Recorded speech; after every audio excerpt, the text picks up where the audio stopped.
But some days, sometimes, I'm just like you, man. I hate this job. Damn, I hate this job. Damn, I hate this job. Damn, I hate my job. Damn, I hate this job. I'm just like you. Damn, I hate this job. Man, I hate this job. Man, I hate my job. From a good dream I wake, sun rays on my face, planning out my day, hoping this ain't the one that I catch a case. I feel so good, I feel so straight. My manager keep calling me saying, hurry up, you late. Hurry up, you lay off. Y'all, man, I hate this job. Man, I hate this job. Been trying to play it cool, but it's hard to play it off. I've been hanging on to this bullshit, cause my car still ain't paid off. I know I'm on my way up, my boy just got laid off, so y'all, man, I hate this job. Man, I hate this job. These hoes here so ratchet, these niggas here so sneaky. Y'all don't even really pay enough for y'all to only pay bi-weekly. I'm trying to double up my cash, take this job, shove it up your ass. Yo, man, I hate this job. Sometimes I wanna say, walk in and slap my boss. This shit is getting hard. Damn, I hate this job. Gotta make it out of this struggle, bruh. And I don't really mean to take it out on you. You just a customer, but damn, I hate this job. Damn, I hate my job. Damn, I hate this job. Damn, I hate my job. Damn, I hate this job. Damn, I hate this job. Damn, I hate my job. Damn, I hate this job. We're the reason why your stockholders always stay afloat. Yet I'm asking, are they hiring? Like everywhere I go, schedule will say 9, but I think it's fine if I clock in at 9:04. I work 40 hours a week plus overtime just to be bro. So y'all, man, I hate this job. Hate that I applied. So much has transpired since the day that I was high. Told me I could advance, but you were telling me lies. Gotta give your notice before I quit, but you don't say shit right before I'm fired. Damn, man, I hate this job. Sometimes I wanna say, walk in and slap my boss. This shit is getting hard. Damn, I hate this job. Gotta make it out of this struggle, bruh. And I don't really mean to take it out on you. You just a customer, but damn, I hate this job. Damn, I hate my job. Damn, I hate this job. Damn, I hate my job. Damn, I hate this job. Damn, I hate this job. Damn, I hate my job. Damn, I hate this job. You and your procedures, you and your protocol, you and your policies, none of that shit don't apply to me. You and your quotas, you and your standards, you and your 2 sick days a year. Y'all niggas bananas. Wonder why the postman's posted with hammers, going postal with Popo on camera. His wage got him enraged, stressed out, it's hard to maintain. He flips the middle, grabs his. He said, if you don't get the picture, I quit, you ain't shoot. Mother, man, I hate this job. Sometimes I wanna say, walk in and slap my boss. This shit is getting hard. Damn, I hate this job. Gotta make it out of this struggle, bruh. And I don't really mean to take it out on you. You just a customer, but damn, I hate this job. Damn, I hate my job. Damn, I hate this job. Damn, I hate my job. Damn, I hate this job. Damn, I hate this job. Damn, I hate my job. Damn, I hate this job. Look, man, I hate this job. I put my pants on one leg at a time, just like you. I'm out here trying to take care of my family. Damn, I hate this job. It's not always glamorous, for real, but I do what I gotta do for me and mine, you know? Damn, I hate this job. Damn, I hate my job. Damn, I hate this job. Damn, I hate my job. Damn, I hate this job. Damn, I hate this job. Damn, I hate my job. Damn, I hate this job. Damn, I hate this job.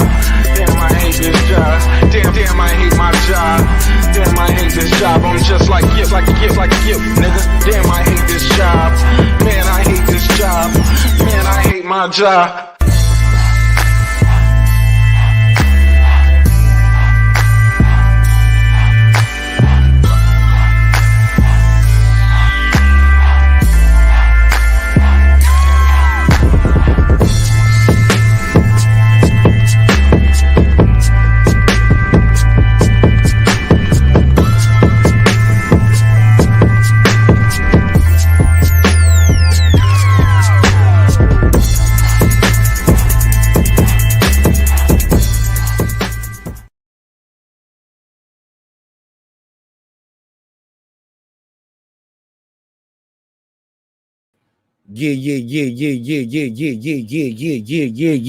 Yeah.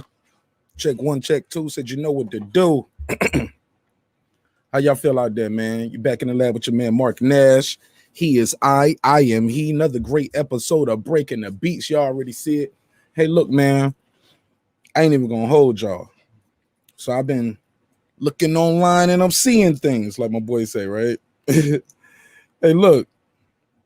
It's a lot of hate going on at this damn YTBC, man. We're gonna address this shit tonight. We're gonna put all it on the table. We're gonna call a spade a spade. We're gonna call it is what it is, man.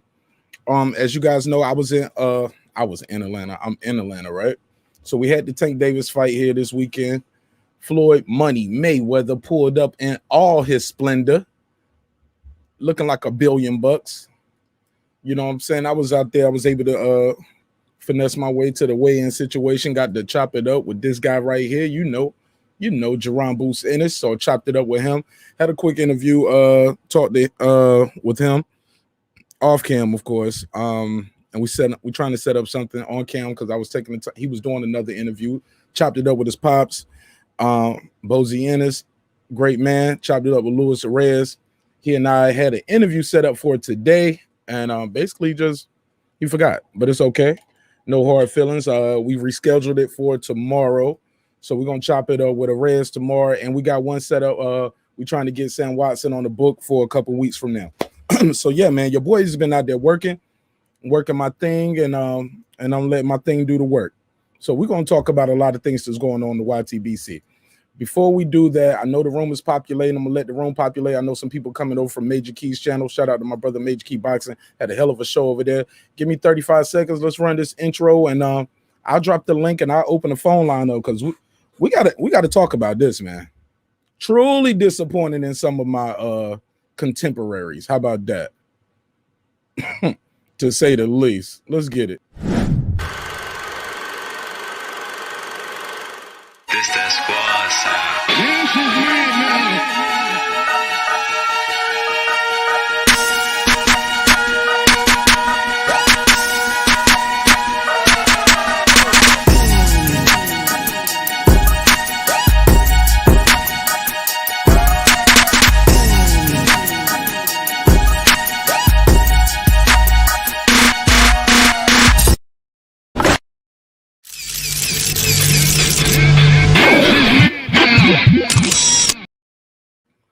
Yeah. What's popping, yo? You already know what time it is.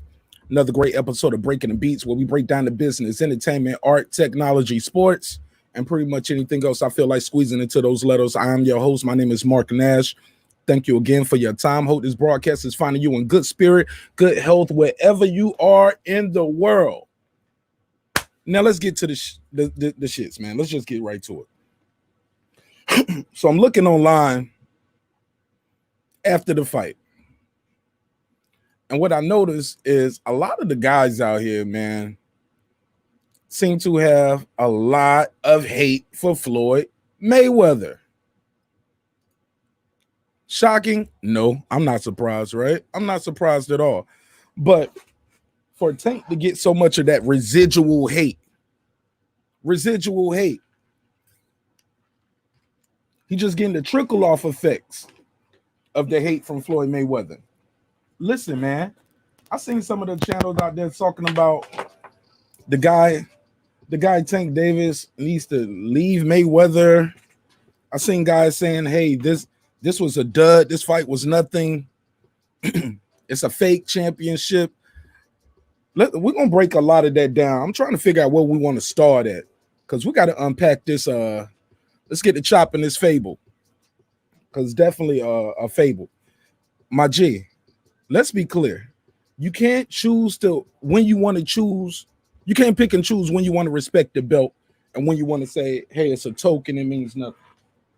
Let me say it again. You cannot pick and choose when you want to respect the belt and call somebody a champ. You know what? Maybe you can, because a lot of you guys have no standards, right? Have no morals. You just go with the flow. Go along, get along, gang type. Excuse me. Or maybe your leader says one thing, so you got to go along with what your leader says because you can't go against the grain. I get it. I was a soldier. I get it. But let's be clear. Some of these dudes ain't soldiers, man. I say it all the time. Everybody want to say salute, but most people ain't never even served a cup of coffee. Y'all got to stop that cap. The guy Tank Davis did what he was supposed to do. Tank Davis did and then went in there and did what he was supposed to do. He sold the fight. He put asses in the seats. He sold the pay-per-view. And then he went out there and performed. Not only did he perform, he beat the man in dramatic fashion. Dramatic fashion. He didn't let it go to the cards. He didn't get wobbled. He didn't get dropped. Went in there and beat the man. Beat him up. Dropped him several times. We never seen Mario Barrios look like that. Barrios ain't never looked like that in no fight. So when you get a guy like Tank Davis who goes in there, does what he's supposed to do, he's still getting hate. I was watching online today, man. And shout out to some of the brothers who doing their thing. Look, man, I like your show. I'm a friend of the show. I'm a fan of the show. I support the show. But we got to cut the crap, yo. My G, some of you guys spent more time talking about Mayweather's jewelry than Tank Davis' performance. Let me say that again for the people in the back. Some of you spent more time talking about Floyd Mayweather's jewelry. Y'all spend more time talking about the dude's jewelry than how successful the event was. Why? What's the motive here, man? This is a new day, man. This is a new age. This is what the promoter look like now. So, because he don't dress how you think a promoter should dress, you got a problem with it? You got a problem? You get what I'm saying? Like, this is crazy, yo. Stop the hating, yo. You got to stop the hating. It's obvious. I heard people talking about, I bet that was $4 million worth of jewelry. You know what we could have did with the community for $4 million? Well, you go earn your money and you can do what you want to with your money, brother. But stop the hating, yo. And it's obvious hate because Tank Davis is doing what he's supposed to do. He's beating these guys that are in front of him. If they don't supposed to be in there with him, he get them out of there. He get them out of there if they don't supposed to be in there with him. What's wrong with that? We're going to talk about it, man. I heard some people also saying, hey, they don't like him saying, hey, we only gonna fight PBC fighters. We're not making no other country rich. Man, that's the business model. That's what they've been doing. That's what they've been doing. You get what I'm saying? What's good for the goose is good for the gander. We got to stop that, man. It's obvious hating. It ain't no way around it. The man sold the pay-per-view. He put asses in seats. Then he went out there and stopped the guy, an undefeated champion. And then we saying, well, he ain't do nothing. It won't nobody. Man, y'all gotta cut that. Y'all gotta cut that out. Y'all gotta cut it out. Shout out to Cadillac Red. What up, my G? Yeah, man. It's a lot of hate going on, man. I don't like it, Cadillac Red. Cadillac Red was there. Every time they put the camera on Floyd Mayweather, the arena erupted. The arena went crazy every time they put the camera on him. You know why? Because Atlanta appreciates the fact that he brought a pay-per-view event to their city. Let me say that again. He brought 2 pay-per-view events to the city of Atlanta. Bob Arum didn't do it. It wasn't Eddie Hearn. It wasn't Don King. Money made. Mayweather Promotions did that. And the city love him for it. The city love him for that, man. Big night of boxing. But you know what? That pay-per-view card was right here in Atlanta, man. Big money in that, man. That was great for the city. He did something good for the city. I heard people who weren't even at the event talking about, man, that shit looked like it was dead anyway. That's false. That's false, bro. Anybody who was there can tell you the room was electrifying all night, man. Barrios brought his people with him. He brought his people to the weigh-in. They rode in deep to the weigh-in, took about 2-3 rolls up. All at one time. Barrios didn't come in there to lay down. Tank is never going to get the credit he deserves from some of you guys just because of your disdain for Floyd Mayweather. And I get it. You ain't never seen nobody walk around with their neck like this. Hove don't even look like that, man. All that damn money on your neck, man, it makes people upset. It makes some people uncomfortable. I get it. I get it. But I'm lying. I don't get it. Ain't this what y'all want to see sometimes? Brothers, black excellence, right? Okay, we'll get into the other shit, right? Some people say, let me do a quick roll call through. Let me do a quick roll call. Shout out to everybody pulling up. Taylor Bell, I'm gonna kill you, yo. You tried to joan on me yesterday, but it's all good. You know I still love you though. You're a friend of the show. Jalen, it's all love. You already know what time it is. We here. You already know it's all love. I don't even know how to say this. Absalom, Palanki TV. Appreciate you pulling up. Welcome home, man. Thanks for pulling up. Believe it's your first time over here. Who else we got here? Jab Jamboree. What up, my G? Shout out to Jab Jamboree in the night court. Hey, look, who else we got here? Yeah, we just getting started. Corey Harris, what up? Straight from the trenches. Yeah, man. Yeah, we in here, man. Pittsburgh, what up, Pittsburgh? We in here. Supreme Beast Boxing Talk. Taylor said they ain't gonna fight that. Tank ain't gonna fight Josh Taylor. We don't know who Tank gonna fight. We didn't know he was about to go up to 140 and fight Mario Barrios. Taylor Bill, do we know that? Start calling you Tinkerbell. Keep playing. They hating on Tank. Mark, come on. You ain't been checking the news, Shelton? You ain't seen the things that are going around on the internet. Yeah, man, they got a little hate for Tank, but it ain't his hate they getting. They getting what's left over from Mayweather. We're gonna address it in a little bit. Shout out to Black and Brown Boxing. It's my guy. It's my guy. Definitely didn't like his show today, and wasn't a big fan of the show today. But that don't mean I dislike the brother. That don't mean I want him to stop creating content. Not at all. Not at all. That's not what I'm saying. I just know I disagree with him. He had a problem with Tank and Floyd talking in the corner. Man, what's wrong with Tank talking to his promoter / trainer / future Hall of Famer / 50 and old / TBE? Now, I don't know if that's illegal. Now, is that illegal for the promoter to do that? Because if it's not illegal, I don't want to hear where Eddie Hearn never did that. Bob Arum never did that. Oscar doesn't do it. This is a new day, man. So what? They didn't do it. Floyd doing it. They ain't did what he did in the ring neither. Or outside the ring for us, the business of boxing. This is an anomaly, bro.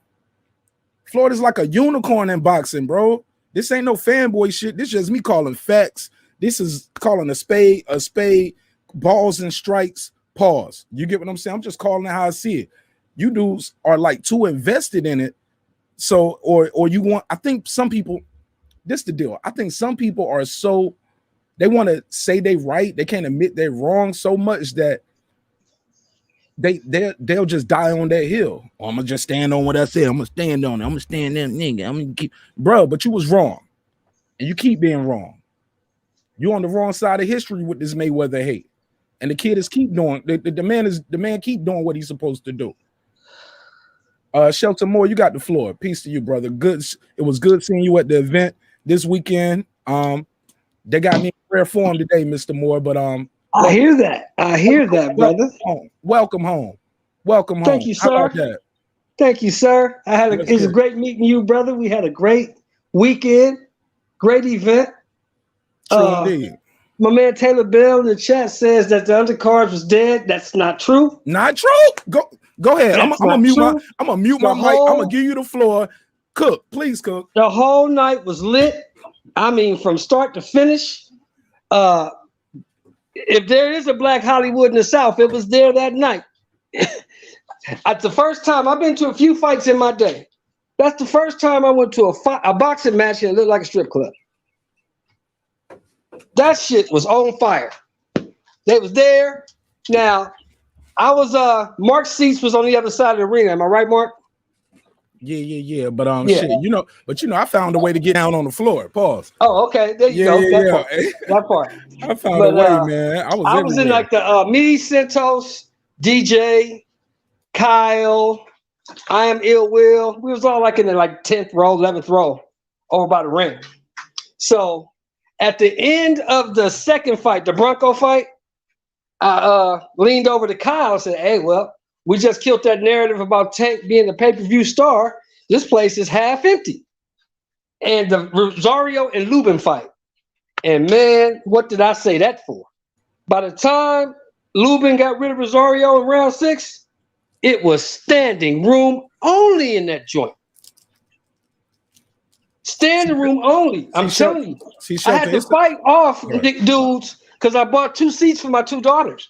It was 3. But the seat on the end I didn't pay for. So I'm sitting in the seat and some chick comes up about round 3 of the Tank fight. You're sitting in my seat. I was like, you should have got here earlier. That's your fault. I'm not getting up. I paid for damn near this whole row and I'm not getting up. So hold on. So you really was in the young lady's seat? I guess so. So who was in your seat, or where was you supposed to sit at? Well, my daughters, both my daughters showed up, so I had to give them one of my seats. I mean, but shit, that you seat still was should empty have had all night. another seat though. Well, I didn't anticipate the other one showing up. It was unanticipated. So how'd she get in without no ticket and not have a seat? But she bought a ticket. Her ticket wasn't where. Okay. Her ticket wasn't where my ticket was. Oh, so you just straight up jacked somebody's seat? That's crazy. Well, look. Well, maybe I did. Hey, look. A lot of that was going on. We was in the wrong section. But the young lady sat down right behind me, so she was in somebody else's seat. So it all worked out. Right. We had to tell somebody to move, and then they just like, oh, okay. Well, I guess we over here. Then they just sat in somebody else's seat, and we watched them I mean, move. it was no big deal. But what I'm saying is, the event went off without a hitch. And for people to be online saying that the event was trash, and that's not what happened, man. If you'd have been there, that was a beautiful night, man. That was a beautiful night. You know what I'm saying? The boy, look, if I'm him, if I'm Tank, I'm trying to fight in Atlanta, Baltimore. I'm trying to fight on the East Coast because I think Tank can sell out any arena on the East Coast. I truly believe that.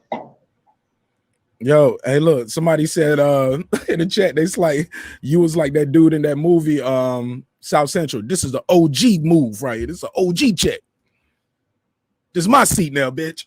You gangster. It wasn't a check, man. It's the 4th round of the main event. I'm not finna get up. Man, I'm not finna get up. She paid to sit there. And she got to sit directly behind me. And she still had a great view and she still had a great time. We're gonna leave that alone right there. Yeah. So she was all right. We call that strong on robbery where I'm from. Like she was all right. Hey, she was all right. Let me introduce some other people that just pulled up real quick because we got to talk about some things. Shout out to Major Key Boxing. Shout out to Troy Graham. Hell of a show.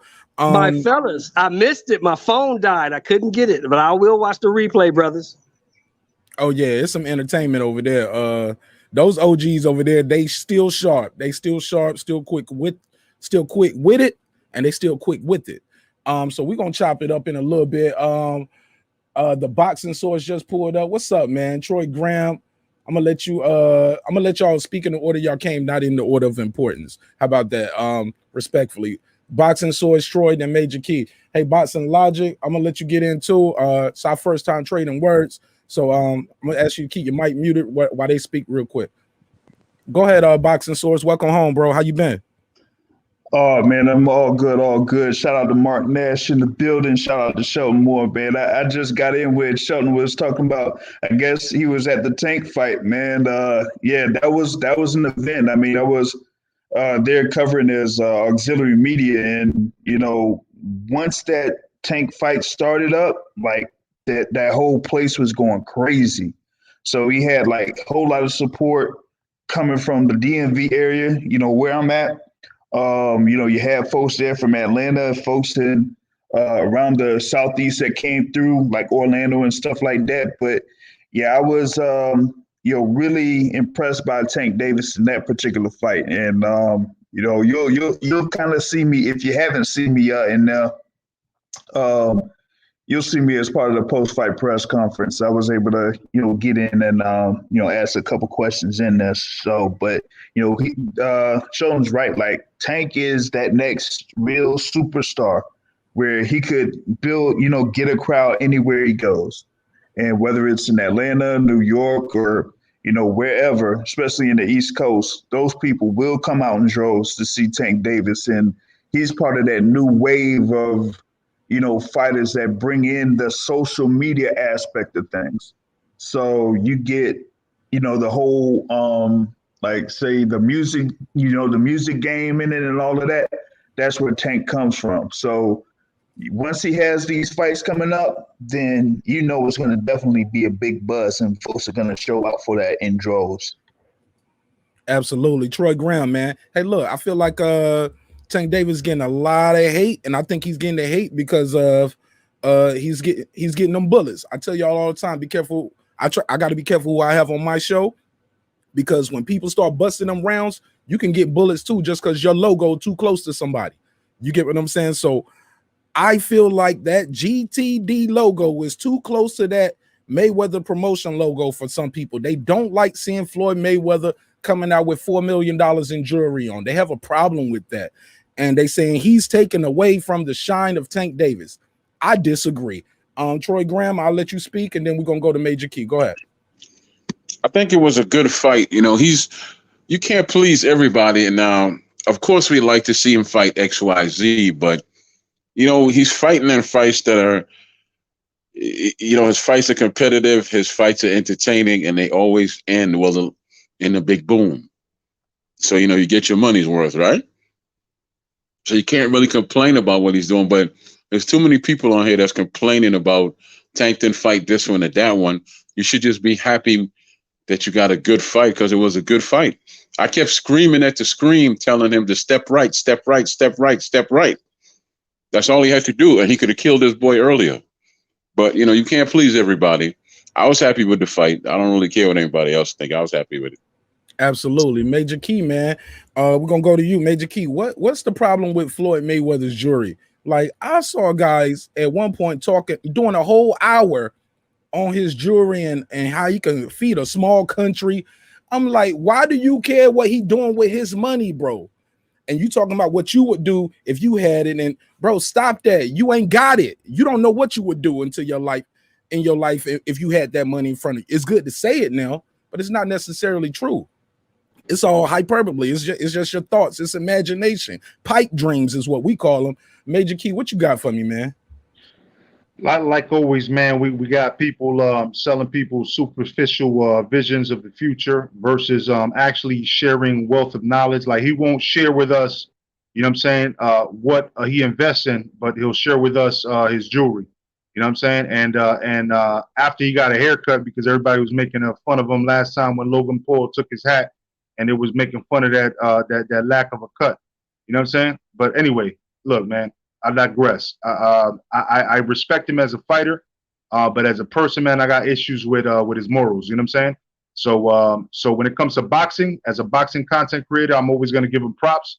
You know what I'm saying? But when it comes to him as a person, bro, I'm always gonna go against the grain with the way. Like, for example, if he was somebody that was a neighbor of mine or an uncle in my family to my kids, you know what I'm saying? I'm always gonna tell you, yeah, don't listen to that dude. You know what I'm saying? Don't listen to that dude. He don't know what the fuck he talking about. You know what I'm saying? Like, that's pretty much it, man. You know what I mean? Like, let's be honest with you, man. Let's be honest with each other. Like, his pops and his uncle were both in boxing before him. They got him into the game. He was able to capitalize off of it. Great, bro. Mad props to him. He did come out with some superb defensive skills that's top notch for all time, no matter what. No, you can't take those accolades away from him. What he accomplished, 5-weight division, whatever, it's all good. But at the end of the day, as far as a person, That's not somebody that would have. I have him teaching my kid as far as boxing, but not as a person. You feel me? And that's what's up. I get it. And some will argue, hey man, shit. As a person, he found a way to make almost $1 billion. You know what I'm saying? Through hook and crook, whatever, however you want to say, he found a way to get it. And my thing is this, man. Like him, love him, hate him.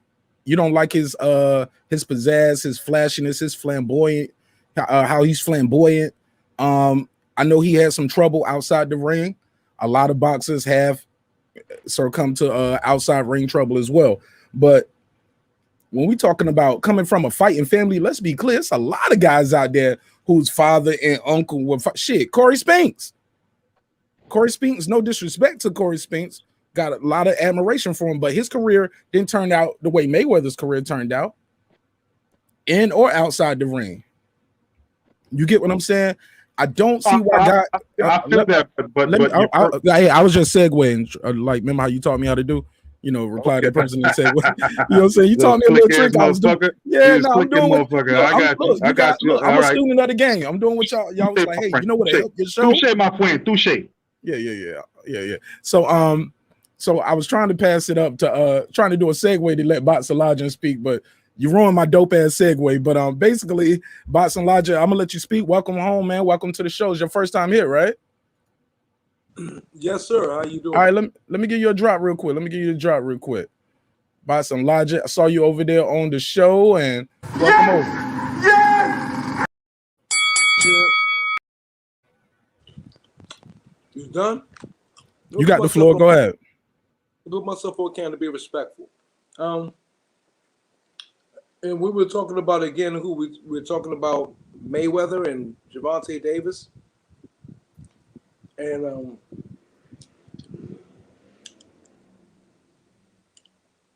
y'all went on a couple of different subjects. I think Gervonta Davis did great. And I think, I'll be honest with you, I don't think he should be with anybody else but Mayweather right now. Why? Mayweather is he's adjusting with the times. And believe it or not, the times is not just because of Mayweather, what's happening in the times at all. It's not Mayweather why certain fighters is staying within their stables or businesses. That's not just because of Mayweather. But Mayweather is adjusting with what's going on in the times. And I believe Mayweather is a big part of why Tank Davis is as famous as he is, of course.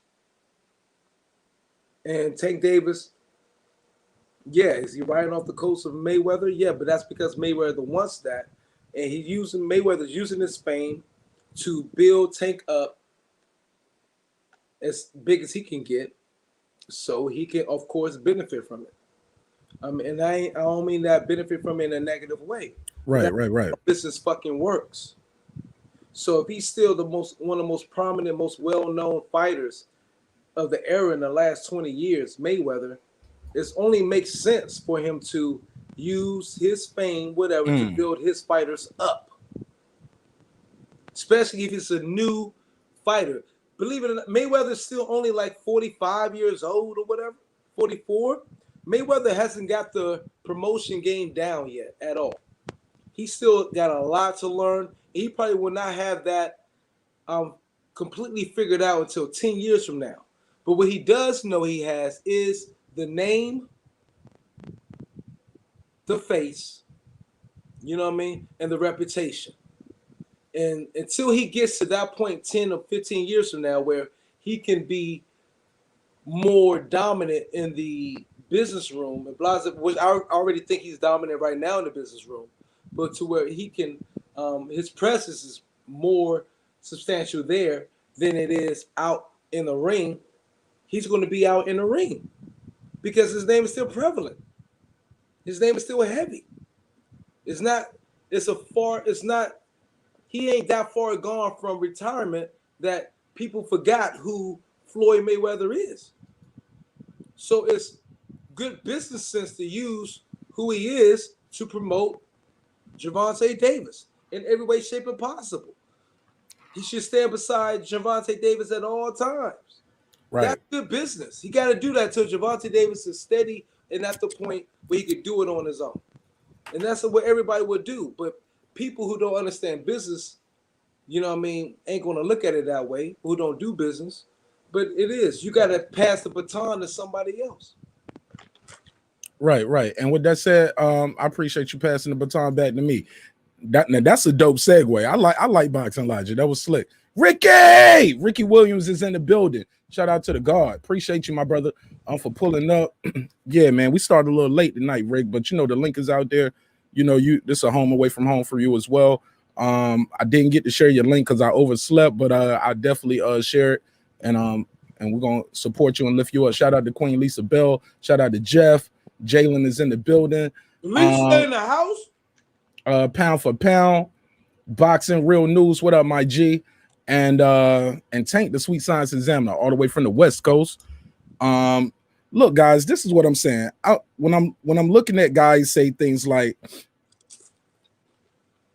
they're mad at Mayweather because he said, first of all, they're mad because he's seen, period. How do you guys feel about, we're going to Shelton Moore. Shelton Moore is a clip going around of Mayweather in the corner telling Tank, hey, you're down on the unofficial cards. You're down on the unofficial cards. You can see Coach. He said, what? He said, yeah, it's unofficial, though. Tank looked like he got mad at because Coach Calvin says, all Tank heard was, I'm down. And he like, I'm down? What you mean? And he's basically saying, it's unofficial, but you down. You know what I'm saying? Because, you know, he's looking at the screen like how people in the arena are looking at the screen. How you seeing it on TV, the unofficial score. He tells Tank that. Tank puts his foot on the gas and starts going to work. People are saying Floyd is wrong for going to the corner.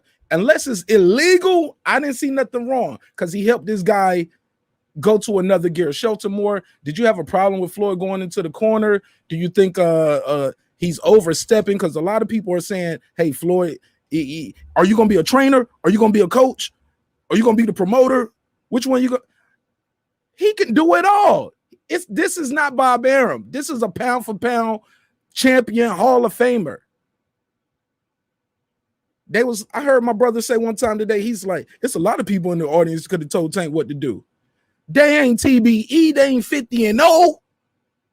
Oscar don't do it because Oscar been trying to get people the blueprint to beat Floyd and they keep losing. So obviously his advice ain't working.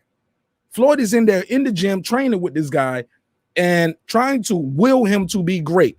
I think he willed them to be great right there. When he started talking to him about the doghouse rules, and Tank just put it in another gear. Shelton Moore, you got the floor. Well, the only person I think that should be upset is maybe Calvin Ford. Because look, how can you not listen to Floyd Mayweather? If you a fighter anywhere between 130, 147 pounds, even up to 154, how could you not listen to Floyd Mayweather? It was a bad look for Calvin Ford. You know what I'm saying? But like you said, it's Floyd Mayweather. He's a promoter. Tank is his fighter. If he decides he wants to go to the ring and say something to his fighter, he can do that. He has the pass to be ringside. I mean, there shouldn't be a problem. People shouldn't have a problem with that. You got to look at this. And my guy, Kyle Davis, said some wise words today. I heard him today. He said this: it's going to be hard for you to try to tell Tank not to listen to Floyd Mayweather. Before Tank met Floyd Mayweather, Tank was homeless. Tank was sleeping on people's couches. Tank was sleeping in Calvin Ford's house. In the course of 6 years, he's turned Tank into a millionaire.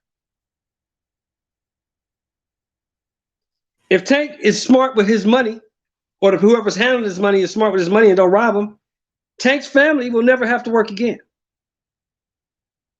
So how can you tell somebody who came from Tank's position to where he is now not to listen to the guy who got you there?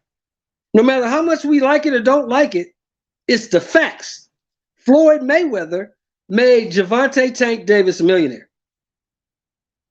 So if he wants to say things from the corner, if anybody should have a problem with it, it should be Calvin Ford. If Calvin Ford don't have a problem with it, we shouldn't have a problem with it. Somebody look, it's a false rumor out there that Calvin Ford had a problem with it. we got the clip though. We're gonna play that. We're gonna play the clip. Well, if Calvin Ford have a problem with it, he should talk to Floyd Mayweather about that. He don't. That's a rumor. We're gonna dispel that rumor tonight. I already got the clip queued up. Okay. I was just keeping that in the holster right now, waiting for somebody to tell me opposite. Because you know, that's the only person earlier. In my opinion, that's the only person that should have a problem with is Calvin Ford. Because if I'm boxing and Floyd Mayweather tells me to do A, B, or C, I'm gonna do that. It's Floyd Mayweather. I'm gonna listen to him.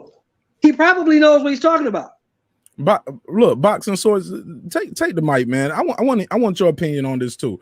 Did you have a problem with Floyd Mayweather talking to Tank while he was fighting? Some people took umbrage to it. Some people didn't like it. They said, "Hey, look, are you a promoter? Are you a coach? Are you a trainer? Are you a fighter still? What are you gonna do?" Me, I'm like, bruh, he can do it all. What's the problem? Why do you have a problem with it? Why are you shitting on Tank? Just because, look, man, let's keep it a buck, man. I didn't like the Lego legacy thing my brother Black and Brown had earlier today. But I ain't gonna shit on him. I ain't gonna disrespect him. I told him I didn't like it. I even left him a message, told him, hey, we're gonna do a reply tonight. He's more than welcome. Pull up. Anybody know Black and Brown? Know how to reach it? Tell Black and Brown to call me in my Kanye voice. Who know Black and Brown? Look, let me do some fake YouTube beef. Who know Black and Brown boxing? Somebody call that mother. Tell him to get over here now. I'll text him right now if you let me back in the building. No, I don't really want to smoke, man. No, I'm fucking with you. I'm fucking with you. Tell him to come. No, I'm fucking with you. No, I'm real shit, man. Tell him pull up, man. Because I got love for the brother's content. I have admiration for him. I know he ain't had that much time today. I'll click the link. Click the link. Give him the link. Give him the link. I ain't running from it. Bro. Because I know I'm right in this shit, man. I'm a million percent right. I could text it to him. I put it on the screen. What you mean? Text it in your phone? Because I'm watching you on my laptop, but I'm talking on the phone. So if you could text it to me, that would be perfect. All right. Well, let's move it along there. While we doing that, let me give a shout out to the super chat. My man Ricky Williams. He says people don't want to say anything about fighters cheating or getting popped for PEDs, but it's an issue because Floyd shouted instructions. Man, you better stop playing with him, Ricky. They better stop playing with me today. I'm in a good mood. I'm in rare form today. Oh my God, because I was there. And shout out to my brother Blood Boxing. Somebody know Blood Boxing. Tell Blood Boxing to call me because he was wrong too. Blood Boxing was like, yeah, y'all know y'all in Atlanta, man. Y'all better check them, man. You don't even know. It probably some ugly bitches in there. No, Blood Boxing, you're wrong. It was beautiful women all over the building. Half naked half the time. The lips were hanging out, bruh. The kapow, the bang, bang, boom, booms were hanging out. Stop that, man. I went to a boxing match and it looked like a strip club. Come on, thank you, Shelton Moore. Shelton Moore, you was in the building, man. I'll tell you what. Listen. They had some representation from all over in that building, and they had some folks in the DMV in that building that I know that recognized me there, and I'm telling you, they came up there, they showed up and showed out. But to go on, what you're talking about in reference to Floyd Mayweather and his involvement with Gervonta Davis, I'm in complete agreement with what Shelton Moore said. And those folks that are criticizing don't really know the history. You got to understand that Tank Davis was basically discovered by Floyd Mayweather and his quote unquote little brother, Adrian Broner. And for him to see the talent in Gervonta Tank Davis, that's something. And he's been with them, basically from the beginning. And even in these couple of instances where Tank Davis kind of like went off the rails a little bit or was like, undisciplined, like in the fight where he was involved in the that Floyd McGregor card, where he ended up being overweight and lost that belt. like Floyd got him back into, got him back into shape, got him disciplined again. And key thing is he took him out of the city of Baltimore and going to Vegas, because he knew that if he hung around Baltimore too much, that he could get caught up. He could, possibly get in some real trouble where that could cost him his professional career. Now he has, the backing of not only Floyd Mayweather, but you got Leonard Ellaby there too. And Leonard Ellaby's been there with Floyd Mayweather for many, many years. He was there as the chief second and, converted over to being part of the promotion.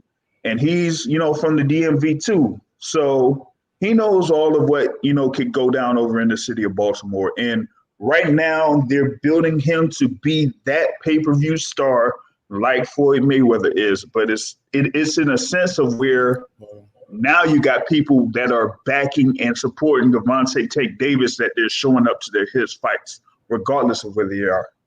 So, for Floyd Mayweather, as important as he has been for Gervonta Tank Davis over the course of his pro career, yeah, he should be able to go over there and be in the corner of Gervonta Tank Davis and do that at any point he wants to, because Floyd Mayweather basically got him to the point where he is right now. I just want to add I'm gonna add an exclamation point on that, and I'm gonna pass the mic around. Cause I know other brothers trying to speak. Let me say this too. I don't know if Eddie Hearn is in the training sessions holding pads, doing mitt drills with his guy, working side by side with him. I don't think Bob Arum is out there doing miles with the guys. You get what I'm saying? No, he's not. I just don't think so, bro. I don't think he did it when he was fit enough to do it. This guy knows what you're capable of.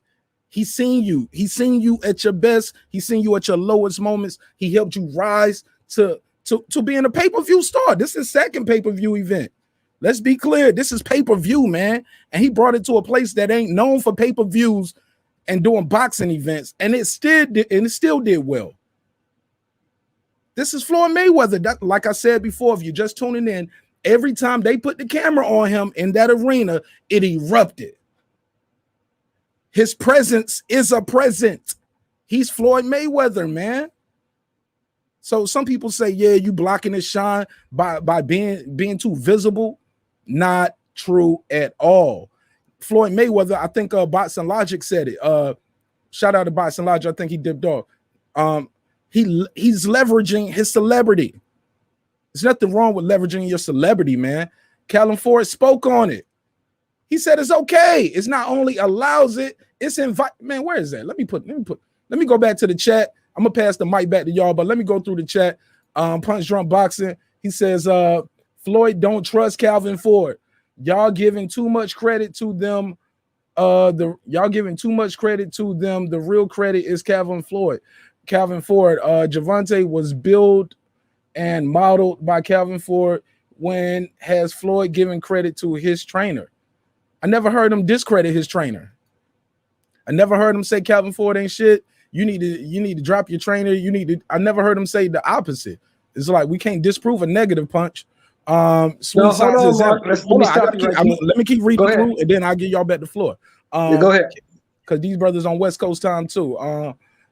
Calvin Ford spoke on it the other night after the fight and said not only allows, but he also invites Floyd to share his input in the corner. Calvin says that's how they operate in the gym during training too.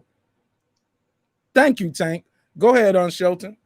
No, what I was going to say was, in the beginning, it was suggested to Tank that maybe he needs to take on a new trainer. And Tank told Floyd, wherever I go, he goes.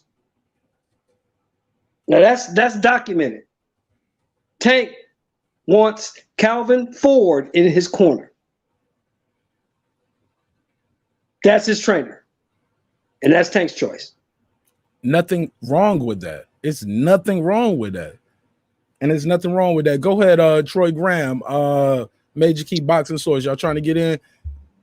Smoke a bag of this, man, because like I said, man, this is this is it's boggling my mind that some people think Floyd is hurting the guy. He's hindering him. He's holding him back. He's blocking his shine. Bro, you standing next to me. Remember Floyd said, man, I put him on. I bought him a truck. I got him everything he needed to put him situated so he can focus on boxing 100%. What's wrong with that? That's setting you up for success, man. I think there's a lot of pocket watching. I think there's a lot of disdain because sometimes you guys didn't like the bravado of Floyd Mayweather. You didn't like his ego. You didn't like his style in the ring. And I think he's just getting, like I said, Tank is just getting that residual weight, the leftovers, the drip. You know what I'm saying? But go ahead. I pass the mic. Okay, Mark. Let me say this, right? Let's just say I was Jay-Z and I put you on, right? Because you know, right? But every time you open your mouth, I jumped in and said, nah. This is in public. Nah. You know, this is what we got going for Marq right now. You know, he all right. I'm gonna talk for him. And you know, and then you know, when his manager or something is trying to tell him something, I just blatantly cut the manager off. Be like, no. This is the way he's supposed to be doing. This is the way it's supposed to be handled. And he constantly did that. Yes, he put him on. Yes, he did all that stuff. It still don't mean he has to disrespect his coach and handle him like he's a child, can't speak for himself. I hear everything you're saying, but there comes a limit. Okay. You're breaking up, Troy. You're breaking up. You said it comes a limit. Go ahead. Say it again. Right. Okay. Well, comes a time when you got to back away and you have to let your child grow. You can't always be jumping in and taking credit for all his work and all his success just because you put it on. That's a form of disrespect. I don't care how much he put him on and did X, Y, Z. He's a grown man. His coach is a grown man. Show him the respect and fade in the damn background like you should do. Because that is your job, to be in the damn background. Says not in who? the forefront. Says who? Says you? Says common sense and this big word called respect. Is not Floyd didn't fight Saturday night. Tank did. Floyd didn't get the win Saturday night. Tank did. So why in the hell do we need to hear his voice about anything until Tank is finished speaking and until his coach is finished speaking? Why do we need to hear his voice over everybody else? Was that a rhetorical question, or do I get that? Was a question, period. All right, well, I'm gonna tell you, and I'll answer your question with the question if that's fair. Is Floyd Mayweather the first promoter to answer a question for the fighter of who do we have next, or what's next for you? You see fighters all the time. Look right at Bob Arum. Look right at Eddie Hearn. Some of them will actually say, I'll fight whoever, or hey, you line them up, I beat him, or hey, put the best guy in front of me. Many will say, hey, man, whoever they put in front of me, because they don't make those decisions. Yeah, Tank was a co-promoter. Tank is a co-promoter for this event. And we're saying Floyd is not letting him shine. Black and Brown Boxing just pulled up. How you doing today? This evening, sir? What up, Mark? How you doing, brother? I'm always good, even when it's bad. Salute to everybody on the panel. Thank you for your time, man. Hey, look, this is Brown, my man. This is my Black and Brown reply video, man. Remember, I left your good, baby. Hey, it's all good, man. I love this shit though, man. And like I said, man, I would look. Let me preface this by saying I got an immense amount of respect for you. I'm a friend of the show. I'm a fan of your show. I love your show. I love what you're doing. I wouldn't even know what you was talking about today if I didn't watch your show religiously, right? So let's start there. Got to start with the love. But when I heard you today going on your rant and on your tirade, I'm gonna use some Stephen A. big words, but then I'm gonna end it with some real shit. I was appalled. I was disgusted by the hypocrisy. This is ludicrous. This is asinine. And then I looked at myself and I was like, man, you like Black and Brown.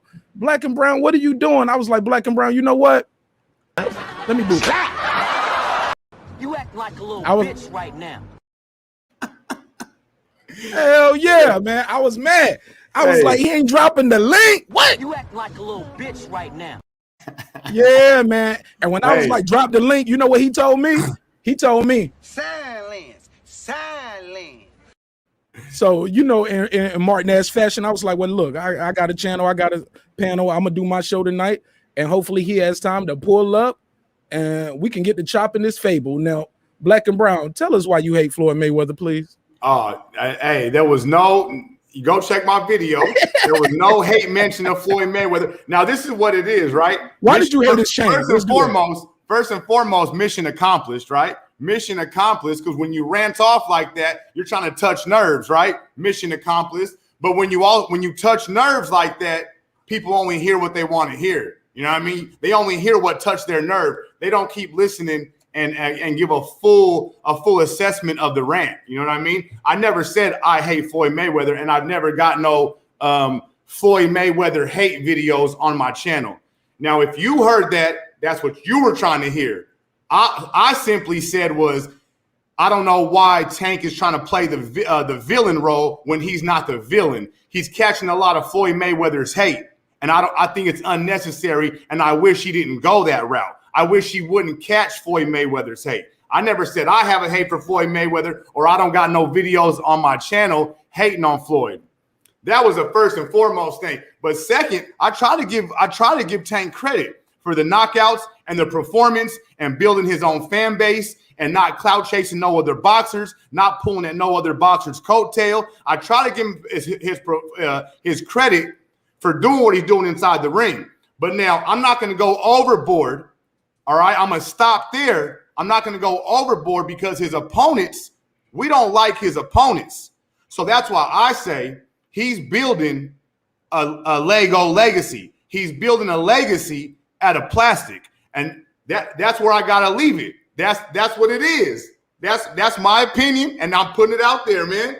And if someone else can tell me if I'm wrong, we got the great boxing brain, Troy Graham, another great boxing brain, Major Key Boxing, Shelton Moore, great boxing brain. I don't know the man, the boxing source, but I'm sure he got a great boxing brain. I heard him talking the other day on DT3's channel, and he gave me the boxing source. Salute to you, because he's the one that let me know that Josh Taylor went to Top Rank just to fight Jose Ramirez, and I didn't know that. So shout out to you, boxing source. But hey, Marq Nash, it ain't hate, brother. It's my opinion. I like what Tank is doing. Other boxers ain't doing what he's doing. For instance, like Jamal Charlo, Demetrius Andrade, all they're doing is pulling at Canelo's coattails. They can't build their own legacy. They can't build no show. So they got to pull at Canelo's coattails. I got to respect Tank because he ain't doing that. He is building his own show. He got a fan base that he's built, and he's keeping them happy. He's feeding his fan base. So I got to respect that and appreciate that. But I also got to keep it real. His opponents are not up to par, Marq Nash. He's building a legacy out of Legos. And that's what it is. I don't know anything else. You might have heard something that you might have thought you heard something you didn't. But that's all I said. My brother, well, look, we'll pass it around. But let me ask you this. If it was so easy to be a champion, bro, we all would be a champion. It'd be like the Oprah Winfrey show. You get a belt. We're not all boxers. We're not boxers. Go ahead. I'll let you finish and then I'll go ahead. Nah, but we're not boxers though, so it's not easy for us to become champions because we're not boxers. Okay, I could name you a lot of boxers who've been fighting for a long time, and we know their name very well, but they still haven't won the chip yet. And they're great fighters, or we consider them highly touted. Like their name is out there, you know what I'm saying? If they do win the title, hold on. I still ain't got it out yet, man. Y'all gotta let me get it out though a little bit. Okay, go ahead. Yeah. I just want to reply to what he was saying. Luis Reyes, we had him scheduled for the show today. We're gonna have him up here tomorrow. He's never won the big one. Gabe Rosado, you know what I'm saying? These guys can fight, but it's a lot of guys like. Man, Gabe Rosado should have been a 2, 3, 4-time champion if it was so easy to be a champ. Now, I know what you're saying. We're not all fighters, but Gabe Rosado is a beast. So I said all that to say this, Black and Brown. We got to stop picking and choosing when we call somebody a paper champ, what's a secondary champ, or because it's never going to be enough. You can always, or he's fighting this guy's leftovers. Unless they undefeated, everybody's going to be somebody's leftovers unless they undefeated, right? So yeah, I'm trying to follow you. I'm trying to follow you, but go ahead. We have to, if us as diehard boxing fans, we got to call it how it is. I'm not some dude on the street that don't know no better. I know better. I know he's collecting secondary championship belts. So if you, Marq, if you want to, it ain't no diamond belt, black and brown. It's a regular title. No, a regular title, but it's not an official world title. If you want to tell your audience, if you want to tell your audience that it is, that's fine, marqnash. On my channel, Marq, I'm gonna keep it real and let my audience know that that is not a world title. Josh Taylor holds all 4 belts in that division. So, but if you want to sit here and I heard you the first time. You don't have to do that. Now, black and brown. You said what? If you want to let your fans be fooled by Leonard Ellerby, that's cool. On my channel, I'm not. No, I'm just I don't like revisionist history, my brother. And let's be clear. Pacquiao had a regular title and he fought Thurman for the super title. That's a fact. We wasn't saying that about Pacquiao. We were saying, hey, he got another strap. Thurman had that regular title for years. And Floyd had the super title. We wasn't not calling Thurman a champion. This ain't no silver belt, no gold or diamond belt. It's still a world title. His check is gonna show he's a world title. The sanctioning fee is going to say that. They're going to put that on the marquee. World title bout. It's not, they're not going to put world diamond title, or you get what I'm saying? Like, it's a real title. Marq, that title existed. No, Marq, I'm following we're going to do, and hold on. Let me, I feel your argument, look. We can sing together, but we can't talk together. And I'm letting you talk. And you can check the playback. I've been letting everybody talk, and then I come in afterwards, and then I pass to somebody else. You know what I'm saying? Go ahead. But you cut me off this time. But after I feel your argument. I'm listening to what you're saying, but you're the same guy who won't give TFMO credit for being undisputed, and ESPN and WBC call him undisputed. So, but you want to give Tank credit because Showtime's calling him a champion? Which one is it, Marq? Are we gonna know our boxing, or are we gonna let these talking ESPN about a franchise and Showtime title tell us what it is? Because we know our boxing. No. Was that a question? Because other sanctioning bodies don't recognize the franchise title. That's the difference. That's a big difference. That is something. See, Marq, you're all over the place. Marq, you're all over the place with this argument. Because you're all over the place. No, so I'm trying to have some lily pad. You brought up Pacquiao. You brought up Thurman. You're all over the place, brother. Why did I do that? Hold on. Why did I do that? The reason I did that, but then you want to ignore. You want to ignore what ESPN is saying. ESPN's calling TFMO undisputed. You don't like that part, but then you're going to allow Showtime to talk. Who said that? You just put those words in my mouth. But I've heard you discredit and say TFMO is not undisputed when ESPN is saying he is. But now you're saying Showtime is calling Tank a champion. But now you're using Showtime's words. So you want to use Showtime's words, but not. I didn't say ESPN's Showtime words. at all in that argument. But that's who is calling it a championship belt. That's the only WBA is calling it a championship. The WBA sanctioned the bout. Yeah, but they didn't call it the world champion, bro. Come on now, Marq. Come on. They didn't now. say you said real. Hold on. What did you say? They didn't say real or world. What you just said? World. It don't say world championship. Well, it does, but we know the difference, Marq. Just check. We know the difference, Marq. We can't play dumb. I just want to check on that. I just want to check on that part. Make sure we was right on that part. Go ahead. So who's the champion at 140? Hold on 1 second. Hold on, black and brown, because it ain't just me and you here. It's other people here. I'm gonna let Shelton more speak because we've been going back and forth, and I'm here. I got time. Go ahead, Shelton. Well, here's the thing. We all know who the undisputed champion is at 140. So that's clear. We know what this fight was. It was not for the 140-pound world title because Josh Taylor has that. No matter what the marquee says, no matter what the WBA says, we know who the WBA world champion is at 140 pounds. Number two, you brought up Keith Thurman, but you forgot to bring up that after Mayweather won that title, he dropped it, and Keith Thurman was elevated to the super champion. That's why Pacquiao fought him for that title. It wasn't Mayweather's belt anymore. But here's the thing. We don't like that Ellerby and Floyd are moving Tank in a certain way. They don't want to put him in right now with guys who they think can challenge him or beat him. I was wrong. I've been pumping up and touting Barrios since this fight was announced. I thought Barrios was too big, too long, and too skilled for Tank. I was definitely wrong. I was wrong. That doesn't mean Tank's not a great talent. It just means his handlers are moving him a certain way. And that's the way boxing is today. You know what I'm saying? Now, with the Teofimo situation that you brought up, we can go back and forth with that 100 different ways, 100 different hours. Here's the facts. Teofimo Lopez beat the guy who everybody said was the guy. That makes him the guy. Period. It doesn't matter what the sanctioning body says. It doesn't matter what ESPN says. It doesn't matter what anybody says. We saw it. Lomachenko was considered the guy. Teofimo beat the guy. That makes him the guy. Period.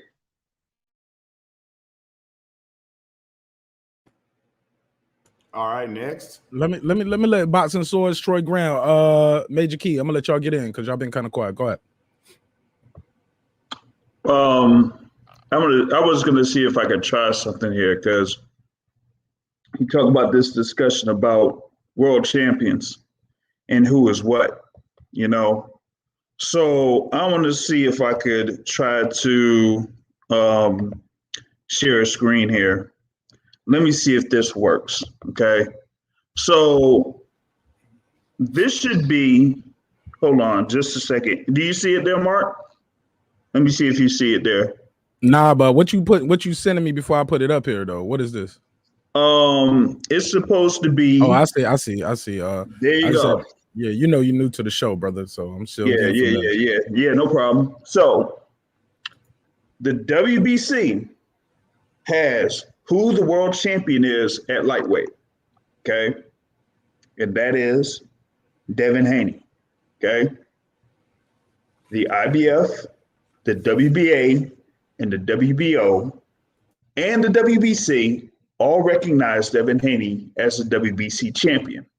Therefore, Teofimo Lopez is not undisputed at 135 pounds.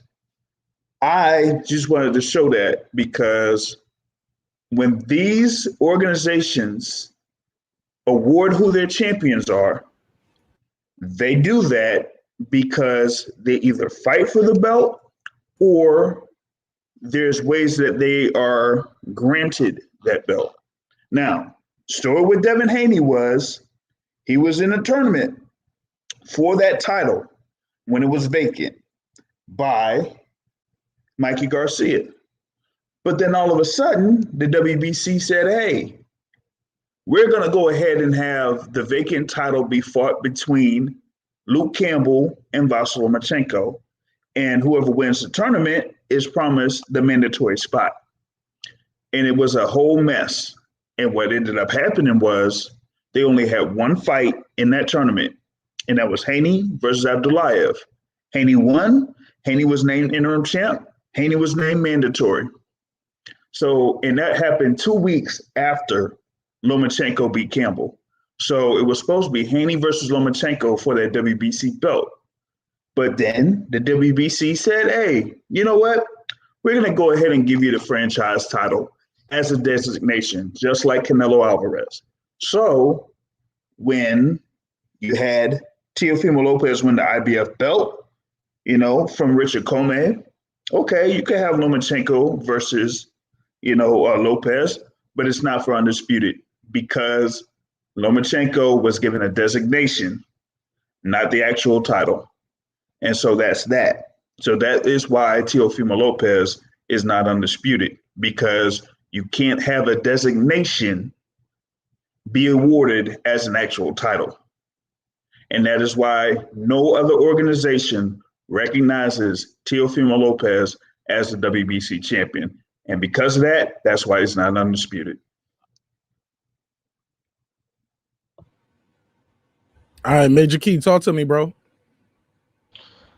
Yeah, man. Look, because I'm about to get out of here anyway. Look, the whole thing about the undisputed, the definition of it is having a belt from one of the four world recognized world sanctioning bodies, right? Which is the WBO, the WBA, the WBC, the IBF. Those are the four recognized sanctioning bodies. So when you're talking about, because we got to remember, you could talk about history, but in history there was no, at the beginning there was none of these belts, and then gradually we got all of these belts. That's why they say, oh, Teofimo undisputed in the 4-belt era. You know what I'm saying? Things of that nature. You see what I'm saying? Like, so we can't forget that. Everybody just casually wants to forget that because some of their if we just played everything like that, then some of their greatest or their favorite boxers of all time that got those accolades would not get those accolades because they were, those belts that they got were not relevant because they were new. See what I'm saying? Just like when we change rules in any other sport. You know what I mean? So at the end of the day, WBC says that the franchise belt is the supreme belt. It's the elevated belt. I understand the confusion. I'm not vouching for the WBC saying that they handled that properly. I don't think that it was a very well thought out process. However, nevertheless, we understand that Teofimo beat the man that beat the man, and that's that. And when they mentioned it a week before the fight, they're not psychic. They didn't know who was going to win the fight. As a matter of fact, if you look at it, it looks like they were expecting Loma to win to begin with, but Loma won. I'm sorry, Teo won, and because of that, he was able to get that transferred to him. So, I'm sorry, Devin never actually got that. You know what I'm saying? Like, Devin right now is still seeking those type of accolades. So what I'm trying to say is that, okay, a rule change, but wasn't very well thought out. But at the end of the day, the right person was called undisputed at the end of that fight, which was Teofimo Lopez. You know what I'm saying? And yes, I understand that now there seems to be disputes. We all could talk about that. This is basically semantics at the end of the day. You know what I'm saying? It's basically a matter of, oh, they don't recognize him. Yes, the WBC website. This is like conversation that we've had like 8 months ago after the fight. We all know that the WBC website shows that and all that. But we've also heard Mauricio Suleiman out of his own mouth say that Teofimo is the supreme champion. You know what I mean? And if you haven't seen that, we can bring up many interviews about that, where Mauricio Suleiman, even talking to Bill Haney, has stood by that Teofimo is the supreme champion in that division. So does Haney hold a belt? Yes, he does. But in this particular case, basically what Mauricio has been saying is that he holds a belt that used to be the supreme belt. Now it's no longer the supreme belt. The franchise belt is the supreme belt. So don't argue with me about that. Just talk to Mauricio about that. That's the way I feel about this subject. All right. Go ahead. Black and Brown is back to you. I think Troy dipped off. Go ahead. Yeah. I don't know. I got kind of lost with the whole undisputed thing. I was here to talk about Tank Davis. I don't know how the conversations pertains to Tank. You brought it up. Check the playback. You brought it up. I know I brought it up because you were using Showtime or whatever other sources you were having to say that Tank Davis was fighting for a championship at 140. And I remember vividly you not wanting to give Teofimo credit for being undisputed when ESPN and the WBC is calling him undisputed. You don't want to use their words, but then you're going to use another source's words when it comes to Tank Davis winning a baby belt at 140. So I was just trying to point out an inconsistency, like, why are we picking and choosing when we're going to listen to networks? You know, like if one network is saying one thing, the other network saying another thing, you can't pick and choose. If you're going to go by what networks are saying, well, then stick to that. ESPN's calling Teofimo undisputed, and Showtime's over here calling Tank Davis a three-division world champion. So, I mean, you got to keep it consistent. That's the reason I bring up undisputed. Now back to we can go around and ask the panel like we did in the beginning. Go around and ask the panel what they think about that belt that Tank Davis just won at 140. Because that's why I'm here, but I'm only here to discuss Tank Davis, really, because that's what you called me out for. Here's the thing, bro. That franchise title, how many of those are there out there? Because I believe if I'm wrong, y'all kill me in the comments, y'all can correct me now. If I'm not mistaken, they have a WBA regular and super for every weight class, right? They only have a franchise for 2 weight classes. Am I wrong? Y'all, that's not hyperbole. I'm not okay. It's 3. One said 3. It's 3. Who's the third franchise champion? Well, there is only one that exists right now, currently, as a franchise champion. The other one that was named franchise champion moved up a division to super middleweight. His name is Santos Saul Alvarez Barragan. Yes, Canelo. So there's only one franchise champ. That's hold it. on. So hold on. So forget about Estrada, bro. Estrada. So franchise champ. Just did that then. Okay, so Estrada, Canelo, and TR are the only 3 franchise champions. We were talking about the WBA. And my thing for you, what I was telling you, Black and Brown, is this, brother. We recognize the WBA's regular champ. You call it a baby belt, whatever. We recognized that when Pacquiao had it. We recognized it when Thurman had it for years, while Floyd was super champ. You get what I'm saying? Like, we can't say we don't recognize it now because Tank Davis has it. And more of my situation with you, when I was on your show today, I kept asking you, what does his jewelry have to do with anything? Because your show today was about an hour. You spent about 20 minutes, you know what I'm saying? About a third of your time today talking about Floyd Mayweather's jewelry. That's not And true. What That's else not he could have true, did? but go ahead. Okay, I might be paraphrasing with the time. Might be a little hyperbole there, a little exaggeration. But you spent a damn good amount of time talking about his jewelry, him going to the corner. He should be a trainer. Is he a trainer? Is he a fighter? Is he a promoter? He need to stay in this place. You want to address that? I addressed it on my show. Everybody might not have saw it, I'll but address that's it how here we got again. I'll address it here again, and then you're probably going to say I took 20 minutes of your time addressing fucking jewelry. I don't see why a 50-year-old man needs to have a neck full of jewelry standing on the side of the ring talking to a fighter that he doesn't train. Okay, he's the promoter. All right, fine. I give him credit for that, but that gives him the right to interfere with the boxer and the trainer. Since when do we see that happened in a boxing match? I don't think it should have been happening, especially what's he telling him? Hey, you're losing the fight. You're just going to tell him something that we already know? Hey, you're losing the fight. We know that shit. He knows that. His trainer knows it. Let him and his trainer work that out. I don't see why all of a sudden, just because it's Floyd, he gets to interfere. And you don't want to know what's crazy is that we can see visually that it bothered him. Tank did not like that. We see that. But it's crazy that people want to come in and justify it like it's okay. But when it visibly bothered the boxer. But I don't know. And I don't think a 50-year-old, if you want my opinion, a 50-year-old man should be a role model, shouldn't be wearing all them fucking necklaces around his neck when he's 50 years old. That's my opinion, brother. I don't see why it bothered you so much, my opinion about another man. I don't get that part, but go ahead.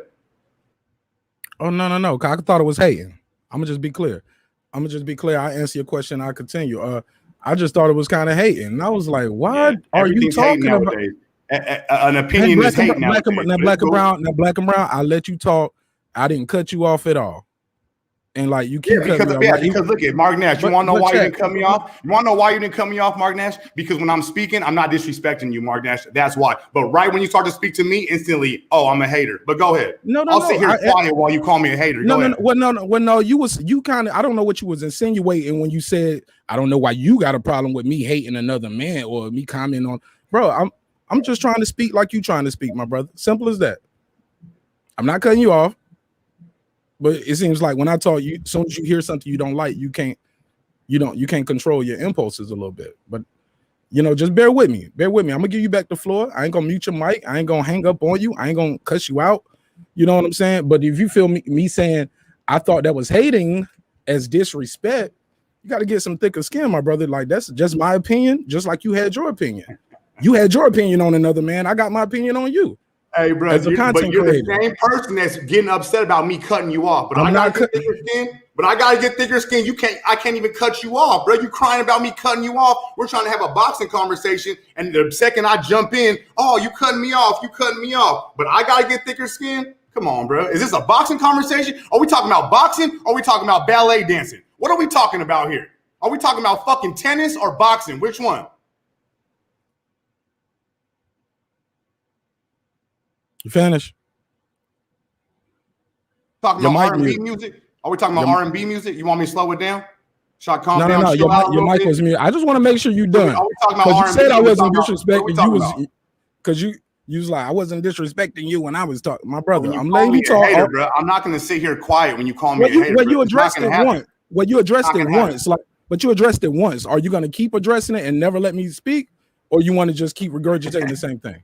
What is this, bro? What is this right here, bro? Hey, bring this same energy. Just bring this to Free Smoke Friday. No rules. We can get it in. All this, I gotta raise my hand to talk. I don't do this shit, Mark. That's why I got my own channel. You want to talk about it? We can talk about it. Me and you, Free Smoke Friday. So you only want it one way. We don't gotta like gentlemen. We don't gotta act like disdain gentlemen. We don't gotta do all that shit on Free Smoke Friday, bro. Now, G, what you think that makes a it's weird, bro? Because you ain't got no self-control right now.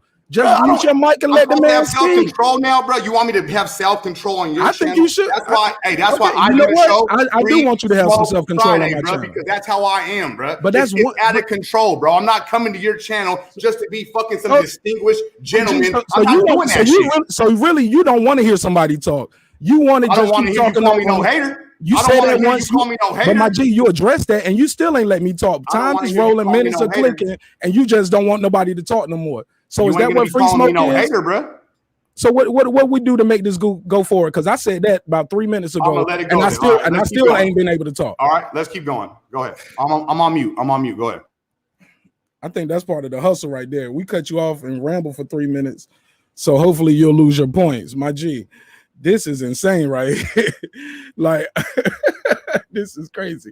You watch my video, and the only you watch my whole video, and your only you don't know what I'm your issue, and you your don't issue even know because you won't let me talk. You can't control yourself. Your issue is I was no hating control, on Floyd. Black and Brown. I was hating on Floyd's chains. That's your only issue so far. But go ahead. Why did you have such a problem with the man chain? So what? He's not 50. That was wrong. But yeah, he is older than 40. Why do you care so much? Like, if him going to the corner was illegal, the commission would have stepped in, right? He's not breaking the law. He's different from Bob Arum. He's different from Eddie Hearn. He's different from Don King. He actually went out there and he's done it at the highest level. You get what I'm saying?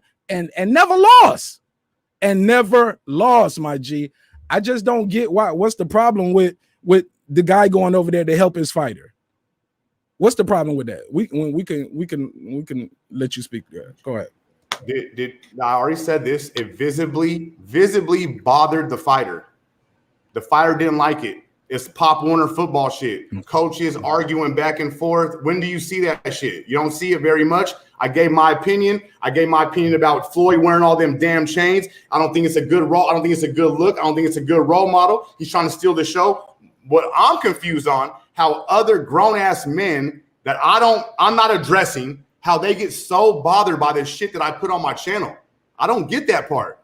I didn't say not one word about Marq Nash, not one word about anybody in Atlanta, not one word about fucking a culture, I didn't say nothing about nobody else except Tank and Floyd. But for some reason, you're bothered by that shit. I don't know. Actually, no. I was cool with your show. And like I said, I love your show. I'm a fan of the show. I'm just more disappointed the way you conducting here. Like we can't speak because you didn't drop your link today. So people couldn't have the free smoke that you're trying to do here. But look, man, here's the thing. Coach Calvin actually came out and said he has no problem with that. He actually said he welcomes it. Did you hear that clip?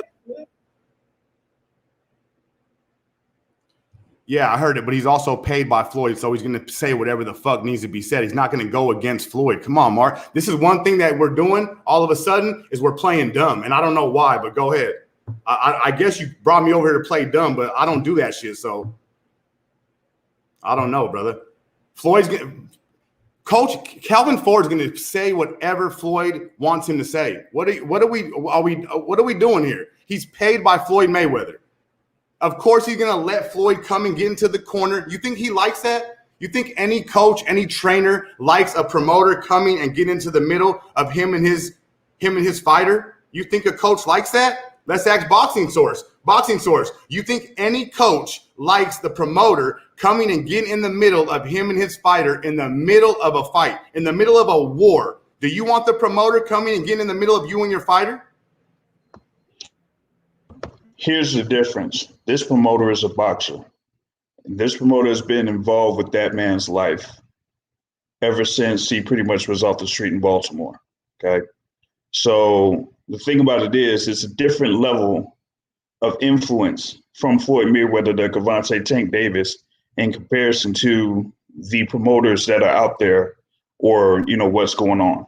Okay, so Floyd Mayweather stepping in, giving tips, doing that type of thing, that's all well and cool. They're cool with it inside the ring. They're cool with it outside of the ring. When Floyd Mayweather speaks, he speaks in the background. He says, you know what? I'm going to be back in chill unless he feels like Tank needs some help. And that's what he basically did at the post-fight press conference. I was there in attendance. That's where they got that pick from. Okay. So that type of relationship that they have between Floyd, Coach Calvin, and Tank, that's just them running the business how they're doing it. Okay. So there's no internal strife. There's no internal problems going on. That's just how they run things. Because this is what they're building for Tank Davis to be that next superstar. When it is time for Floyd Mayweather to step back, he will do that. He just feels like, from a PR standpoint, that Tank Davis is not quite ready for that. Not yet. I respect that opinion, but I also have an opinion, and I seen what happened there. You said you were there. I seen Tank look over at him and yell back at him and tell him, "You're not my coach." Okay, that's not what he said. Okay, so you guys have to understand where I'm coming from with my opinion. I got you, but Black and Brown, and I don't mean to cut you off, but that's what I was getting to. It's the footage is out there of Coach Calvin saying Tank was upset, not about Floyd talking to him. He said, and I believe this is Ellie setback footage. And he says, Tank was like, "I'm down." What?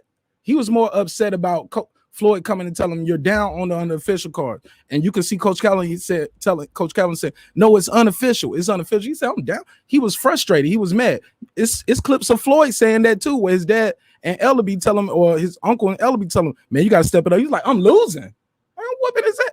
You know what I'm saying? It's not what you have interpreted as. That's your opinion. And like, that's why I was on your channel. I was like, bro, maybe you don't have the information. I look at you as a knowledgeable guy. I don't think you're one of those guys that I'm going to die on this hill because I said it and it is what it is. I think when presented new information, you will be like, "Oh, I didn't know that." All right. And some things are just, they are what they are. Super champ versus regular champ. You're right on that. I can't argue with you on that. It's not the superior belt, but it's not the same as the franchise neither, which just got here. It wasn't supposed to be transferable then, but now you got to petition for it. So technically the franchise is an email championship, the same way as we was talking about Devin.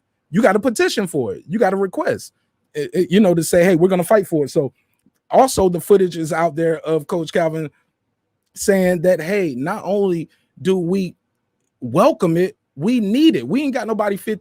I mean, he was 50-0. I'll play the clip. Shout out to Fred Box Conversations.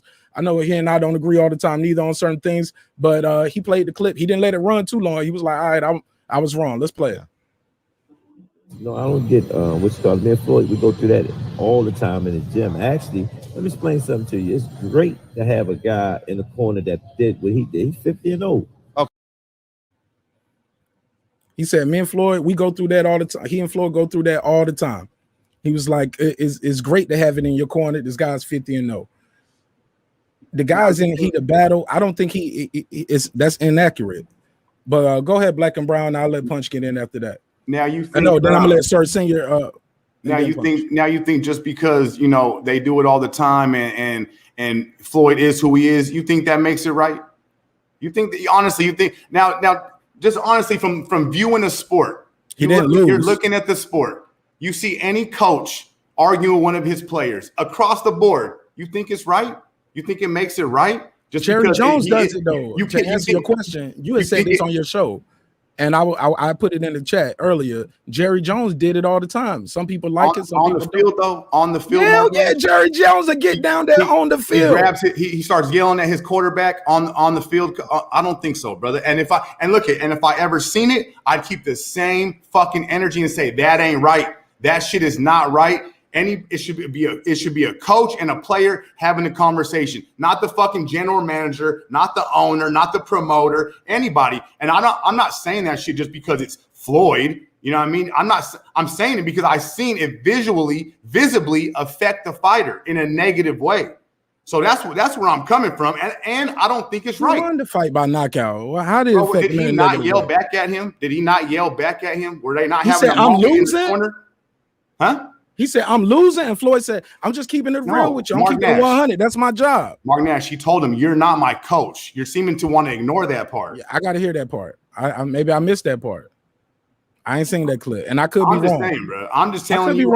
I'm just telling you. It wasn't a good look to me. I don't see that shit happen all the time. You know what I mean? You want to give him a pass because it's Floyd. That's cool. You go ahead. I'm still going to be honest from what I'm seeing. I don't see shit like that happening. I don't see Bob arguing with the promoters. I just don't see it. No matter who it is, Floyd, De La Hoya, anybody. Bernard Hopkins is there all the time. Like, come on, man. These dudes, just because it's Floyd and he never lost, his name don't carry more weight than Bernard Hopkins or Oscar De La Hoya. They can do the same thing he does. So Floyd's the only one that can do that. Bernard can't do that. I ain't say they can't do it. They choose not to. I see the guys yelling instructions all the time. Now, granted, walking over there, that's different. Maybe we don't like that. I get it. It's not illegal. He's not doing nothing wrong. It helped the guy win. You said it affected him in a negative way. Tank knocked him out. He was losing. Floyd did not lie to him. He was losing. Hey, Marq, what do you tell him? Hit him with the right. Hit him with the overhand right. What do you tell him? Fake him. What do you tell him? Give him a good feint and then hit him with the overhand right. Is that what he told him? Is that how he helped him win? He said, "You losing. You need to take it to the doghouse. Let people know." What's wrong with that? You need to step it up. You need to take it to the doghouse. Go ahead, sir. I wouldn't have no problem with it, Marq Nash, if Tank didn't yell back at him and say, "You're not my coach." In the middle of a dogfight, I wouldn't have no problem with it. I feel like that's the coach's job to discuss their game plan, discuss a plan B. You know what I mean? Some real game time shit. Not no yelling. To me, that looked like Pop Warner football shit. That didn't look like no professional boxing shit. If you're losing 6 rounds and you're down in the scorecards, then you need your coach to start talking to you about adjustments and plan Bs and plan Cs. Not fucking. But Floyd is a coach with him, though. Floyd works with him. Floyd hits the bag with him. He's there in sparring. He knows what he's capable of. He runs the miles with him. Go ahead, Punch Drunk, and then we'll pass it back around. I just want to let everybody get in. Oh shit, Sir Senior. I'm sorry, Sir Senior. Right after Punch Drunk. Go ahead, Punch, and then Sir Senior. I mean, what's up, everybody? Thanks for having me on the panel. I think why not? Look. I like this shit, man. Just because we don't agree all the time, don't mean like I ain't gonna let you on the panel. Shit, spit your game, talk your shit. You know what I'm saying? That's what it is. Nah, what it is, I think with Floyd Mayweather, he's in a compromising situation, and Calvin Ford as well. Calvin Ford, the last time he opened his mouth, the last time they wanted him not to be the trainer, you know what I'm saying? He got the boot, and they got Kevin Cunningham. And Gervonta Tank Davis got his coach back because he wanted to stay loyal to his coach, the guy that got him there. Let's be real. Floyd Mayweather never respected Calvin Ford. This is not the first time that Floyd Mayweather done this. He's done it before. And I know people in Las Vegas. I even spoke to Calvin Ford so he could get one of the fighters that I'm helping out, Henry, so he could spar with him. And he be in the gym all the time. They ran their whole camp without Floyd Mayweather. When you see them running a mile or you see them just in the gym one time, that's for the cameras. Floyd Mayweather is not there working with Gervonta Tank Davis.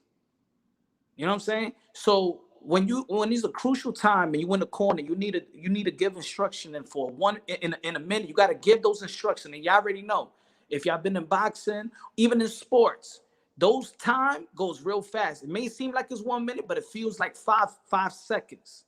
So he needs to give instruction on the fight that he's actually not doing very, very well, that he's actually really getting outboxed.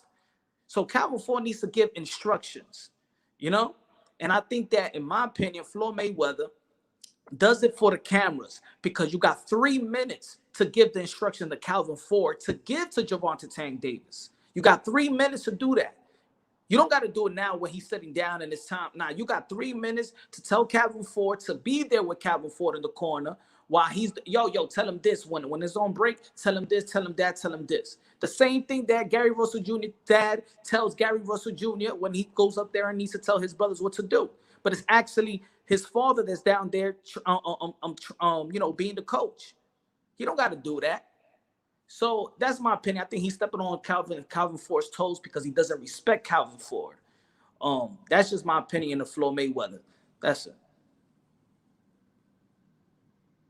All right, sir, Senior, go ahead, man. I'm gonna let you get in because I know you've been trying to speak for a minute. Your mic's muted, bro. All right, maybe got to keep back in. Hey, Boxing Source, you want to reply to any of that? Some of that I kind of agree with on you. I don't know if you said it just then or Black and Brown. I agree to a point. We seen guys do it all the time. I remember Floyd's father would go talk to the corner while Floyd's fighting. So in between rounds, you can hear him. Sometimes Floyd's father did that too, though, even while he was sitting down. Maybe that's the nature. You get what I'm saying? But we can't say it didn't help the guy. Now, granted, Black and Brown say he's seen footage of Tank saying, "You're not my coach." I didn't hear that. I haven't seen that footage. That hasn't hit me.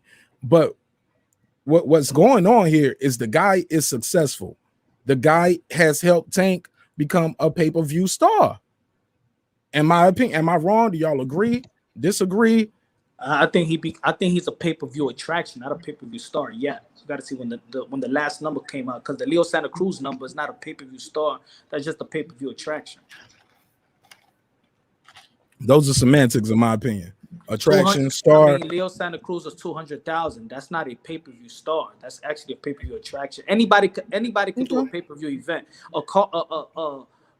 Chris Arreola and Andy Ruiz, that's not a pay-per-view. They're not really pay-per-view star, but they just put on pay-per-view. You understand what I'm saying? Like if you go to fight, fair enough. That was fair enough. That was a good example right there. That was a perfect example because they weren't pay-per-view stars. Perfect example. Good example. Yeah. You see how easy I can be swayed sometimes when presented new evidence. It's not hard to say, "Hey, I might have been wrong about that." That was 1,000,000% right. But also that was a pay-per-view event. Like it was Cinco de Mayo time. Andy Ruiz coming off a loss. Off a big fight. So yeah, I get it. But yeah, that wasn't a pay-per-view star. However, I don't think neither one of those guys' next fight is going to be on pay-per-view. Javante is back-to-back pay-per-view. Javante was on the Conor McGregor undercard. He was on the Mayweather Pacquiao undercard, right? The guy has been on Floyd Mayweather's cards for a minute. He has a fan base. He didn't do this. So he didn't do this in a hometown. He did this in Atlanta. I do give that to Javante Tank Davis. He does have a loyal fan base, and to be honest, and I said this yesterday, his loyal fan base actually loves him. I think he got a more loyal fan base than even Floyd Mayweather ever had. He had a fan base that hated him, but Javante Tank Davis has a fan base that actually loves him. Who said correct? Go ahead, Boxing Source. Go ahead, smoke a bag of this. Yeah, two comparisons there by Punch Drunk that was on point. The thing there with Ruiz and Areola being a pay-per-view, like they had to make that a pay-per-view due to Ruiz's price tag. So in order to try to make that up, they had to put it on pay-per-view. So no, he's not a pay-per-view star, but he had to be on pay-per-view to make it like a pay-per-view attraction or event, just to make up for how much Ruiz costs. But the thing with Tank Davis being a guy that's being supported, yep, that's right, because he's been the guy that everyone in Baltimore is basically backed up here. And so regardless of where he goes, there's going to be, a good amount of fans, significant amount of fans that are going to follow him and root for him. The last time he was in Atlanta for the Gamboa fight, they had about 4 or 5 buses coming down from Baltimore to see him. And then people make Atlanta for that Gamboa fight. This time around, you had pretty much a whole lot of folks from the DMV come down. Like I said before here on this podcast, like I know a few people that came from the DMV to watch Tank Davis fight there in Atlanta. So Mayweather really didn't have that he had to build his profile up by being the villain. You know, kind of like making him the villain against, you know, like a Oscar De La Hoya or against Arturo Gatti. But once he was the villain in Oscar De La Hoya fight and got that win, people were against him ever since. But that's how he made his money, by playing the villain role. Here with Tank Davis, they really don't have to do that. And that's key for him because he'll be able to be, you know, a box office or, you know, gate attraction regardless of where he goes.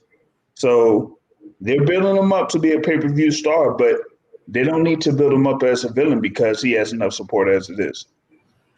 I'm gonna let Sir Senior get in. He keeps trying to get in. I think his mic keep clicking off. Sir, you there? Yeah, I'm here, bro. All right, I'm gonna let Sir Senior get his bars off.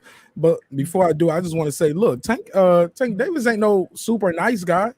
You know, he got into boxing because his Calvin's you know, somebody brought him to the gym because he was out there fighting.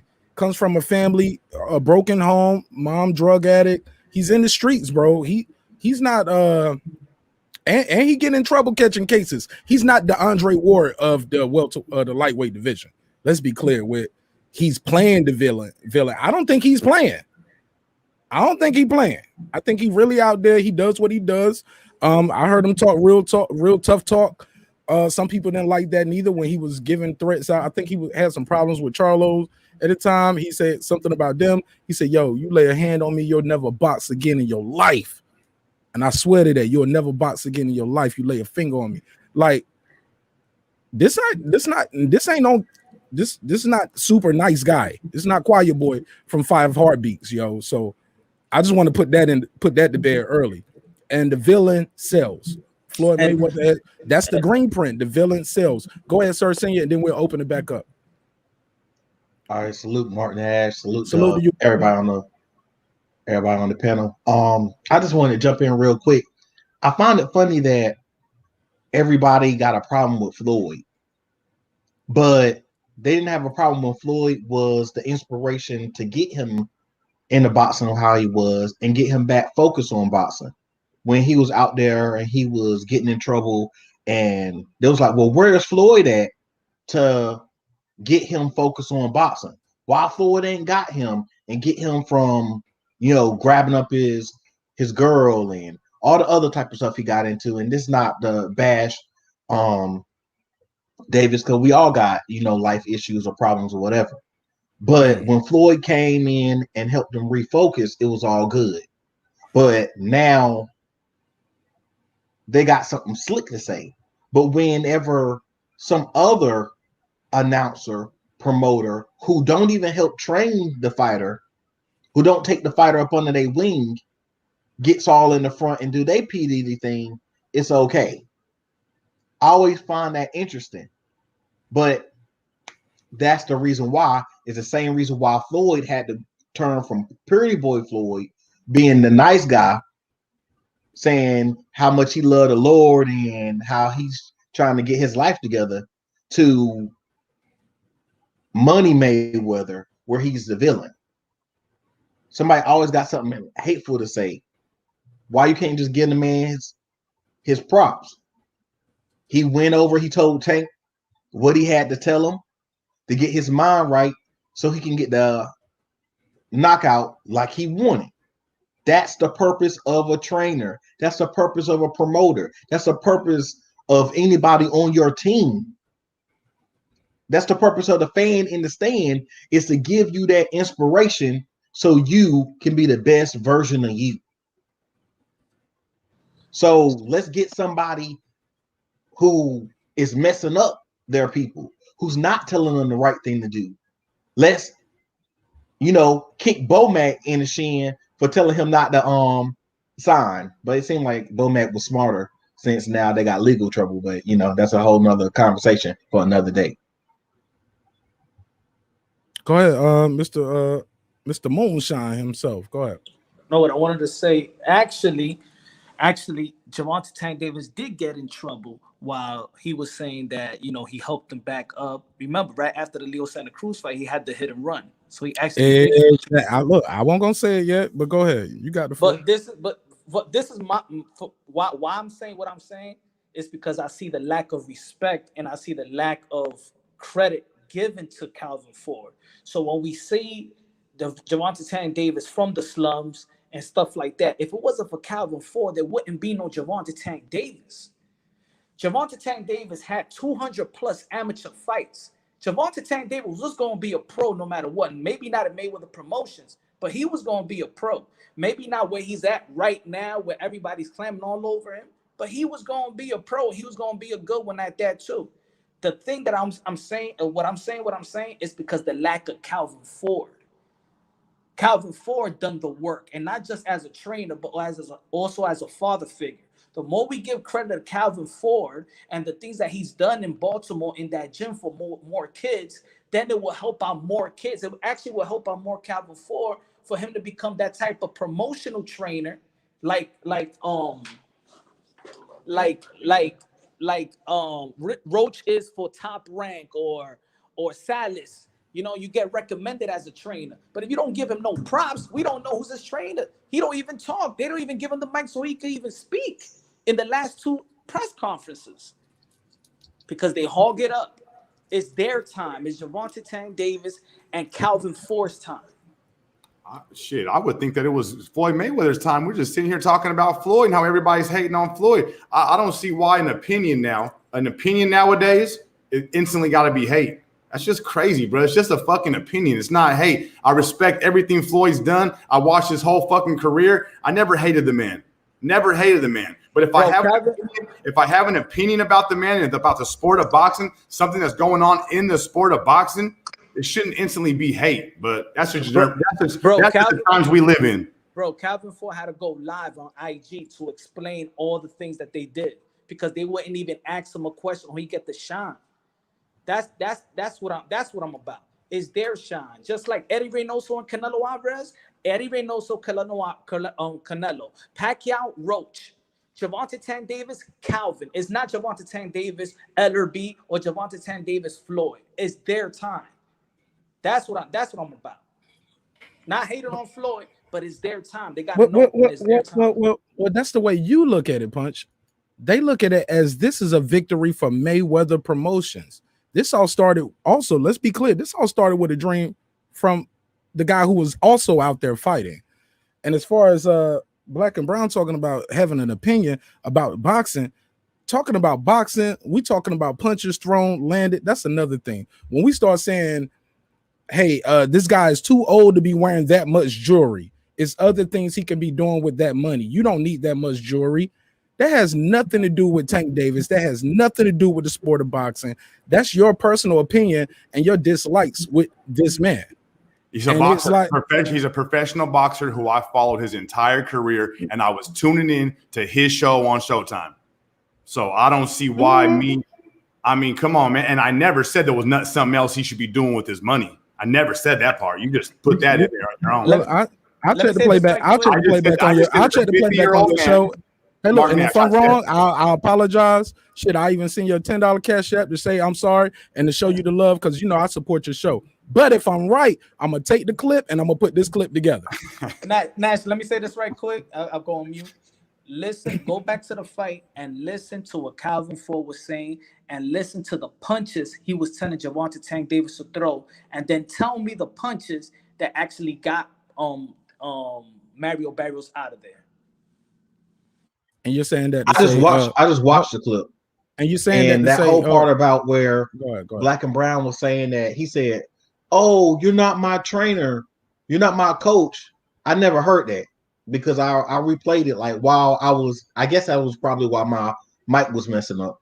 I was playing that the whole time, and he never said that. There's dozens of people on YouTube right now, let alone Facebook, Instagram, who blatantly broke down word for word, slow motion, that whole little conversation, and where their content was saying, okay, well, either Floyd just gave him the energy that he needed to go ahead and put him in the right headspace, which I agree with. He gave him, if it was true or not, it was what he needed to hear because he went in there and he handled business. But I never heard him say that you're not my coach. He was actually said that he was talking more about how is he down. how am I down? How they got me down? I've knocked them down twice. That's what he was saying. They were having that conversation way before the first knockdown went. That conversation happened early in the fight, like in the 5th round, brother, way before any knockdown had happened. It happened the first time he approached the corner. The very first time he approached the corner is when that happened. Rounds before any knockdown had happened. Yeah, remember there was a couple of times. Remember Floyd Mayweather was touching his glove to get his attention. There was a couple of times Floyd Mayweather was trying to get his attention. And see, and in the arena, we might have missed some of that because we saw Tank fight. Because I don't know if you guys are talking about this, but it was times where Tank was fighting and he looked over to the side and was saying something in real time. We just thought he was stunting. We seen Floyd do it. We seen Roy Jones do it. So we thought he was just stunting, like blah blah blah. So you're saying, is that when he said it in the fight, or was it in the corner? Because I'm surprised that clip ain't viral right now. You're not my coach. Tank Davis tells Floyd, "You're not my coach." I'm trying to find it right now. If anybody out there got the link or they know where I can find it, let me know. I'll be glad to address it. But I'd like to know too, because I was there, like you were saying, when Tank was looking away during the rounds. Like, you know, I thought he was just, you know, showboating or whatever it is and whatnot. But yeah, I've not seen anything where, you know, he would say something like that. And something of that magnitude, like you said, it would have been viral or somewhat viral, or it would have like rubbed off in the interactions that they had in the post-fight press conference. I didn't really see that in the vibes in that press conference. So yeah, that's something that I would have to see myself. Yeah, but that's basically what I was saying, man. I didn't see that. And I've heard people saying he should just leave Mayweather Promotions. He should start doing his own thing. Take control of your career.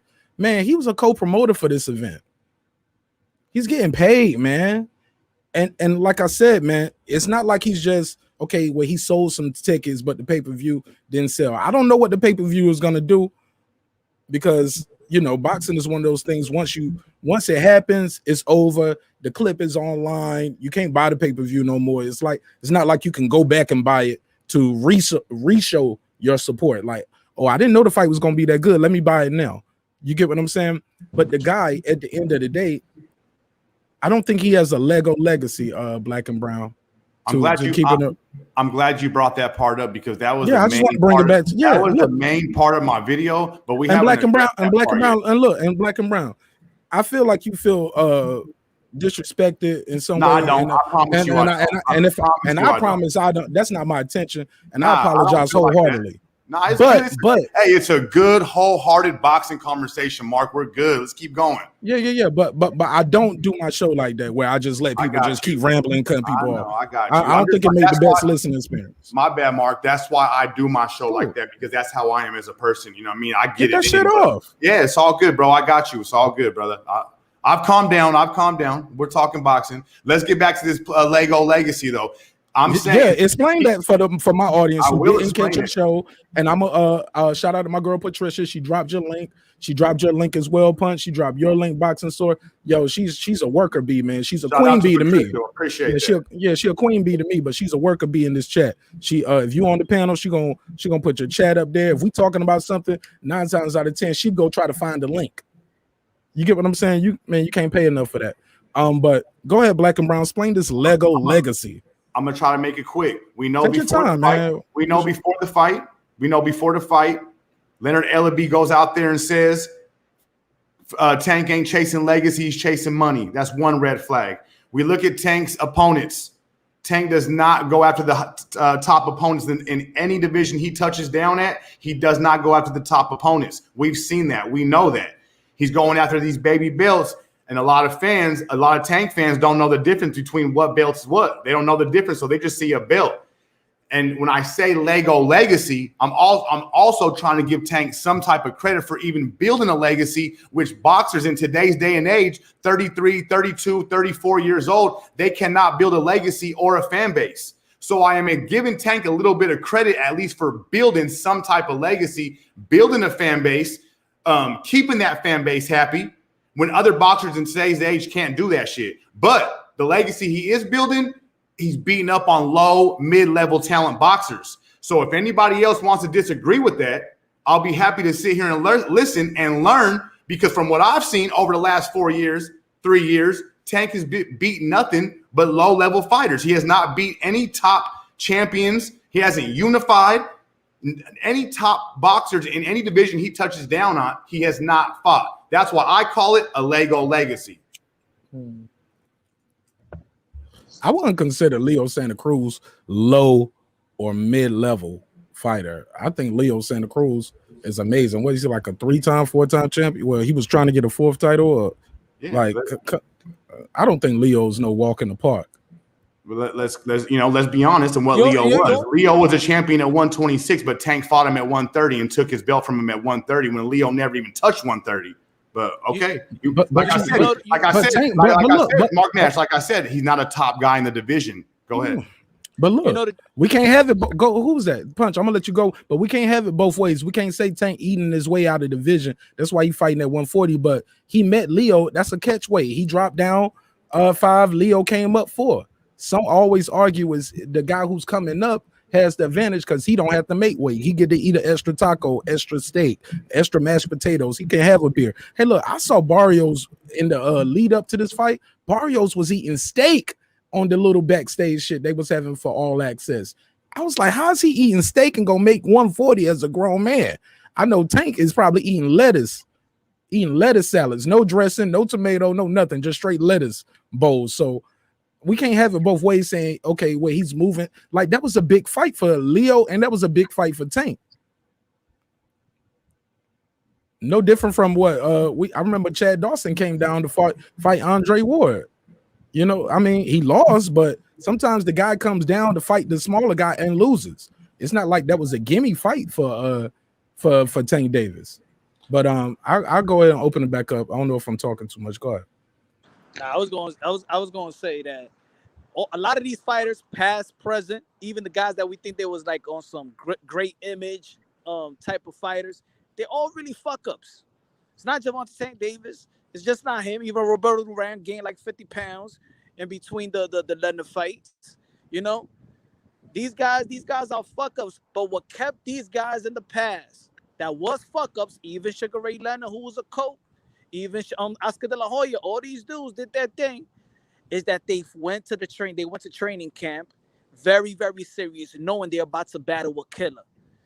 How you keep these guys prepared, how you keep these guys hungry, is to give them the type of opponents that's going to keep them in the gym and stay hungry. What did Adrian Broner say after his last fight? He's begging, please give me fights, keep me in the gym. What he was saying, I don't know what else. I don't do nothing else. You need to be in the gym. So Gervonta Tank Davis, I'd rather them build him a legacy, give him the type of opponents that's going to keep him in the gym, is going to keep him hungry, keep him in the gym. And it's not like we asking so much for Gervonta Tank. Matter of fact, it's not Gervonta Tank Davis. We're not asking so much for Mayweather Promotions, because it's not like we put in Gervonta Tank Davis and we want to see him there with killers. They ain't no killers. Haney's not a killer, but we want to see him with him. Ryan Garcia's not really a killer yet. Shakur Stevenson is not a killer. You know what I'm saying? He's actually the killer. Teofimo Lopez, yeah, both of them got power, so you can match them up. Lomachenko as well. You know what I'm saying? But it's not a lot of killers. We're not asking for so much for Mayweather Promotions to put them in there with guys that we even feel that is a 50-50 fight, or he could actually beat these guys. That's all I'm saying. We're not asking so much as fans to build the legacy for Gervonta Tank Davis. But got to have a dance part in the Punch. It was a bunch of people, and there's a lot of dancing. That he was going to lose this fight. Right. So speak on that, sir. So many people who said he was going to lose this fight. He jumped too high up. He thought he was cherry picking, but it's going to go wrong, and all this other kind of stuff. I mean, Mario Barrios was no bum. He was undefeated, and he got a nice punch on him. So very simply, for people to sit here and say now that because he knocked them out, it's something else. It was so many people I'm talking about from other boxers, announcers on YouTube or on, as they say, the main channels that was all saying that Tank was going to lose this fight.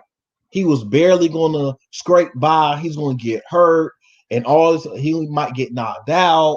All these things. Everybody had so much to say until Tank got in the ring and beat him. And then all of a sudden, oh, well, he wasn't that good. Come on, man. Keep the same energy. Did people say it? Did people say it because it was because of skill for skill, or did people say it because we feel like Tank Davis, he has this persona that is not dedicated the way that he should, or is not focused?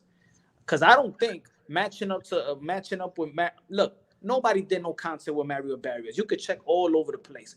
In the last year, nobody did a solo content on how special Mario Barrios is. We don't even talk about him in 140. We talk about Regis Prograis, Josh Taylor, Ramirez. Man, I've heard Brandon Lee's name more than I heard Mario Barrios. Stop it. Stop. Let's be serious.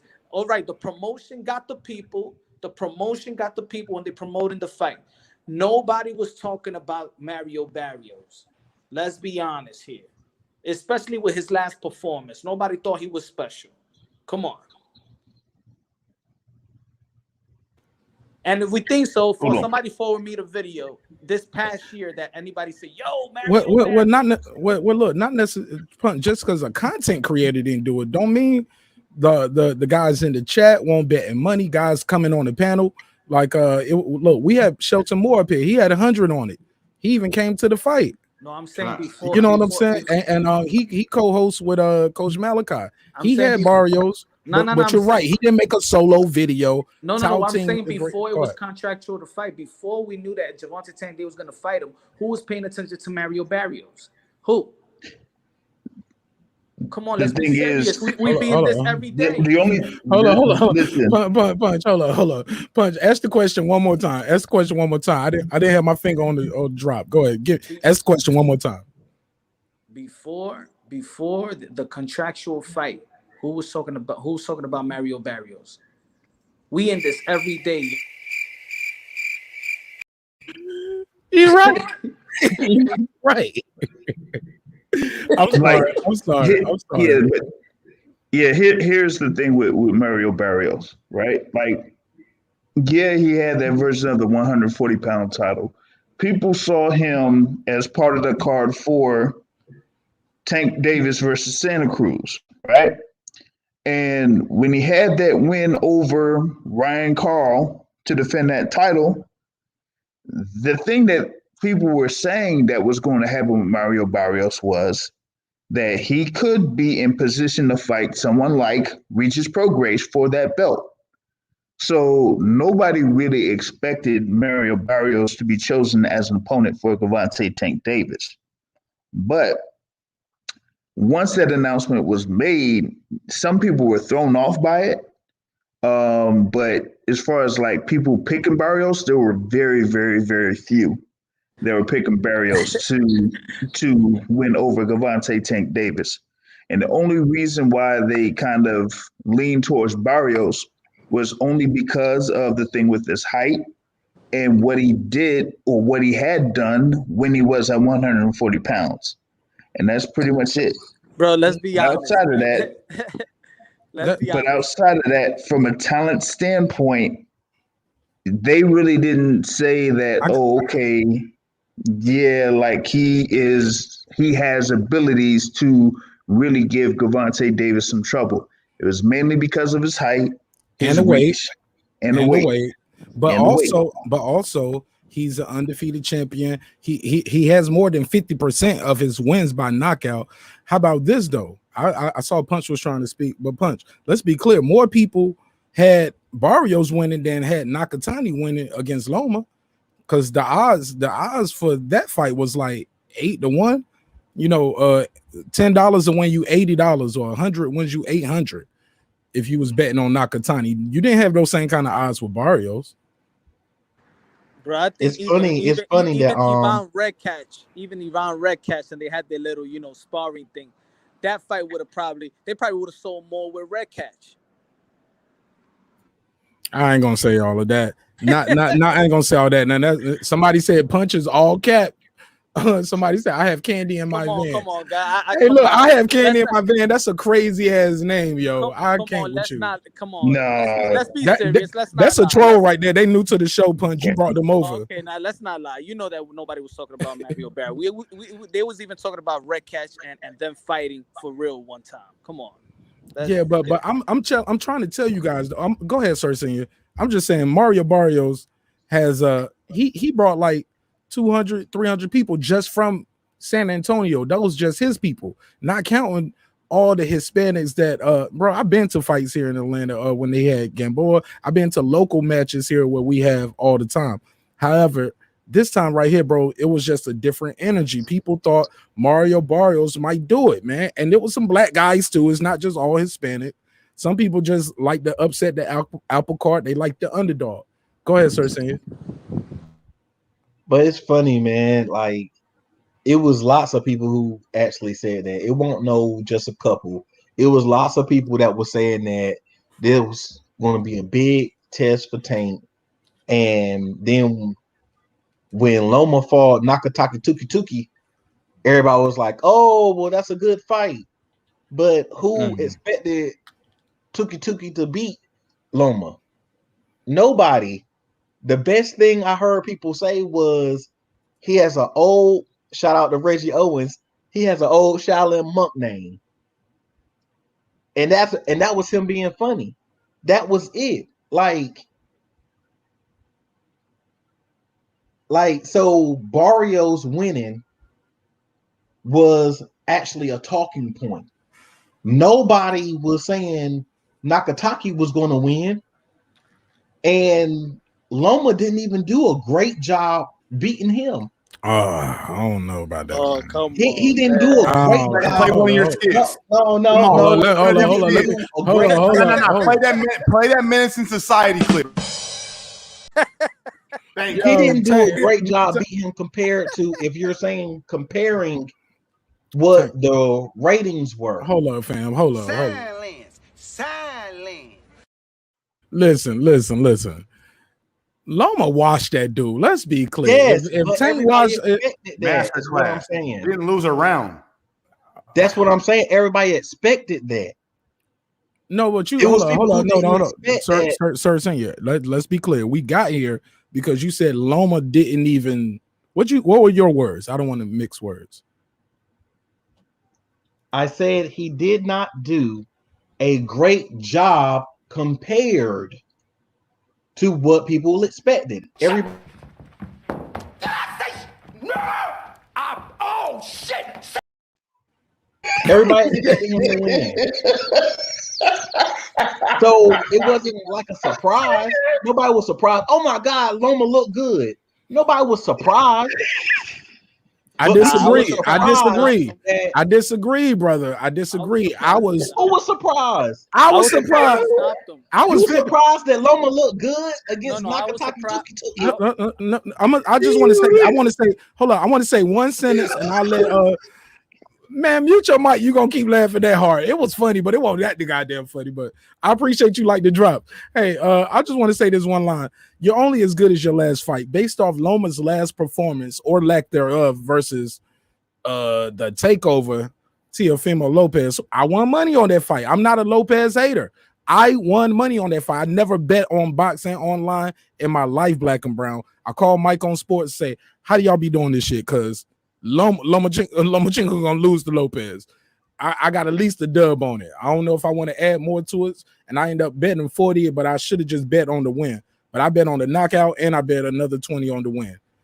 You know, I'm a TO fan for life because I won money my first time gambling and boxing.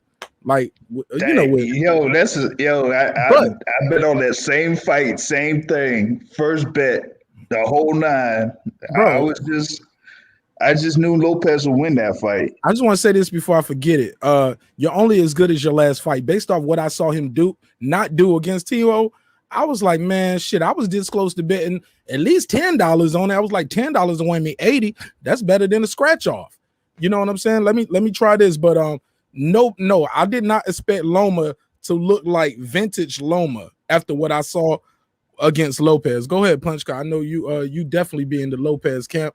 And shout out to Team Lopez for everything they do for the sport of boxing and allowing us to talk to him here on the YTBC. Go ahead, bro. Oh, no, I forgot what I was about to say. No, we was talking about how Loma, he said nobody expected Loma to look that good. Yeah, nah. I said nobody expected Loma to look bad against him. I was expecting Loma to outbox him, but I wasn't expecting him to stop Nakatani. I ain't see that one. I ain't see that coming. To stop Nakatani, nah, I ain't see that coming. But you know, it was a great performance. It was a statement performance. Put it that way. If you want somebody to make a statement, that was a statement performance. And yeah, y'all can go and speak. I just want to say shout out to DJ. I was able to connect with him at the fight. Super cool brother, super cool dude. Hey, I mean, I would have brought you a t-shirt, but I didn't know if I had you know what I'm saying, enough fabric. You know what I'm saying? Because DJ probably like a 5X, you know what I'm saying? So it's all love, my brother. I wish you nothing but the best. Thank you so much for chopping it up with us. Had a drink with the brother. We enjoyed a good night of boxing right here face to face. So yeah, man. That's why I like this YouTube shit, man, because it's dope to connect with these guys. And that's why I tell guys, you got to be careful sometimes what you say, because if you plan to be out here in these streets, going to these fights and these events, you're gonna meet people, bro. And you got to stand on that same shit you was talking on that internet. That's why I keep it 1,000 with you. If I fuck with you, I do. If I don't, I don't. And I can just keep it moving, my brother, because it's gonna be some furniture moving if I keep it going with you. So I just keep the shit moving, man. He said, yeah, it's 3X. but yeah, man. I'm just saying, man, and I can land the plane with this, man, or we can go as long as y'all want to go. I really think some of the hate that Tank Davis, and we'll do an episode one day about that. Some of the most overused words in boxing: ducking, you're a hater, fanboy, clout chasing. You know what I'm saying? Those kind of things. We kind of overuse some of those words too much in the boxing community. And if I misused it today, bum, he's a bum. You get what I'm saying? If it was that easy to be a champion, Gabe Rosado would have been a champion. Luis Arez would have been a 3-time champion. It's not as easy as you think. But I'll open the floor back up, and then, man, we can go and land this plane. I try not to make the episodes too long because I know people don't want to hear a 7-hour broadcast.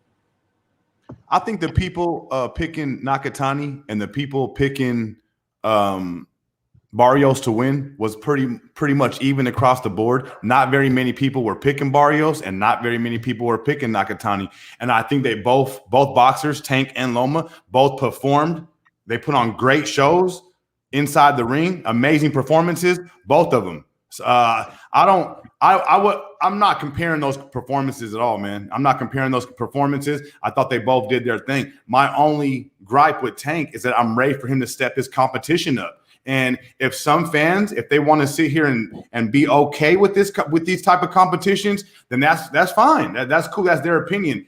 Me, I'm not. I'm going to keep on putting pressure on him to step his game up. I see how good the young man is. You'll never hear me go to my channel. You've never hear me discredit his abilities inside the ring, what he does to his opponents. I don't do that, but I do criticize his opponents.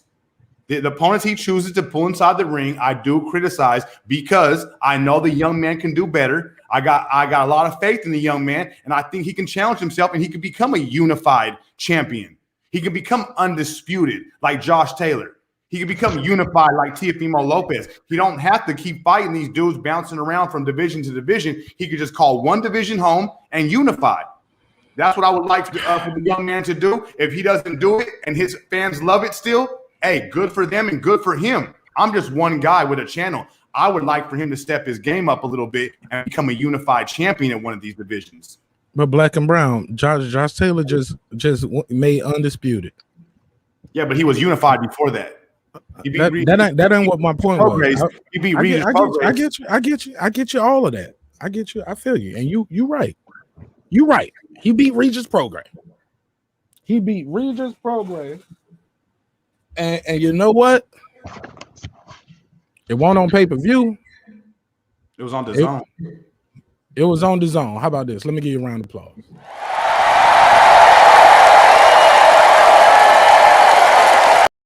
Let's give another round of applause. Let's give another round of applause for Tank for fighting on pay-per-view.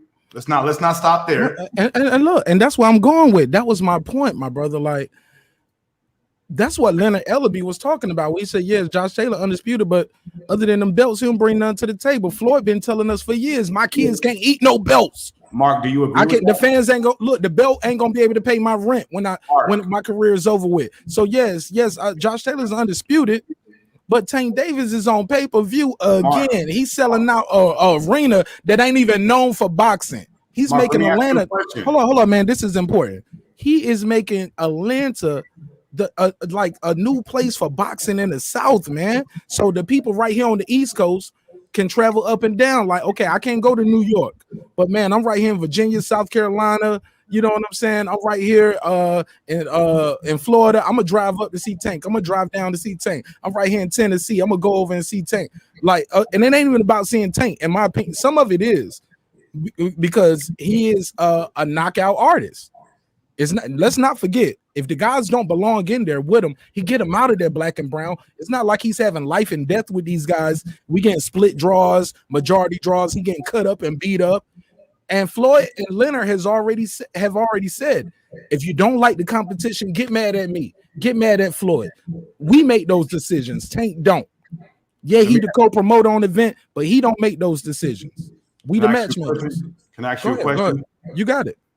When you just repeated Leonard Ellerby's question, Leonard Ellerby's statement when he said Josh Taylor don't bring nothing to the table. My question to you, everybody on the panel and everybody in the chat, do you guys agree with that statement? It's easy, yes or no. Go ahead, boxing sword search senior, and I'll answer last while I wait for the chat to answer. Okay. In reference to that, they feel like he doesn't bring much to the table because regardless of who Tank fights, they're going to bring the same crowd. They're going to bring the same interest regardless. So that's where Leonard Ellerby is coming at with that. So with that being said, that is why as matchmakers, they're really not going to have him fighting those other guys just yet.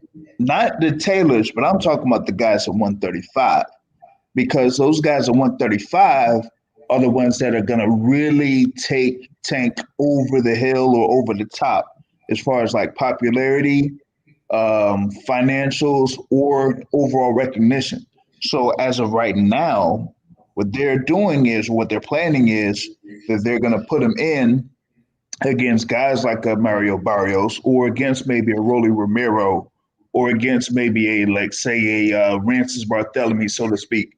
They're 140 pounds because they know that they could make money having Tank Davis fight regardless of who the opponent is. So with the thing with Josh Taylor, you have the issue of, hey, wait a minute, who is Josh Taylor under? Top rank? Nah, that's not going to work out, at least not at this particular point, because it wouldn't make financial sense. It's in-house fighting, and that's what they're doing. No different than any other promotional organization that's out there. They all do in-house fights. They all have their guys fighting each other, and then when the time is right, then they will work together to make a cross-promotional fight. That's the only time that it happens. But if it doesn't make sense, they're not going to make the fight. I know as a fan, we want to see the best fights available. But if they don't feel like it's going to happen, then it's not going to happen. And that's how it is. Yeah, but I was waiting for a yes or no answer. I mean, what was the question again? Because I ain't gonna lie. You agree with Leonard Ellerby's statement that someone like Josh Taylor brings nothing to the table? Oh, right. That was the question. He said Josh Taylor brings nothing to the table because I guess I don't think Josh Taylor fighting Barrios would have been pay-per-view though. You get what I'm saying? Can't get an answer. I don't know why we go back to money and pay-per-view. Just answer the question. When you say, look, because I'm gonna let that's the answer is about money. They're talking money. They're not talking about legacy or getting undisputed or anything like that. They're talking money. So money wise, he brings nothing to the table. No, he don't bring nothing to the table. So do you agree with that statement? Yes or no? I agree. He don't bring nothing to the table money wise. I see.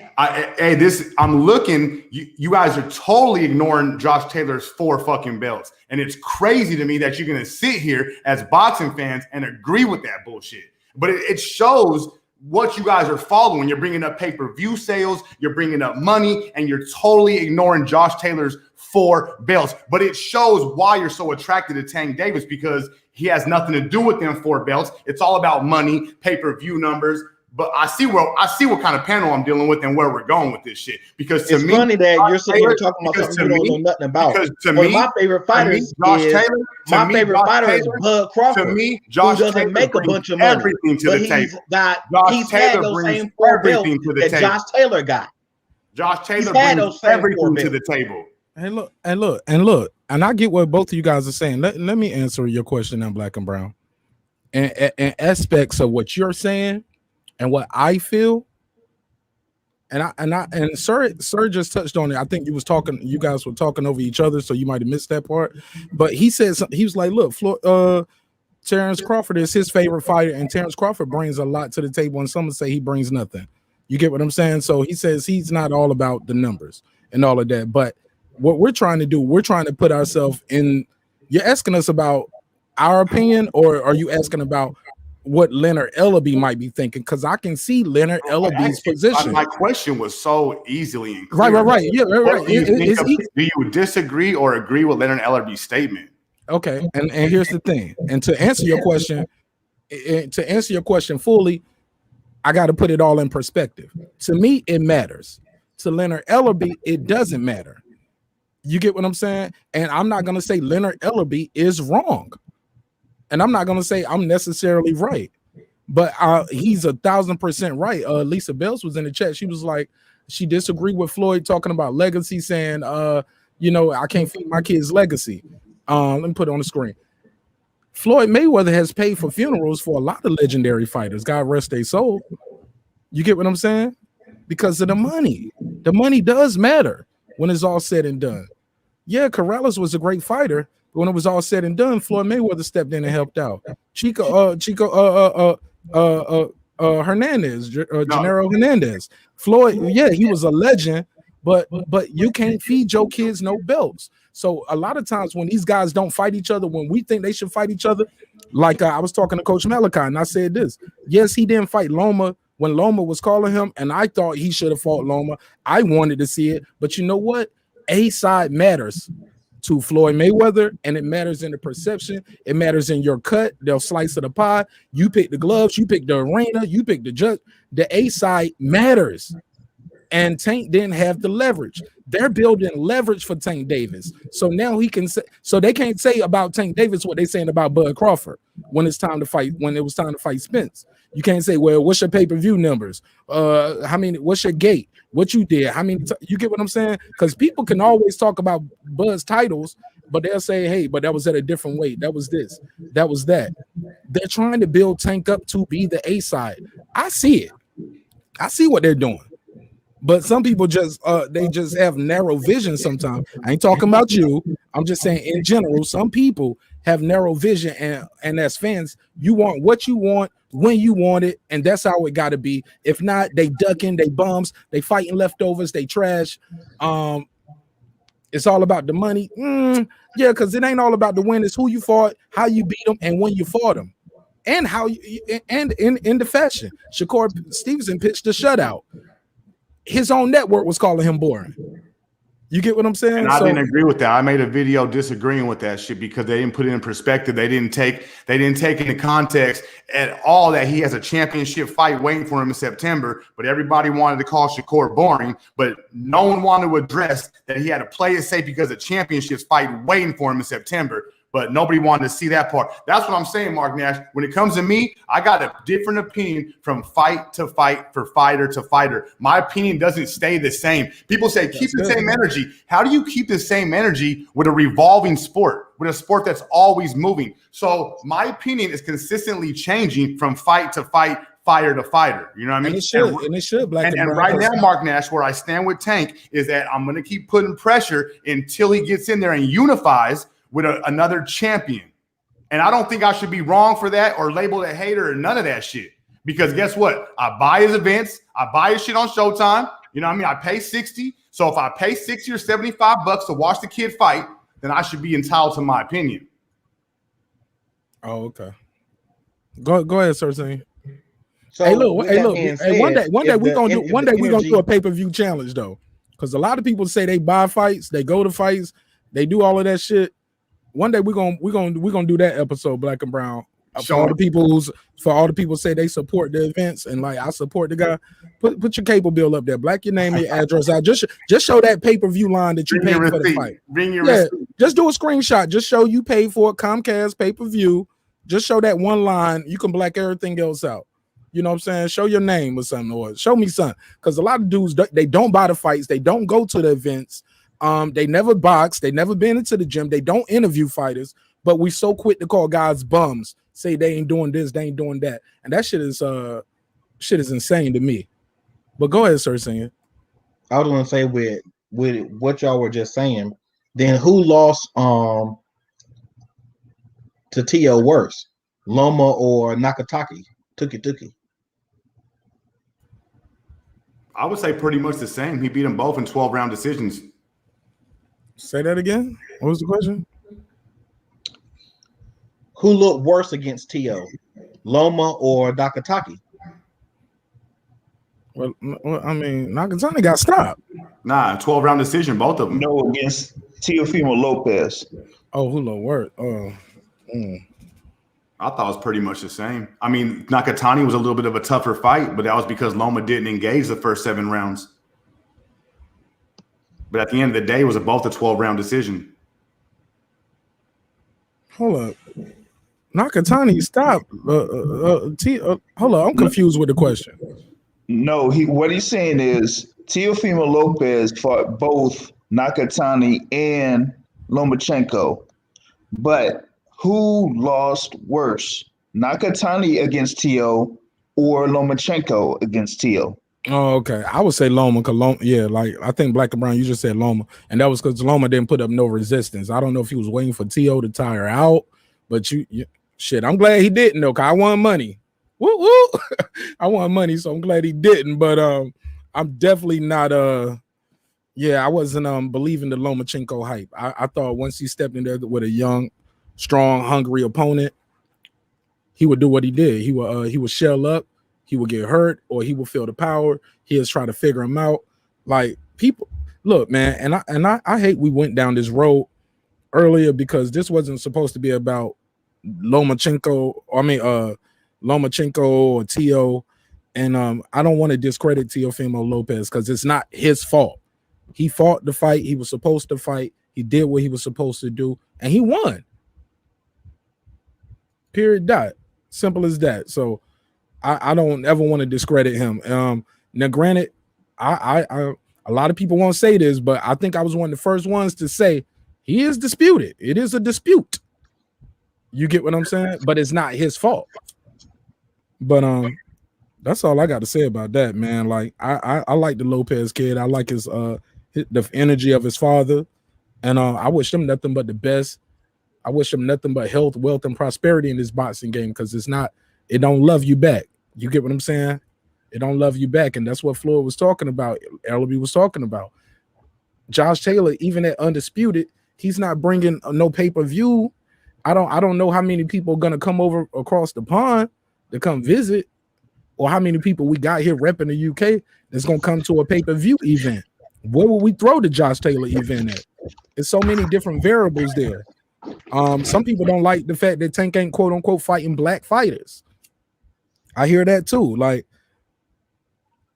I just think we got to give the guys time to develop, let them be great, enjoy the fights, If the guy is not, we don't look. We heard them bump heads before. They've talked about it online. Tank is vocal. If he had a problem with Mayweather like that, he's gonna say it. He said it before. Now I don't know if he got an NDA in the place now, but that's more guessing and hypotheticals, things we don't know about. Man, the guy put on a show, and even the undercards were dope. The untelevised and the televised. It was all knockouts. When the last time you paid for a pay-per-view or went to a fight and you just keep seeing knockout after knockout after knockout after knockout up to the main event, which is also several knockdowns, then a knockout. Come on, man. We got everything we asked for in a boxing match. Even in the weigh-in, man, it was concerts. It was a lady at the weigh-in. I don't know if they showed this on Showtime, but at the weigh-in, the lady was upside down on a damn trapeze doing a damn DJ show twerking. Did y'all see that during the weigh-in? They had her hoisted up. She's upside down. She's an acrobat / DJ. And she up there upside down DJing, twerking at the same time, scratching and mixing and shit. I need to see a video of that because they did not have that at the weigh-in. They didn't show that? Yeah, bro. I was right there on press row, bro. The shit was amazing. And I'm like, I never seen this before. They brought the girl Erica Banks out. She got that hit record, Bust It Challenge, Bust It, and all the girls was dancing. People, I'm like, okay, this is a damn show. Like, okay, this feels like a pay-per-view event. This is Mayweather Promotions. We're enjoying the show. It was a great show. It was a successful event. Now, time is going to tell what those pay-per-view numbers did. But nobody left upset. Nobody was walking around there saying, man, this is some bullshit. That's messed up. The Hispanic guys, the blacks, the whites, the Asians, everybody as they're walking out, they like, man, this was a good-ass show. I can't wait for the next fight. Oh, we coming back. You know what I'm saying? Hey, Mark, real quick, can we address HLD's comment? And you guys tell me if you think that's true or wrong or what you guys feel about that comment. Which one? This last one? Go ahead. Yeah, his latest one right there. Yeah. Go ahead. Speak on it. Read it out loud to the people, Black and Brown. What we got here? I mean, he's basically saying Devin Haney and Ryan Garcia both have fought better competition. They're 4 years younger than Tank Davis, and they've made more money than him. I mean, I can't speak on the money part because I don't know how much money Tank makes. But from what I've seen, you guys can correct me. But Luke Campbell is, I mean, probably better than anybody on Tank's resume, and so is Jorge Linares. I don't know. Luke Campbell never won a title though, did he? I mean, Luke Campbell's a two-time Olympian, two-time Olympian. So he never won a title though. I would love to talk about it though. Tank Davis took the strap off Pedraza. Pedraza was the champ. He went in there and took that belt off him. Let's start with the Luke Campbell. You don't like the Luke Campbell win? I like the win for Ryan, but I ain't gonna say it was a better win at the time than what that Pedraza win was for Tank. What about Jorge Linares then? Jorge Linares had 5 losses by knockout. Definitely gave Devin Haney a good fight. It was entertaining. I thought Devin could have fought a different fight, gave himself an easier night trying to please the crowd. He ended up getting wobbled. We're comparing Jorge Linares to Tank's best win.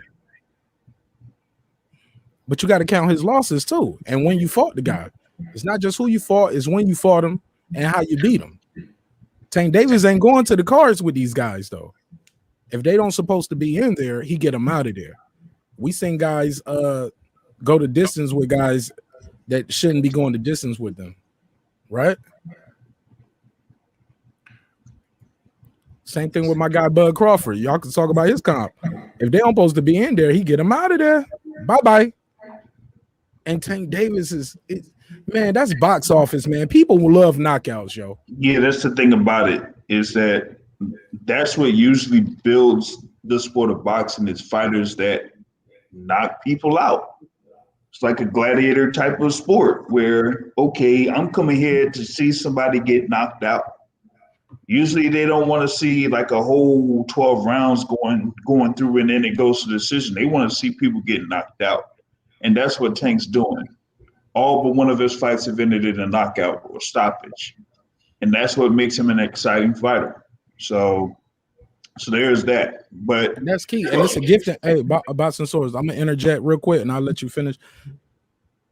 And that's the difference too. Like as much as we like Edgar Berlanga, the difference is too, those are 1 round knockouts. Like boxing fans, we're so fickle. We don't want you to blow the guy out in the first round. We want you to have some adversity, but we don't want you to be chinny. We don't want a decision. We want a knockout, but we don't want the knockout too early. Like, but go ahead, Boxing Swords. I'm sorry, I had to interject that. That was a good reference there, Edgar Berlanga. His buzz was all of those consecutive fights where he had a first round knockout. Like if he was, there at whatever super middleweight or whatever it is and got knockouts in, maybe a 4th round or a 3rd round or something, and maybe he wouldn't have had the buzz that he did in those short amount of fights. But him having like 11 fights, 11 knockouts or whatever it was, the streak was before his last fight, that's what gave him, the interest. So that just shows you like how marketable you could be if you go in there, you get into the ring, and you're able to knock your guy out. And that's what they're doing here with Tank Davis. Yeah, and I don't want to, like Black and Brown said, I don't want to get into people's money, because I don't know what Devin Haney what he's making and what he's not making. I did see him somewhere arguing with Tank because Tank was little boying him about the money, and he was like, "Yeah, but you know, I'm doing it now. I'm doing what you was doing.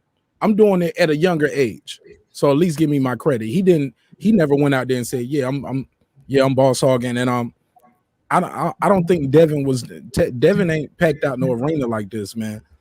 If so, I'm wrong. Somebody correct me. I didn't see him pack out a damn basketball arena twice. Nope. You know what I'm saying? He's doing good numbers, but he's not doing Tank Davis numbers on pay-per-view. The gate, the cheapest seat, one of the cheapest seats in there was about $150, bro. Yep. That second level was 150. The other side was 200, 250. We talking about nosebleeds, man. $150. I feel you guys when you talk about pay-per-view sales and pay-per-view star and money he's made and he packs places out. I feel you, but not all boxing fans care about that. Some boxing fans only care about what they do inside the ring and if they're chasing champions and if they become champions. Not everybody cares about pay-per-view numbers and how many butts you put in the seats. Not everybody cares about that shit. During the pandemic, there was no fans in the seats. So I don't know, man. Like, that's cool that you guys like that shit, but that shit means absolutely nothing to me at the end of the day. I look at who's chasing unifications, who's chasing belts, and who's chasing championships. And that's probably why I criticize Tank so much, because I don't see him doing it. Sir. Okay, here's my question to you. Why is Bud not more popular then? Because he's knocking out people. He's got more belts. He's a better fighter all the way around than pretty much anybody in the ring. All the greats say that. You want me to tell you why Bud's not more popular, brother? Because no opponents. The same thing I'm complaining about Tank. No opponents. But Bud at least has accomplished things. Bud has accomplished undisputed. And Bud's 33. It's hard to compare someone that's 32, 33 to a 26-year-old. So you bring up Bud, but Bud's not more popular because he don't get no opponents, brother. That's why Bud's not popular. But he had the opponents. He took the Josh Taylor route. You get what I'm saying? Some would say a little better because he got one at 35, undisputed at 140. Like Josh Taylor came up to 147, first title match. He took the strap off the guy who took the strap off Manny Pacquiao. And we act like that didn't happen. We just say, well, Manny Pacquiao didn't really lose. It's like we pick and choose who we gonna even in victory, we'll downplay a guy's win and say, well, I didn't think he beat the guy. You know what I'm saying? I love Manny Pacquiao. But a lot of Manny Pacquiao's losses, they come with excuses, not necessarily by him all the time, but by the fans. Like they said, look, I heard Matt Kellerman say, I guess the Mexican chemist was better tonight when Marquez beat him. I heard people say Teddy Atlas say he got robbed when he lost the horn. I heard people say when I heard Manny Pacquiao say out his own mouth when he lost to Floyd Mayweather. I had a shoulder injury, but I didn't need surgery. I was healed by the salt water. Man, if you don't cut that, hey, shout out to Big Dog Willie, AK, go get your vaccine right now. My brother right here from another. I love you, dude. Love what you're doing. And we wish you nothing but the best. Talk to us, my G. Go ahead, Big Dog Willie. This the real Big Dog Willie? Yeah, it's to me. What's up? All right. Yeah, man. Talk to me. You got the floor, my G. Hey, what's up? Hey, I just got to say what Black and Brown is saying. I kind of feel what he's saying about, because he's like old school, man. He's like that. You broke up. You said there's something going on with my phone. Hold on. Yeah, I'll be with you in a second. Hold on. Yeah, no problem. Hey, Black and Brown. He pulled up. He gave you a compliment, and he called you an old man at the same time. Hey, How about that? I love that. I like that. Hey, look, I was gonna give him the slap. You want me to give him the slap for you? Nah, hell no. Give him a round of applause. Give him a round of applause. Okay.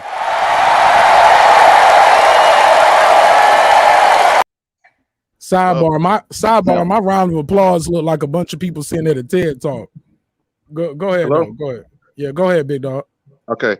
Yeah, I mean, I hear what he's saying because I'm old school too, but I want to see the best fight the best. I don't like, people getting on here fighting, sub-level competition and getting all the praise. But Tank is exciting to watch. And that's what it is, man. And I don't want to be that guy, but I'd rather watch him than a lot of fighters who are presumably have more, they're better than him or have more accomplishments. Say it again. Say that again, Big Dog Willie, for the people in the back. I said I'd rather watch him than some people who have more accomplishments, as in more belts and stuff like that. That's why Tank get that money. That's why Tank is, people like watching Tank. And that's why when you do that, that's why Tank has that ability. And I would say, let me say it like this. That's why people get upset when he do good numbers, or people say he's all this, all that, because he's exciting to watch. And they do that with a lot of other fighters too. Ryan Garcia is going to be that way. Ryan Garcia, to me, haven't proved shit. Right. I don't think he's on the same level as Tank. He don't have to be on the same level. He's a good-looking kid. He's fast. He has exciting style. He's got really quick hands. And he's get his praises before he even stepped in the ring. So that's just how, he's fun to watch. It's entertainment, right? It's entertainment. And that's what boxing has become. Yeah, well, you sound contradictory a little bit. You said you agree with Black and Brown, but then you sound like you agree with me. No. I said that's how boxing has become, and that's what I'm saying. It has become that. So you saying Black and Brown is kind of? I'll be honest with you. I am guilty of some of the things that what you guys are talking about, but it's it is what it is, and until we get a grand scheme thing where boxers the best have the best to fight the best, like the UFC, then it's never going to change. It's never going to change. I agree with Big Dog Willie that Tank is exciting to watch, and there is fighters that I'd rather watch Tank than other fighters. I do agree with that because the knockout of Leo Santa Cruz was devastating. What he just did to Mario Barrios was fucking brutal as fuck. Like, I agree with that part. I do agree with that part. I know I'm coming off like I'm a Tank hater, and I'm not, but really, guys, I'm really a Tank fan, and I want more out of the young man. I want to see him fight the best in one division.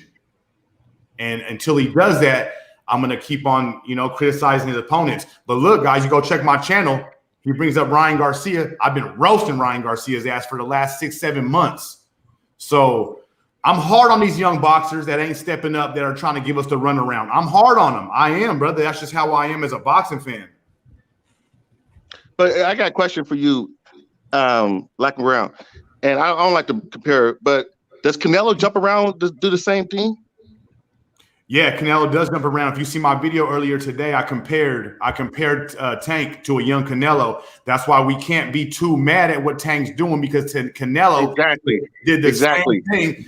Canelo did the same thing, and look at what also Canelo did. When Canelo went and beat Rocky Fielding at 168 pounds, he tried to tell the world that he was a 3-division weight champion when he wasn't. Then he went up to beat Kovalev, and he told the world that he was a 4-division weight champion, which he wasn't. That was a fucking lie. But since then, he's gone back and made it right. It's the same thing Tank is doing right now, telling everybody he's a division champion at 140 when he's not. It's a lie. But I also said this in my video, maybe some point in time, he'll go back and make that right. There is a lot of comparisons between what Tank is doing and what Canelo's doing. There is a lot of comparisons. That's why I do give Tank a little bit of credit. I promise you, you go watch the video, the credit is there. He's building his own little baby legacy. I'm just calling it a Lego legacy. Look at that shade. That's some shade. So it's a baby legacy. The credit, every opponent real quick. One more thing. The credit is there. You just got to look for it. Go ahead.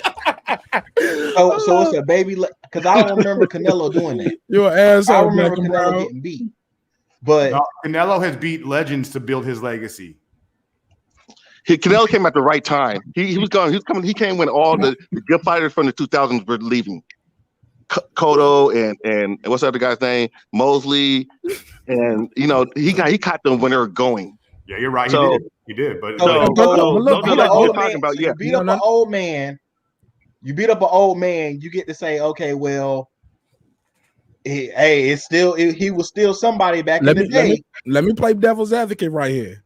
It is just like it's not Mayweather's fault when he caught guys. And it's, look, man, Coach Malachi got this saying. He said, if it weren't for double standards, y'all wouldn't have no standards at all. I ain't speaking about nobody on this panel, but I have heard that narrative. But let's be clear. It is not Canelo's fault the era he was born in. Same way with Jordan. Like Jordan caught guys at the end of their career, people will say. You get what I'm saying? It's not his fault. It's not his fault where you're born at. You got to beat the guy put in front of you. And then when you beat the guy, if he goes on to do great things, you're great. Your legacy is boosted. If he retires after that, oh, well, you beat a washed up guy. We can't have that, man. Like that is weird. It's crazy. And it's not fair to Canelo. It's not his fault. Now, granted, it might be true, but it's not his fault.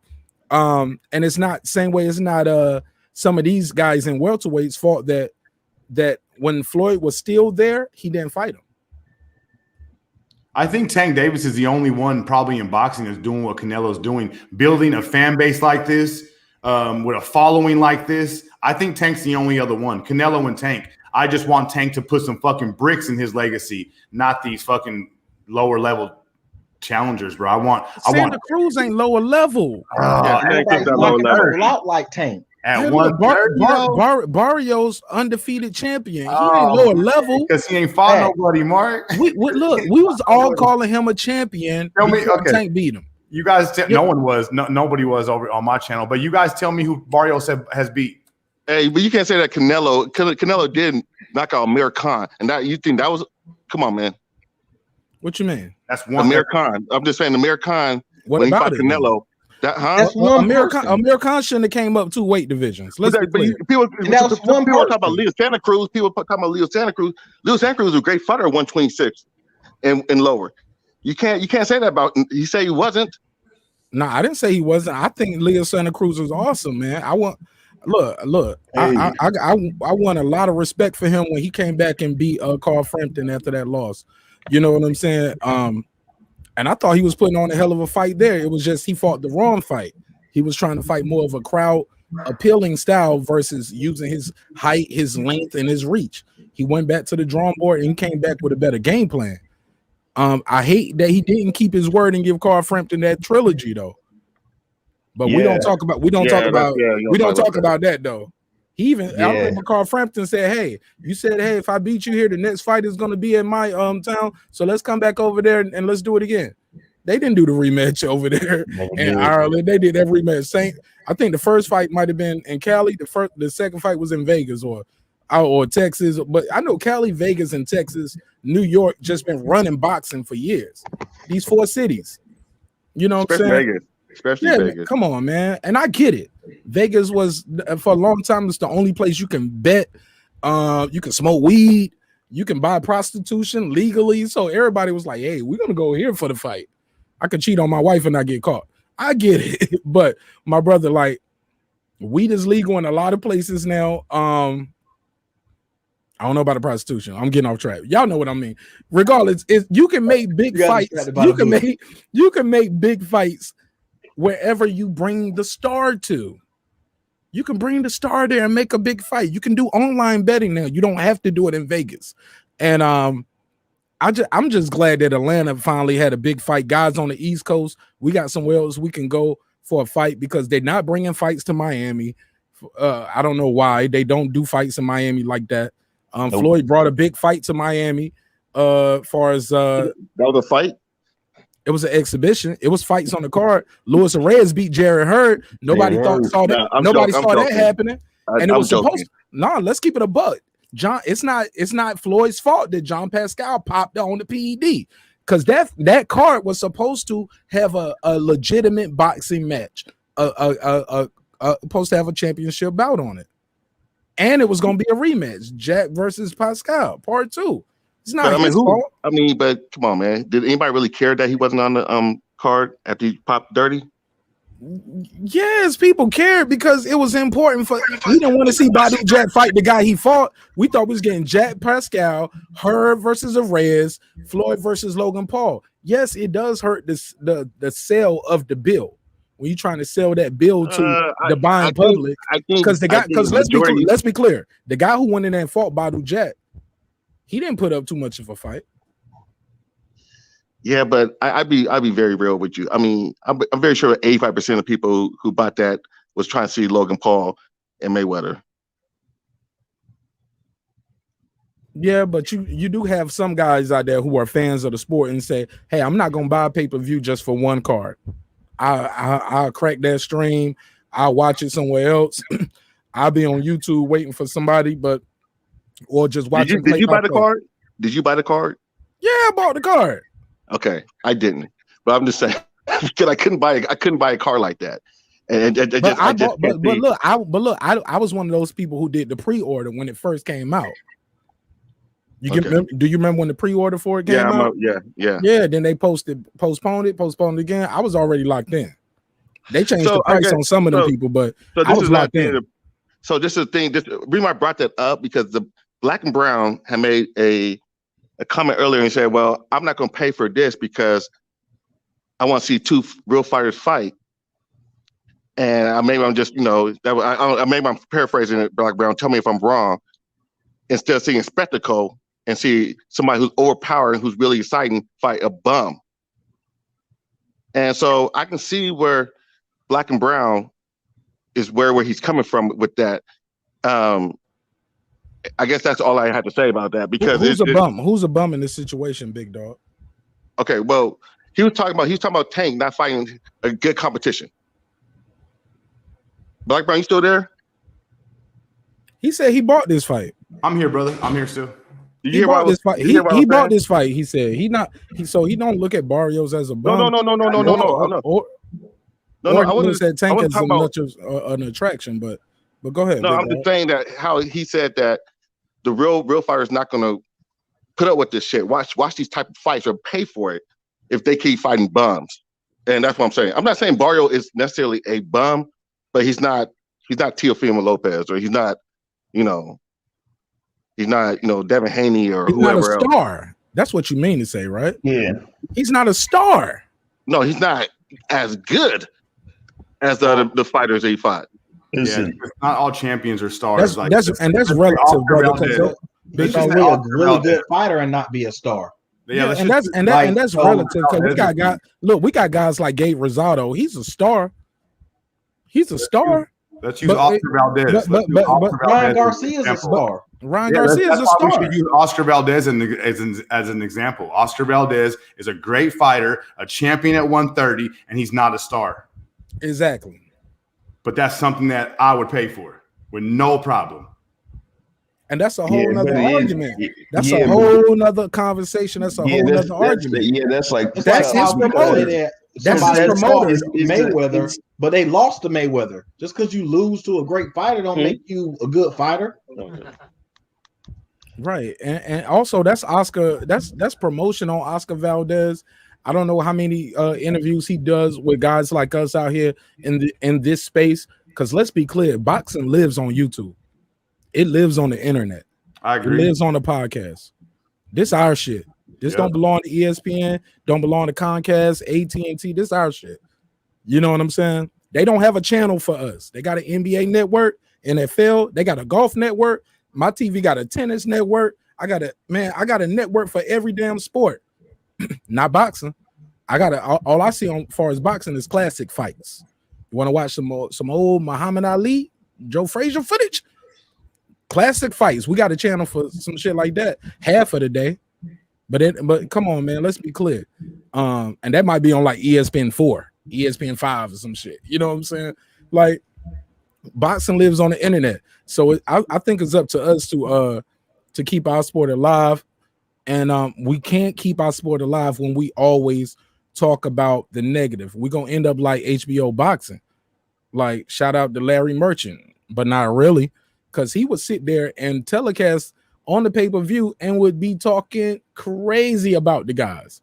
And this is before they even threw a bunch. This is just doing the ring walk. He's up there saying shit like about Zab Judah. I never forget it because I made a punchline about it. He said he has $100,000 worth of diamond and gold in his mouth, Jim. Unfortunately, it's in a glass setting. What? My mama watching this fight. Don't be talking about me like that. I ain't even throwing a punch. Like No, you're bad. But I say that to say you're bad. You're bad talking. You're trashing the fighters and the event before it you know what I'm saying. And I think that's why Showtime took off. Because now, granted, you might not like Showtime commentary all the time because they were so good at what they were doing. They would have you thinking a fight was a good fight when it wasn't. It was all right. It was a good scrap, but this wasn't the best fight that we could have got for our money. But they were good at selling the fight, even from the promotion to the commentary. You don't have your commentator sitting here saying, this is trash. Hey, look, so let's talk about the Patriots game. Bro, they would be talking about football matches in the middle of an HBO broadcast. I said all that to say it's up to us as fans to keep our sport alive. We can't just always go with the mainstream media narrative. And sometimes I feel like us in the YTBC community, well, the YTBC, well, y'all know what I mean. We go with some of those mainstream narratives. We regurgitate talking points from bigger channels, and for you know it, man, we're causing our own demise. True. Because it is good fights out there. I get it, Black and Brown. You want to put pressure on the guys to fight the fights that you want to see. My whole point is, brother, when you start talking about Mayweather's necklace, when we start saying Mayweather shouldn't have been in the corner, saying this, that, and the third, because we're not used to other guys doing, man, this is a new era, man. This is different.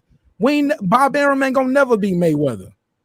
They ain't gonna never be able to go and fight 50-0. Eddie Hearn, Don King, Oscar De La Hoya, he beat him. So yes, this is unconventional, it's different, it's new, we might not like it, but it's not illegal, and it actually helped the fighter get a victory that he was behind on the cards.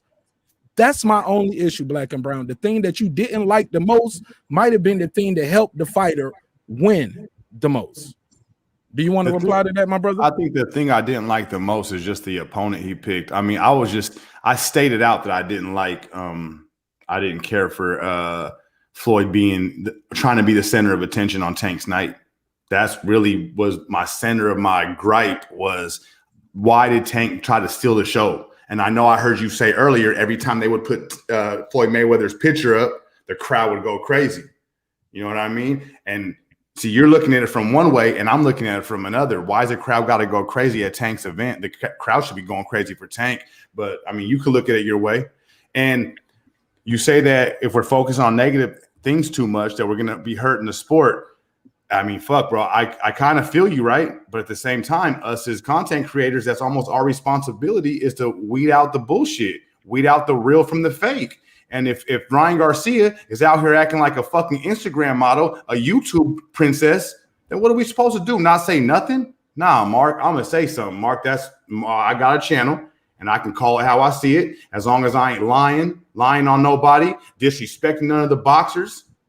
If you check my content, I never disrespect a boxer, never disrespect them in the comments and in the titles of my videos. So I gotta call out bullshit in the sport of boxing when I see it. That's the whole point in having a channel. You know what I mean? Yeah, but you do allow other people to do that on your show. Oh yeah, for sure. That's what Free Smoke Friday is all about. That's what Free Smoke Friday is all about. Let's be clear about that. You bring that shit. You bring it on Friday nights, and there's no whole bars. So I mean, you know, to each his own, and yes, every sir. content creator is their own executive producer. So they put out what they put out what they feel is good, and it's up to them. You know, they're gonna catch backlash for it. You know what I mean? Or their channel's gonna blow up, or their channel's gonna fall apart. It's up to them at the end of the day. Hey, look, but Atlanta, let's be clear. Atlanta went crazy for Floyd for this, man. It wasn't just because he's a black man with $4 million in jewels on his neck. Let's be clear, because I heard people say that too. Shout out to Blue Blood Sports. I heard Blue Blood say this. He was like, oh yeah, I'm paraphrasing, but he said something to the degree like, oh yeah, of course they like that. Or because somebody put it in his chat, he read it, and he kind of co-signed and agree with it. It's not just that. Let's be clear, but that is true. Atlanta is a place where a lot of black filmmakers, we have a black mayor here for I don't know how long. They had a black mayor here, like city commission, like all these kind of things. Tyler Perry Studios here. A lot of movies are getting built here because they built new studios here. So yes, they do appreciate the fact that yes, this is a black guy who got it out the mud. But more importantly, they looking at him like, we know this fight is here because of you. We would not have this event here in Atlanta if it wasn't for Floyd Mayweather. So yes, we appreciate him for that. But I get that. But go ahead. Somebody was calling me. Go ahead. I just said, you know what? And this is people gonna hate me saying it, but Mayweather is still the face of boxing, hands down. Absolutely. Hey, look. So it doesn't matter. I just had that debate, Big Dog Willie. But go ahead. I'm gonna let you tell me why, and I'll try to play devil's advocate. But I just had that argument. I know. That's all I have to say because we already know the reason why things happen the way in boxing it does. What do you think Canelo got his playbook from who? You know, it's you know, he goes up and down the divisions just like who used to go up and down the divisions. Who had catch weights? Who had, you know, just stuff like that. Who did that first? Mayweather. Oscar. But I'm talking about to the height it got, to like the grand height it got, Mayweather. And so I don't remember Floyd doing a whole bunch of catch weights, bro. I remember he did a number of catch weights. Who did he fight? Who did he fight Canelo at? No, other than that, and I just want to be clear, Canelo and Cotto too. No, he fought Cotto at 154. That won a catch weight. 152. That was 154. That was 154. He fought him at that weight. He fought Canelo at 152 because that was the weight Canelo said, I'll fight him at that weight. Canelo put that out there, and they took the bait. They called him on his bluff, and they followed through with their word. And Canelo, as a man, respected Canelo and Oscar. Who did he fight? He fought Manuel Marquez at what? Now he came in overweight. Now he came in overweight. Was it like 44? Was it 44? No. Wait, he came. No. He came in overweight for that fight. But he was. He paid Marquez $1 million for that. So yeah, you was that 47 or was that 40? I don't know what weight it was, but I just know whatever it was. Let's be clear though. Whatever weight that was, Floyd came in overweight. Oh, yeah, I knew he was. After a 2-year layoff, and he paid Marquez about $1 million or something like that, or 500,000, something crazy. It was at least 6 figures. But what I'm trying to say is, I mean, whose playbook it doesn't matter. But what I'm trying to say is, Floyd is still the face of boxing, and that's and that's what it comes down to. And people can't get mad because what he does. We got mad, we get mad, nothing's changing until Floyd decides that he wants to leave, or until somebody gets bigger than Floyd. Then that's exactly what's going to happen. It keep happening the way he's going to keep happening. Yeah, and on Witness the Host, I've been putting up with your trolling ass all night. But you doing the most. He's like Logan Paul. Bro, what you wanted? Well, look, he didn't make Logan Paul drain down to 150. That was a terrible example. I've been ignoring your trolling ass all night, but this is weird. What you wanted, Floyd to gain, come up to 190, or you wanted him to make Logan Paul suck down to 147, 150, 160? Pause. But my G, that was a terrible example with Logan Paul. You got to step your boxing knowledge up, my G. That was a terrible example. Like that fight was every advantage for Logan Paul. It was no judges.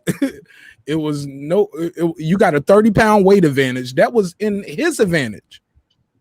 Like, can I bring some up real quick? I made a video. Yeah, you got I made a video a few months back. Do you guys remember when Anthony Joshua fought damn. Oh man, I'm horrible with names. But the guy he fought recently, his last fight? Pulev. Okay, you guys remember who was there when Anthony Joshua walked out of the ring? It was Mayweather, right? Yep. Yeah. So he likes Anthony Joshua though. He said Anthony Joshua. It's a lot of footage of him coming to the Mayweather gym. Yeah. Every time he comes to the States, he go to Mayweather's gym. So they work with him. I love the role that Mayweather played that day for that fight. He was a different Mayweather. He was humble. He was congratulating. It was a different Mayweather, right? I said, if you go back to my video, the video still up. I gave Mayweather all the praise and all the credit. I said, this is what boxing needs. The boxing needs an ambassador. And Floyd Mayweather has the potential to be the silent ambassador to boxing.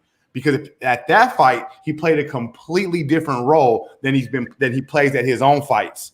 See, so if I see something I like, I'm going to give him credit for that. And I gave him credit for the role he played at the Anthony Joshua fight. I thought it was beautiful. I thought it was perfect. But it's a different role that he plays with Tank.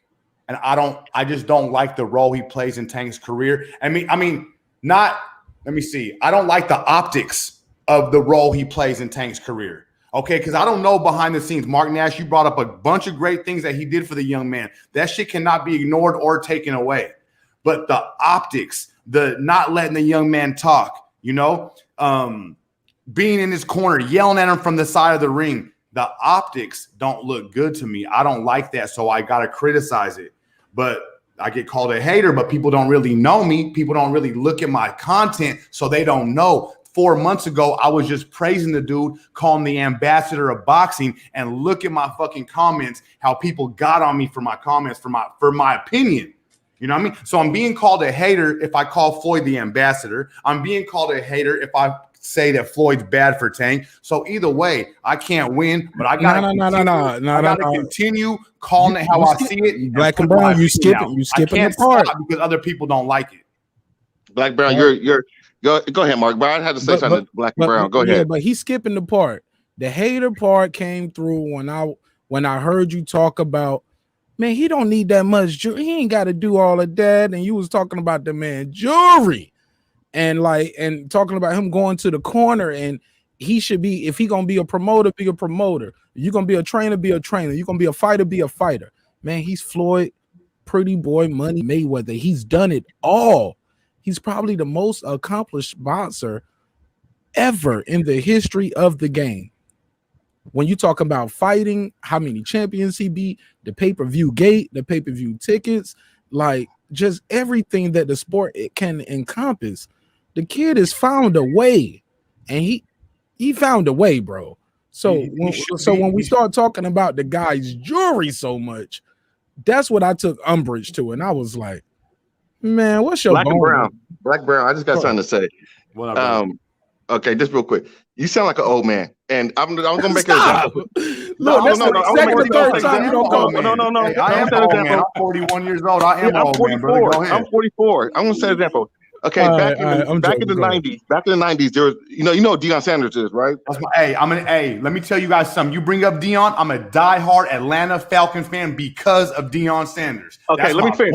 I ride and die with Deion. Prime time, baby. Okay. Let me finish my point with this. Okay, so my grandpa and I was watching Deion Sanders, and he returned an interception for a touchdown. He started high stepping and doing his little dance.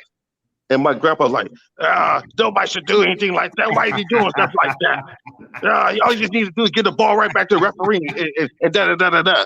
And I was like, Dad, but he's the best corner of all time. No, back in my day, Dick Night Train Lane was the best corner. So he was saying stuff like that.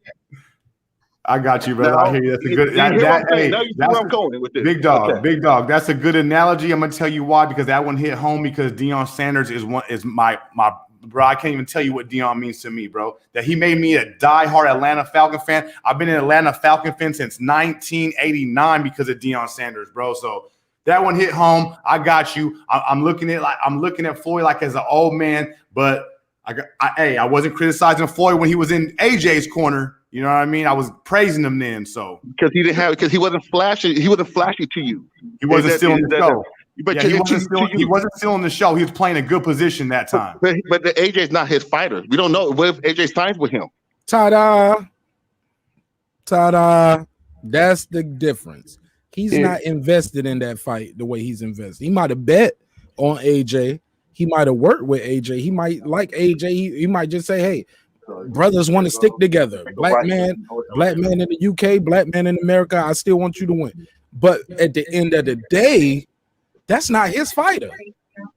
He needs Tank to win. I told guys before this fight even took off, I was like, look, Tank Davis is quote unquote the heir apparent to the Mayweather throne. And now, granted, some of us don't believe that. Some of us out here as boxing fans said, no, it's Haney, no, it's Lopez. No, it's Garcia. No, it's Errol Spence. No, it's Bud Crawford. Because we all see different things. You can see the game different from the coach's chair. You see the game different from a player's point of view, being on the court. But you also see the game different as somebody who's done it all, did it all. And I just did it about 5 minutes ago. Floyd Mayweather ain't that far removed. And if you ever seen Floyd, you can tell Floyd has racing thoughts, man. He's an energetic person. Get up and might go run 5 miles at 3 a.m. You get what I'm saying? Like, he brings running gear to the strip club because he might just feel the mood. You know what I'm saying? He's a sporadic thinker. Look, that shit helped him get the way he's at, bro. And I'm not gonna put the guy in a box just because he didn't do what he did at the AJ fight. For this fight, every fight is different, like you said, Black and Brown. Every camp is different. He might have known things that we don't know. Like, but at the end of the day, he ushered that guy into victory. Maybe other promoters and other guys should be more involved. Don't just sit there with your hands crossed. Shit, get your ass up and tell your guy, hey, look, man, you blowing the kid. But then again,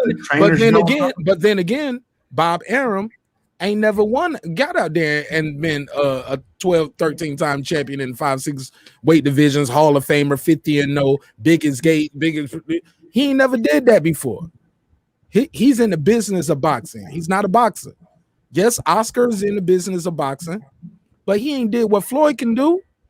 Floyd beat him, and every guy that he sent to Floyd, he tried to give him the blueprint. We saw it. He kept saying, I got the blueprint. And they keep losing. So when guys say, well, Bernard ain't doing it, Oscar ain't doing it, Eddie Hearn ain't doing it, I never seen Don King do it. We ain't never seen Don King knock somebody out with a check left hook neither. Well, then why does Floyd only got one fighter that he's doing this for? Why? Where's that? Where's all the other guys? Why is it only one? If this is working so good, if this works so good and why is Tank the only one? Because he can't fight for them. He can't fight for them, and it helps that he got Tank so young. You know what I'm saying? Having a dog that you get off the street or get from another owner. Not calling a fighter a dog. I don't mean no disrespect. I'm using an analogy. If it's misguided, forgive me. But let's be clear. Raising a pup, you know what I'm saying? Or getting a guy, who this your first time having a promotional deal and I'm the biggest shit ever, is different from getting a guy from Top Rank or getting a guy from Oscar. You know what I'm saying? Raising your own pup up is different from getting a dog from a previous owner. I ain't got to tell you that. Like, he tried to. What does that got to do with him only having one fighter, though? It's not his fault. Look, at one point, he had him and Badu Jack with champions. It's not his fault that Badu Jack got dropped. And you know what I'm saying? He tried. Look, when they had Mickey Bay, he was doing the same shit when Mickey Bay was winning the whole fight. Y'all remember that fight when Mickey Bay was losing and he got stopped right there at the end? Floyd probably learned from that shit. I need to be closer because he was sitting right behind Leonard, right beside Leonard, and they was back in regular promoters and HBO or Showtime seats. You know where they had the bosses at, and you could see them standing up saying, "Hold him, grab him." They trying to give him instructions, but Floyd too far for him to hear Floyd, in my opinion. From what I saw, and all I can picture Floyd is saying, "I don't ever need to let that happen again. I need to be closer to Mickey Bay when we're doing this. I need to be closer to Tank. Look, we're gonna have Luis Cuba Arez on the show tomorrow, and you know what? He left Mayweather Promotions, went to Rock Nation, and guess what he at now? He back with Mayweather Promotions, and he couldn't be happier. He said Floyd was a man of his word. We talked it up, we chopped it up. He was like, man, I wanted to do some things different after the Rock Nation split. They was like, Floyd at the gym, pull up on him at the gym. I walked right into the gym like I never left, pulled him to the side. We talked. Next thing you know, the paperwork was in my damn email and with my lawyers. And I'm paraphrasing, of course, because he's gonna tell the story tomorrow. But you get what I'm saying? Guys leave him and come back to him. Because it looked green on the other side. You might not, from the outside looking in, it don't look like he know what he doing sometimes. We just see, man, he the face of Mayweather Promotion, Al Haym's the brain, and Leonard Ellaby's the heart of the, and Floyd's just the figurehead. Man, Floyd plays a bigger part in this shit than a lot of us want to give him credit for. Sir, saying you just pull it back up. I got to take a quick break. I'll be right back. But y'all got the floor however y'all want to do it. Free smoke till you come back. Oh man, I'm just playing, bro. Hey, look, no. Look, you don't make this free smoke tonight, man. You don't brought it over here, and I love your energy. Look, this shit supposed to end it an hour and a half, almost 2 hours ago. But I fuck with you, Mark. Man, you're my boy, bro. Look, man, no, you don't. No, you don't. I love you guys talking boxing with me, man. You're gonna kill me tomorrow. You're gonna kill me on Friday, but I'm gonna still come show you support, and we're gonna still share your links, man. We're gonna still donate to your channel, and we still gonna lift you up. Because it ain't your fault that you don't know shit sometimes. It ain't your fault. I'm learning. I'm over here trying to learn, man. I'll be right back. I'm going to take notes. Man, you're just an old man, just like the rest of us. We just want to see the best fight the best, right? And that's right. Yeah, that's all we can say. I will say it's kind this of hard for a person who, as they say, is jack of all trades to sit back in the back. If they see a spot where they can help, they're going to jump in and just help. They're not going to wait, especially if they have the permission or, the free reign to be able to do it. They're just going to jump in and help. They're not going to wait, until everything falls apart to ask, what can I, fix or carry? And I look at Floyd that same way. That he jumps in where, if you don't have a problem with it, he's going to jump in and say, all right, well, you can do this here, you could do this here, or you don't have to do so much of this there. And I respect that from Floyd. I think that part of the thing before with Tank, he should have jumped in a little sooner. But as well, Tank is a grown man and got his own life and everything else. But the more Floyd jumps in like that, the better Tank shows up. He comes in focused. He comes in shape. He's not missing weight. The more Floyd is there saying something, showing something, Tank is giving the best version of Tank. Right now, who got a better knockout ratio than Tank? Who got a better record than Tank? I'm trying to find out who it is. Tank is doing everything he's supposed to be doing. Yeah, we can always criticize and say, well, this person can do better. Well, I wish they do this. I wish they do that. Well, I wish Superman was Batman or vice versa. But let's congratulate them for being superheroes, man.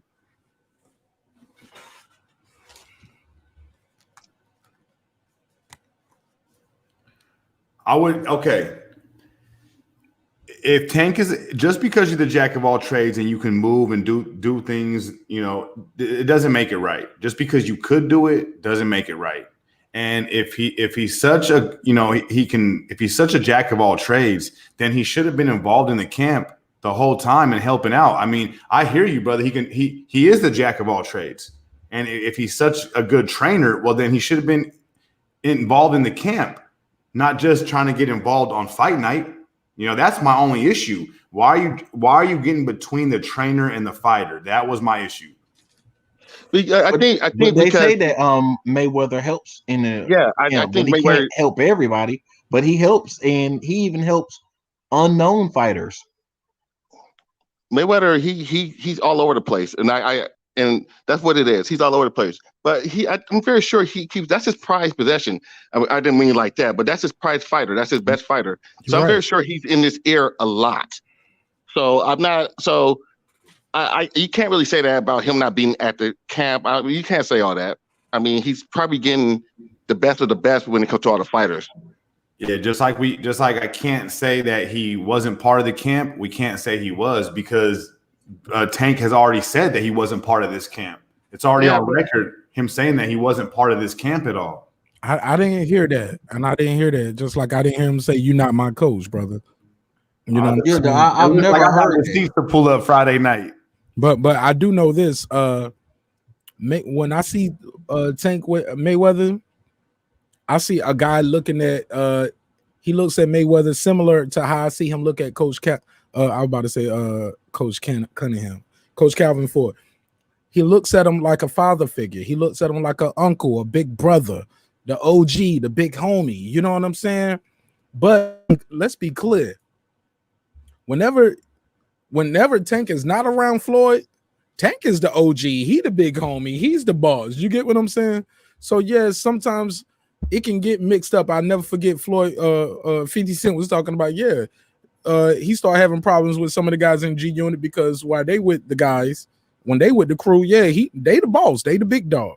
But when 50 walks in the room, everybody be like, "Yo, but this the guy who put you on. This the guy." And I think that could be part of the issue too. But let's be clear, man. He ain't steering Tank wrong yet. He's not making a mistake. The guy is still pitching 50-0. And Big Dog Willie, you might be right about him being the face of boxing still, because who else is doing exhibition numbers like this? No, he is the face of boxing. He is the face of boxing by far. He can outsell anybody. Only person that rival him was Canelo, maybe. But and Canelo got to fight a fight. Floyd can fight a YouTuber. Yeah, or Conor McGregor. Exactly. It doesn't matter, and that's why. I mean, he's undefeated. He has. I mean, he's a bad guy. A lot of people watch his fight still, his exhibition fight, to still watch him lose when you know he's not going to lose. So that's just what he is. He's a bigger than life character in the boxing scene, and that's just what he demands that respect. Hey, Jorge Linares said Broner blessed Floyd. Yes and no. I don't think Broner was just in position to do with Tank what Floyd was able to do. You get what I'm saying? His About Billions promotion wasn't able to do that yet. You get what I'm saying? If he could, he would. He wouldn't have just said, "Hey man, take this lottery ticket and go get rich," you know? So it wasn't like that. In my opinion, I could be wrong, but from what I see with Mayweather promotions, what I see with About Billion promotions is totally different. So I don't think Broner was able to do what Floyd was doing now. So I don't want to look at it like he just gave him a gift. Mike Tyson did a good job. Triller was an anomaly. It was a new thing, but let's be clear. Mike Tyson doesn't own Triller. Mayweather owns Mayweather Promotions. That's the difference, HLD. We gotta put it all in perspective. Yes, Mike Tyson, we thought Mike Tyson had a stake in Triller. Remember that? And then Tyson came out and said, "Look, I ain't got nothing to do with nothing else with Triller. I never work with it again. Fuck them. They blah, blah, blah, blah, blah, blah, blah." Sound like he got shorted on his bread somewhere. Cause that's and I could be wrong. That's guessing. It's all hypothetical. But let's be clear. That don't sound like somebody who got everything they was promised. saying fuck them, I'd never work with them again, right? Hypothetical shit. With Roy Jones talking about he ain't really got all that money that he was supposed to get. And yeah, Mike Tyson might have had that same thing happen. So Yeah, but yeah. I just wanted to address that though, because he was like Mike Tyson outsold Mayweather. He ain't get Mayweather cut. He ain't gonna get what Mayweather got off of this Tank fight, and he ain't throw a punch. He's not gonna get what Mayweather got for the Logan Paul event. You get what I'm saying? So we always say money don't matter. We're fight fans. We want to see the best fight, but we don't help it when we call guys bums, when we downplay other guys' resumes and we say this guy ain't fought nothing. We give the other guy a way out saying, well, I got to fight him. He ain't fought nothing. He ain't fought nobody. You know what I'm saying? Exactly. And I think what it comes down to is, Mark, and everybody on the panel, I'm about to leave soon. I think what it is that when a fighter, as in like Lomachenko or anybody, because I admit this, I can't stand Lomachenko, not because of the fighting style, because I think he's a good fighter, just because people talk about him like he is the next coming of Jesus / Muhammad Ali / Bruce Lee / whoever, Thanos. They talk about him like he's like everything. And then I hear people out of blue sky like, oh yeah, Lomachenko, he will knock out Roberto Duran. I'm like, what? You know, stuff like that. That's a lot of people on YouTube or whoever. They do this shit and they hype up their favorite fighter like a god-like figure. And I think that's the problem right now with boxing, because it's not boxing no more. It's the person. It's like he's like an icon when they're not really like that.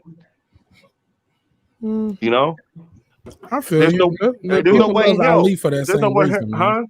I feel you, but that's part of the reason why people loved Ali. He was an icon. Even when he lost, people still loved him. Ali proved it, and it took time. People used to hate Ali. It took time over time. Lomachenko got this coming right out the gate. Ali was calling himself the greatest before he even beat Sonny Liston. What you talking about? But when did he get that respect? You talking about when he got the respect, or when he was already telling people? Fully respect. But no, we're not. No. After his loss to Frazier. Some people argue Ali never really got his respect till he couldn't talk no more. Let's be clear. Some people say no. Man, I'm just you saying, the greatest when you can't talk, and he's sitting there. No. But no. Hold on. We're talking about who got his respect by beating legends. Not just legends upon legends after legend after legend. Lomachenko haven't fought any legends.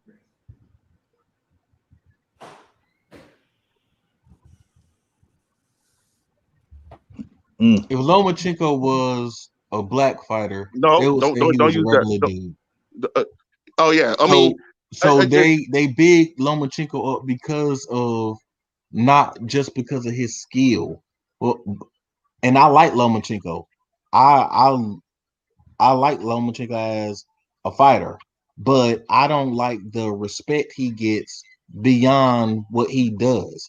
Even when he lose, they say, but look how great he got hit in the face. How great he got hit in the face. It's kind of strange with Lomachenko because he has these supposed accolades of being the quickest guy to be like 3 division champ and this and that, but at the same time, him being labeled as a top pound for pound fighter, yet he'll have his fights in these venues, and these venues aren't sold out. These venues aren't necessarily packed to the rafters. Like he couldn't even, fill up the theater at Madison Square Garden. And it's crazy because I don't think his fight against Rigo was a sellout.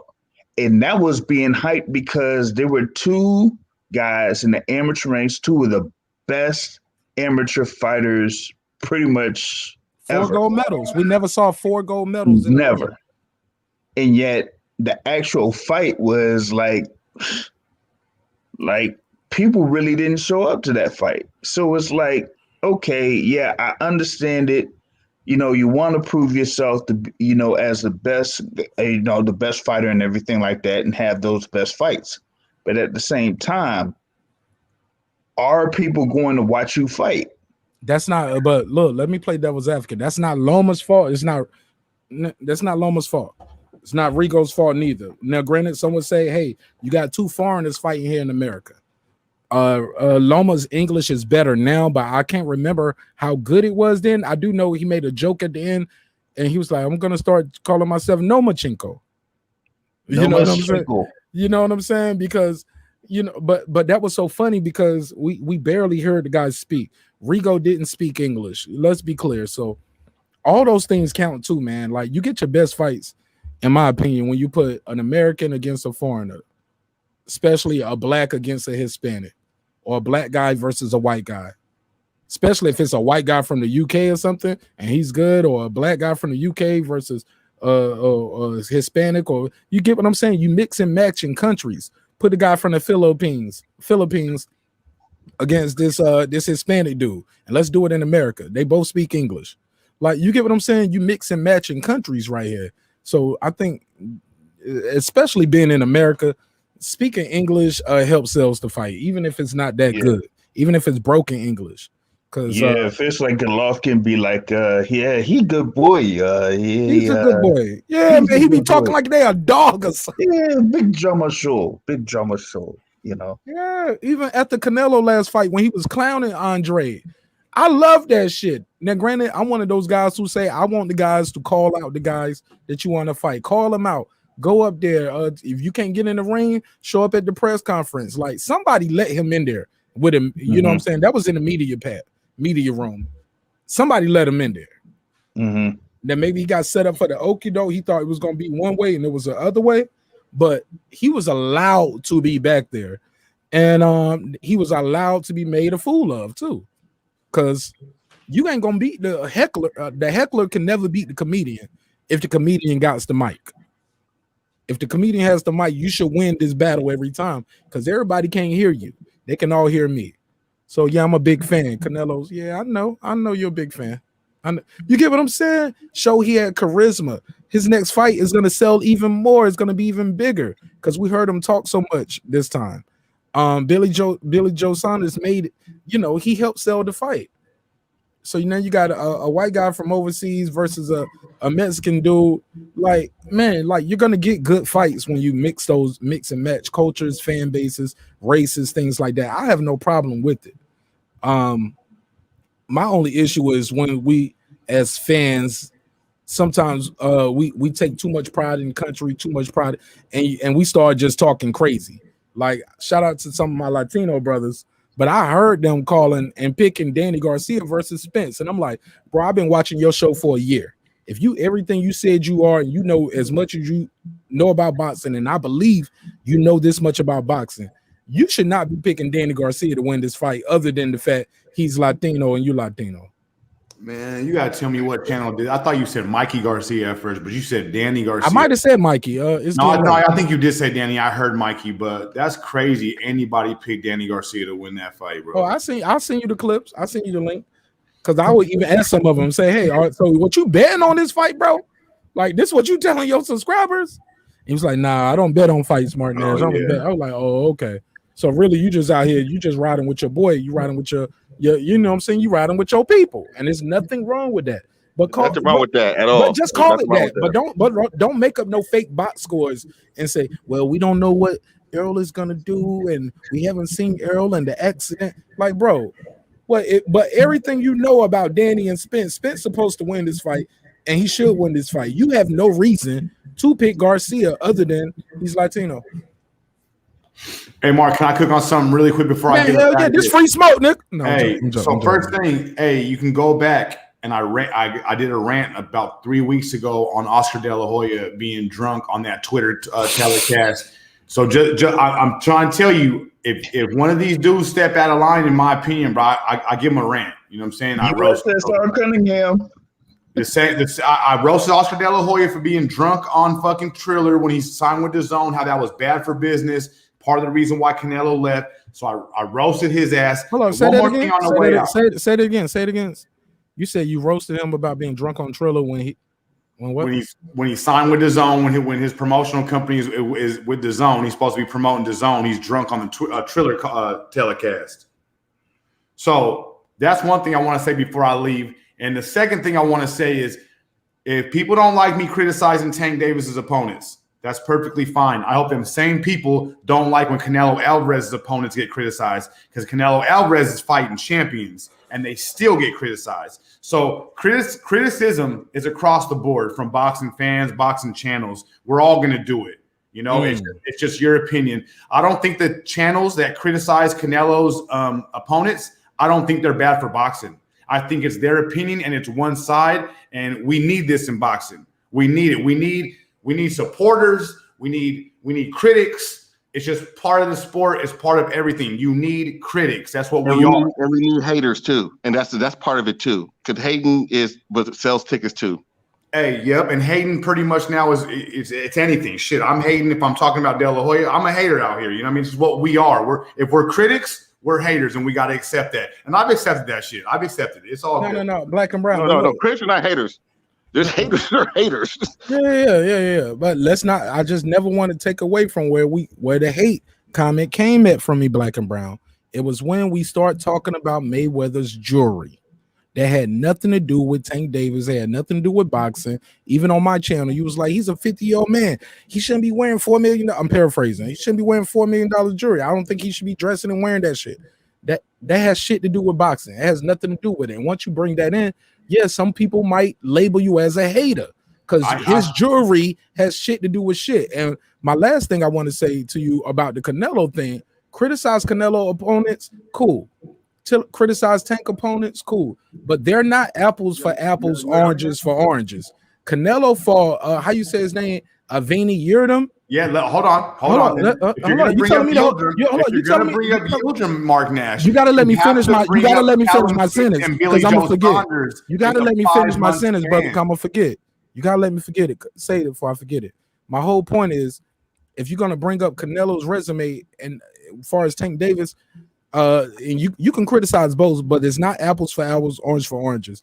Aveni Yildirim lost to Anthony Durrell, and his next fight, he was still number one and got a Canelo fight.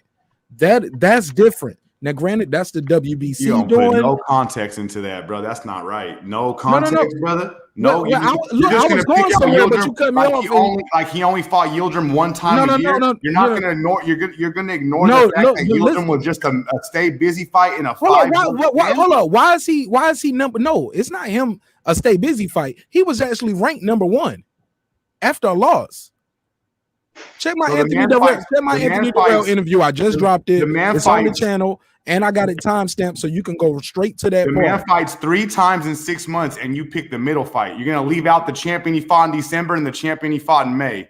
But you're going to pick the middle guy he fought in February. That's what I'm talking about, brother. That's exact. You guys don't like that I criticize Tank's opponents. But look, brother, you going instantly to Yildirim, but you left out the context. You left out Callum Smith. You left out Billy Joe Saunders and Yildirim, which is a stay busy fight, but you left out the 2 champions he fought. And that's what I'm talking about, brother. You said I left it out. You never let me get to it. I'm not telling me you're not done, but you cut me off. Hold on, Mark. I'm not done. People love to criticize Canelo, but don't like to when people criticize Tank. And Canelo's fighting real champions, Mark. Yildirim, baby champions. Yildirim was a real champion. Callum Smith and Billy Joe Saunders were real champions. Okay, we're talking about Yildirim. You want to talk about Yildirim because you brought up Canelo. You brought up Canelo, and you was like, I criticize Tank, and I criticize Canelo, and I'm telling you, bro, those are not apples to apples, oranges to oranges comparisons. But why do you pick out Canelo's weakest opponent to compare? Why are you leaving out the champions? You act like this shit happened. Like this shit just happened this year. You act like I'm picking out something that happened because you're picking and choosing. You're picking the apples. Bro, this shit just happened this year. Yeah, so also did Billy Joe Saunders also happen this year? Absolutely, and we saw what happened there too. Canelo had no adversity. He didn't have a tough, good scrap like that. That's not Canelo's fault that the champions are weak. That's not his fault. He's beating real champions though. But see what I'm talking about? I got criticism for Tank's opponents, but it's not. And you guys don't like it. But then you guys want to criticize Canelo's opponents, and you pick out Anthony Yildirim, and he's fought in the last. What month are we in? We're in June now, so 6 months. So in the last 7 months, he's fought 3 times in 7 months, and you pick the weakest opponent in the middle and choose to leave out the two champions and then say we can't compare them because it's not apples to orange. Come on, man. Marq Nash, black and brown. Marq Nash, black and brown. I just want to say something. Hey, you don't like it, but I'm right. You said I picked out the weakest one, but it happened. He lost. His very next fight is Canelo. Canelo fought him coming off a loss to Anthony Durrell. And like I said before, it ain't got nothing to do with Canelo. It ain't all his fault. Some of that is the WBC because he shouldn't be ranked number one. Black and brown. So Canelo did what he's supposed to do. He fought the guy who was ranked number one, even though that guy's coming off a loss. Marq Nash, black and brown. Can I say something real quick to continue to this? Okay, so what I'm hearing, I give Canelo a shitload of respect for fighting 3 times in 7 months. I think that's he is fighting his ass off. And to be honest with you, it doesn't matter who he fights. He's put on a show 3 times in 7 months. So just for him to, if anybody else did that, if Spence did that, or Crawford did that, if AJ did that, if a lot of other cats do that, if Fury, Wilder, they did that, man, boxing would be so much more exciting. This guy's actually putting fights on. He's fighting on the app too, though, bro. Let's be clear. Two of them are champions, Big Dog Willie, and 2 of them are real champions. I don't care. Like I said, I like the fact that he fought that many fighters. But it doesn't matter. It doesn't. The competition is a competition. Now, what I get at from both sides, because I'm looking at it from both sides. There's some people who don't like Canelo, he fights shitty opponents. There's some people who don't like Tank, he fights shitty opponents. You can't go at both of them like that. Both sides gonna end up looking stupid because you guys win their fights, and they win it in an exciting fashion. So this just keep going on. This is what's tearing up boxing right here. Arguing about stupid shit like this. So you just gonna come over in my crib, cause say we talking about no fuck with. Hey, look, hey, Big Dog Willie. Hey, look, you entitled to your opinion. My thing is this, man. Like you say that now, but Crawford is getting crucified for the same shit, fighting lower level. Now, granted, I agree to a point. Here's the deal. I do like seeing fighters fight, especially if you're a top guy. I get it. Yeah, this Callum Smith was a champion. Yildirim shouldn't even been in there with him. And look, that fight, and even the performance of Yildirim, it ain't even just how he ranked and Canelo fought him. Man, that shit in the what, first, second round, third round? Like the guy put up no opposition. Callum Smith, some would say the same thing. Some would say Billy Joe Saunders, once he felt the power, he curled up like butterfly shrimp too. My G, at the end of the day, he is fighting on the app. Let's not mistake that. You wouldn't have paid $65. What does that mean? Because I'm about to tell you, man. You wouldn't have paid $65, $75 to see Callum Smith, Yildirim, and Billy Joe Saunders. You wouldn't have paid $75 3 times in 6 or 7 months to see that guy fight that level of competition for that price. Sir Senior, talk to me. I mean, people just paid $75 to see Tank fight a baby belt holder. Why would they not pay to see Canelo fight Callum Smith? Why not, bro? How could you say they won't? How could you just say that they wouldn't? Ain't nobody paying $75 to see him fight Yildirim.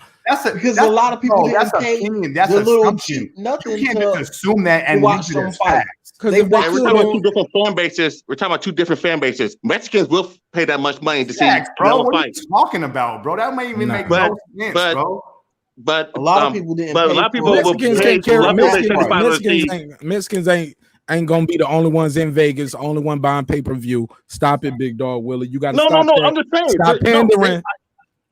Come on, you don't think shit don't make no sense, bro? This is crazy right here. This shit just see we bring up Canelo and shit gets crazy, bro.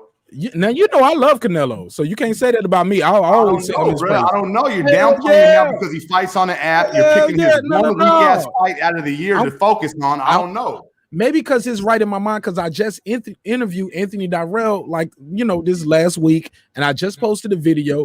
I put this timestamps in there. The video, maybe I'm doing like you've been doing all night. I'm plugging my shit too. Shit, like check my channel. I got a video. But like I said, I'm doing that to let you guys know that I'm consistent. I'm doing that Black to and let you Brown. guys know I'm Black and consistent. Brown. I'm doing the same shit. I got the video from the guy who beat him. It's timestamped. He can't explain it neither. He says, I don't get it. How did I beat Yurdam? He still ranked #1 and gets a shot at Canelo. He said, hey, look, and I'm gonna let you know what he said. Spoiler alert. He said, race does matter in boxing. And he said, I ain't gonna say it's all race. He said, because there's a lot of black guys and Hispanics in boxing is more than white sometimes in certain regions and areas. But he said it's a Mexican belt. And they made sure, and it's a Mexican champion right now. Mauricio got what he wanted. Check the video, bro. These ain't my words. Well then keep this. Well then why do other black champions have that belt then? Why are you cool? Why do you go to war for Devin Haney so bad? Like he's the real champion at 135 if he's holding a Mexican belt. I went to war for Devin Haney. Huh? I went to war for Devin Haney. I mean, you guys will not allow Teofimo to be called undisputed because Devin Haney has that fucking Mexican belt, right? It's not that, but it's not Lopez's fault. First, it's not Lopez's fault, and second, if there is a dispute, then there is no undisputed champ. That's fine. No boxing source. I hear you. That's fine. I'm not. That's not my argument anymore. But what I'm saying is, if now all of a sudden we're going to start adding race to a belt, there's plenty of black dudes that hold that WBC belt. Why even bring that up, brother? I'm plugging. But that is I'm plugging. Listen, I'm plugging. Look, they do back cheaters. Let me. Hold on. They back you if you're not black. They'll back you a whole lot more if you're not. That's black. what Anthony Durrell said. Anthony Durrell, but look, he even talked about another guy. He was like, "Look, David Benavidez, he popped hot. He was like, he said, and he was able to move back up. You know what I'm saying? He said, He said, I think that was a black fighter who had to work his way up. Black and Brown boxing. What I'm trying to tell you is, the video is on the channel. It's timestamped. Just go to that section of the video you want to see. It's right there in the timestamps. This is Anthony Durrell's words, not mine. I'm just reporting, like my boy Ellie would say, right? So I just had to bring that up, though. You know what I'm saying? I had to plug the interview. You bring up something that has absolutely nothing to do with the conversation. Because we're talking about Tank's opponents. We're talking about opponents. And we're talking about Canelo. He said, "Why did Canelo?" Anthony Durrell have to do with Canelo's opponents? Because they have a common opponent. What are you not missing here? Let me say it again. Let me say it again. Hold on. You said you're not getting it. You said you're not getting it. Hold on, brother. You said you're not getting it. Do you want understanding, or do you want to just keep talking? Did Anthony Durrell beat Billy Joe Saunders or Callum Smith? Or are you going to pick the weakest one of Canelo's opponents? Now you splitting hairs. I picked the second opponent. I picked one from the other. No, I didn't go back three opponents. Neither one of the champions, though, right? Neither one of the champions. You picked the weak one. I picked the guy with a common opponent. I picked the guy with a common opponent who I just did an interview with and what he said. Are you want to stay focused on Anthony Yildirim? That's fine, but Canelo beat a champion in December and he beat a champion in May. But go ahead, focus on Yildirim. Okay, thank you for your permission. Appreciate that. Let's focus on Tank's real champions. Let's focus on Tank's real champions. I thought you told me I can. Let's focus on Tank's real champions. Why are we talking about this like this? Look, because I love Black and Brown. Black and Brown got a show called Free Smoke Fridays.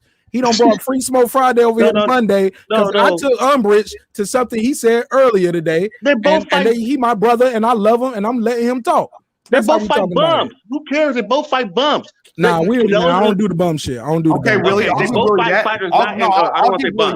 I'll give Willie that, but Canelo's fighting bums with belts. Real belts. No. See, this is where we go. This is not what we're supposed to be talking about. I don't know how did we come to this. No, I'm gonna tell you how we got here, Willie. Because I criticize Tank's Floyd Mayweather's chains. I criticize Tank's opponents. People don't like it, but the same people criticize Canelo's opponents. That's how we got here. And why do you and you have your own show? You do whatever do. Why do you care about what? What people think of what you talk about? Oh, that's a great question because I got called out here today. I'm here today because I got called out by MarqNash. I'm here today because I got called out by MarqNash because he cared about what I was saying about Floyd Mayweather's chains. Go ahead. Well, look, Okay, and look, let's be clear. channel. And look, that's okay. So that's a what you valid say. Hold point. on, what you say, sir? What you say? I say, isn't the purpose of you having the channel is to have somebody care? Yeah, but did you not hear? Did you just not listen to what Big Willie just asked me, brother? Come on, man.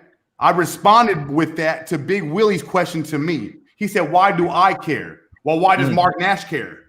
No, what Marq Nash? No, but think about it. You came here and discussed it with Marq Nash. I'm talking about Big Willie. Big Willie, I was called here. Marq Nash, let him know. Big Willie, I was called here. I didn't just find a link and ain't nobody called this nigga.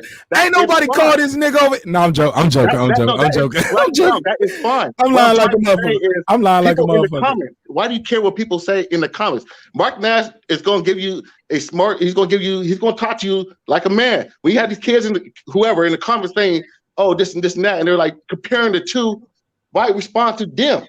I never responded to not one comment in the chat, Big Willie. I've been talking to Marq Nash this whole time. I don't even look at the chat. Okay.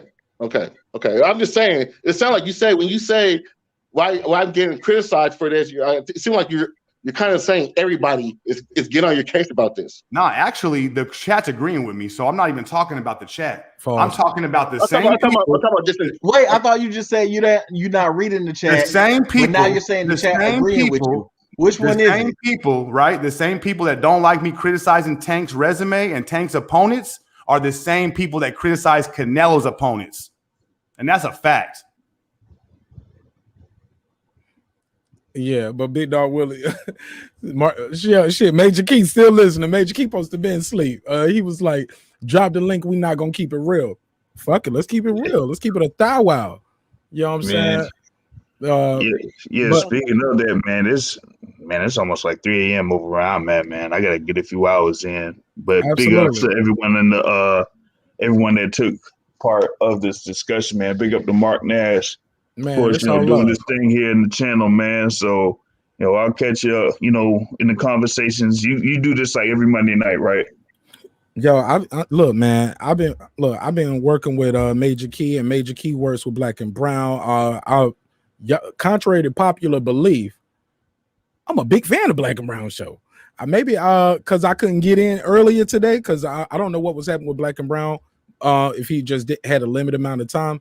But I know he didn't drop the link. I was like, drop the link. But so he was communicating with me on the show, but he didn't have the link where I could beam in. It wasn't a phone number where I can call in. So now I'm just typing, and I'm like, I got more I want to talk about this. Shout out to Coach Malachi. Coach Malachi said some things that was kind of like, but I think he clickbaited us with the title because if you watch the whole episode, what he said was like he was really talking about double standards. So he baited us with the title, and he was like, "Hey, what's good for the gooses? What's good for the gander?" Also, I saw Blue Blood Sports. He spent a lot of time talking about Floyd Mayweather's jury. So, and I like Blue Blood Sports. Some people don't like him, but I like the guy's show, and he said certain things that I heard Black and Brown saying. So certain times today I might have been mixed up with him, and I might have been mixed up with Blue Blood Sports, but it just seemed like man, you guys got to enjoy the show, man. It was a great ass event. So I wasn't the only one with criticism for the jury, right? Absolutely not. Oh, okay, there we go. All yeah, this one just a pick on you. I've been picking on then. Oh, you thought I was picking on you? Hold on. I thought I might have been the only one. I thought I might have been the only one, man. Because I am trying to go to sleep, man. You know what I'm saying? But shit, man, I've been watching this shit. Oh shit, yeah. I've been watching this shit, man, and trying to get to the nitty gritty. I've been listening, but we can't cap out here, man. It happened from the beginning. You know what I'm saying? Marq said, "Yo, you want to talk to Black and Brown?" I said, "Yo, you want me to call him? I'll holler at him right now." Absolutely. You know what I'm saying? Sure enough, I did, and he answered right away, and he said, "Oh, for real?" I don't know what you said to him. I'll be there in a minute. Well, hold on. I don't know what you said. I'll be there in a minute, and so he popped up, right? So he's been standing his ground all night. Like, the respect to him for doing that. You know what I'm saying? Ain't nobody that he didn't come over here because nobody in the chat or nothing like that. It was literally Marq wanted to talk to him. You know what I'm saying? And he popped up. So if anybody got that shit twisted here, then y'all need to understand that that's what happened. Blame me. So if y'all don't know that, then that's on y'all for not keeping up from the beginning, because we've been here since the beginning. And that's so okay. It is it's what okay. It is. It's okay if people tune in late. But maybe I'm just saying. But if they come in and they don't have the real perspective, you know what I'm saying? And it is what it is, because he's on the strength over here being peaceful. Like, you know what I'm saying? Y'all debating on a boxing topic. It's so good. We all talk behind the scenes, and a lot of these guys don't understand that shit. They think that it's like you know, we got a penny party and shit. You know what I'm saying? We got to take one side or the other. You know what I'm saying? Nah, it ain't even like that, yo. Everybody's just disagreeing right now on some boxing shit. We boxing content creators. That's what it is. You know what I mean? So if you don't know the inner scoop and you just want to get emotional and say somebody else is emotional, if you don't know the whole story, man, you need to cool out, bro. That's what it is. Tell people when you go live and what you do. Go ahead. So think about it. I'm guilty of not knowing how it become a part, but I was never ever being faulty toward Black and Brown for not knowing. No. But what I'm saying is, I'm not saying that. I'm not saying. What I'm saying is that when it gets to the point of accusing them of coming over here for comments or anything like that, and I'm not saying you specifically, because I don't even remember, because I was just listening. I wasn't watching who was talking. I'm just talking about like the fact that he came over here and spent a couple hours here just to it was great content. And he came over here. He got his own boxing channel. You're right. He doesn't have to come over here, but he did. You know what I'm saying? So instead of shitting on him, you know what I'm saying? Give him his accolades, give him his kudos, give him his roses, and say, yo, thanks for showing up. You know what I'm saying? That's real.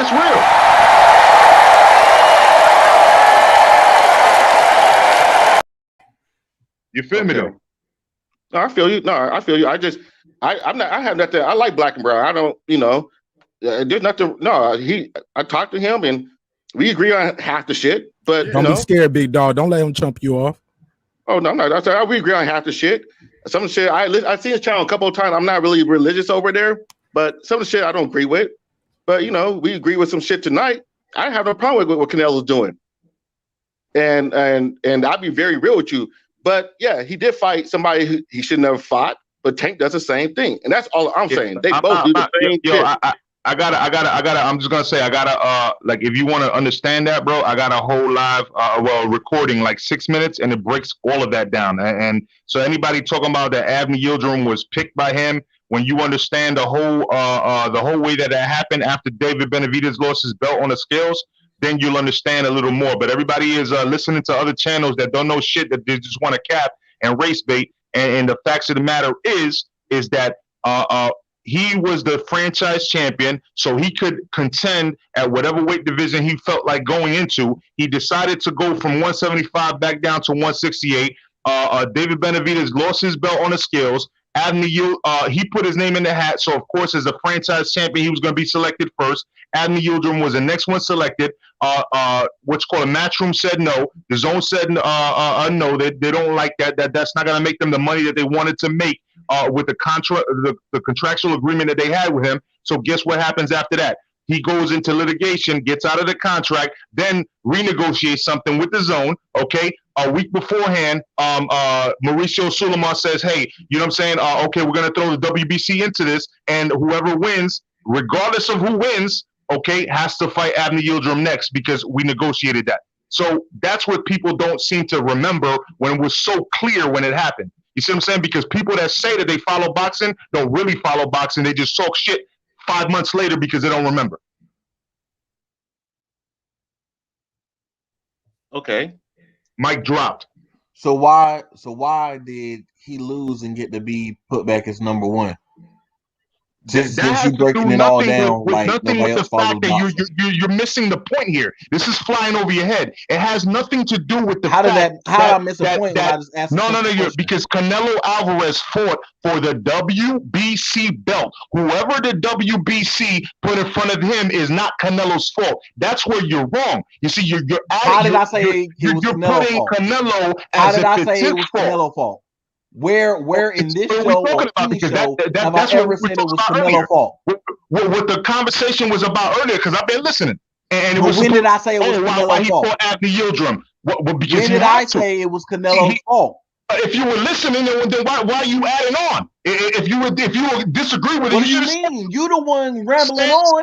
I said since you but right now you know better than everybody else. You didn't hear that. No.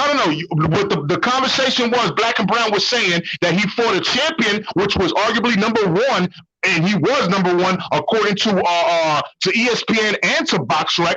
Callum Smith, he beat him first, the number one in the division. Then he fights Canelo, Billy Joe Saunders. Okay, but what we focus on is the free fight that we got in between, because normally he doesn't even fight in February. Normally he only fights in May and in September. But we got a free fight, and then what you're talking about is that fight.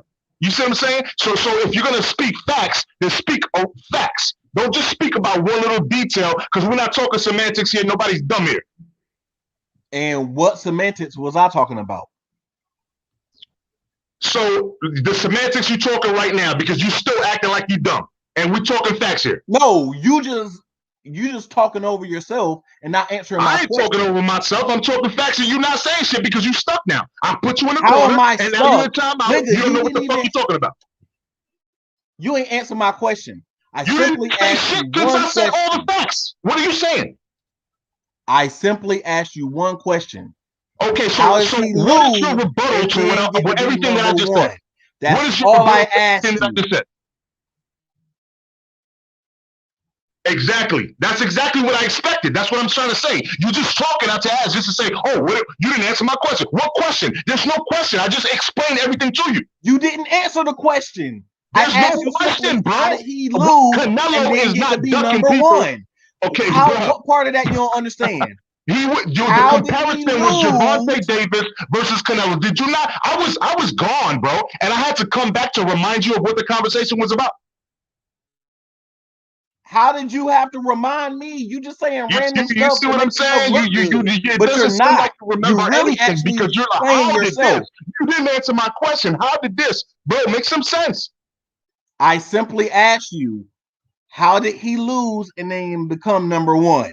And again, you still can't answer the question. You just keep over talking and keep talking. Bro. You just keep talking. You're just because talking. it's an You're not irrelevant answering the question. question. So I are you just going to answer the explained to question or you not? that It's simple. the Yes or fact no? is that he had to fight him. But what you guys were saying was, that Canelo picked him. No, brother. If you listen, if you were there paying attention at the moment and not talking shit 8 months later, then you would have known that because I was listening. When did I say that? When did I say that? When did you say what, bro? Because you're not saying shit. I don't understand what you're saying. I just dropped a bunch of bombs on you right now about everything y'all been talking about. You ain't dropped now bomb on me. You just running your mouth. I simply asked you a question. If you keep talking around, why did he lose and then become number one? Answer that question. You still missing the fucking point here. I've been quiet with my thing on mute. I said that from the beginning. I said that from the beginning. You talking about somebody else. Get your stuff straight and then say something to me.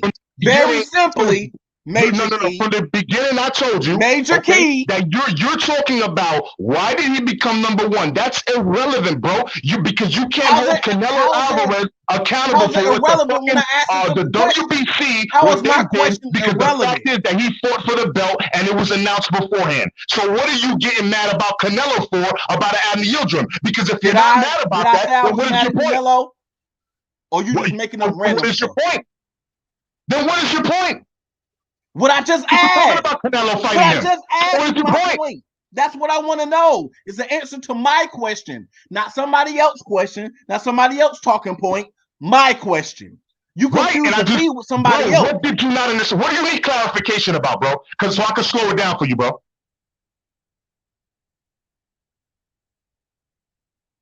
Not that slow. A little faster. A little faster. Not that slow. You. How did he lose and become number one? I didn't ask nothing else. I just asked that one question. I've had my thing on mute. I ain't asked no other questions. I ain't say no other talking points. That was somebody else. That's a question for me. So then why did you interfere when I was talking if it wasn't you? I just asked you a question now. If I gave you a simple response, which part do you want me to elaborate on, bro? You said it don't matter. That was your response. Bro, I broke it down to you. I broke it down to you that it was the WBC that told Canelo. Why is it relevant, right?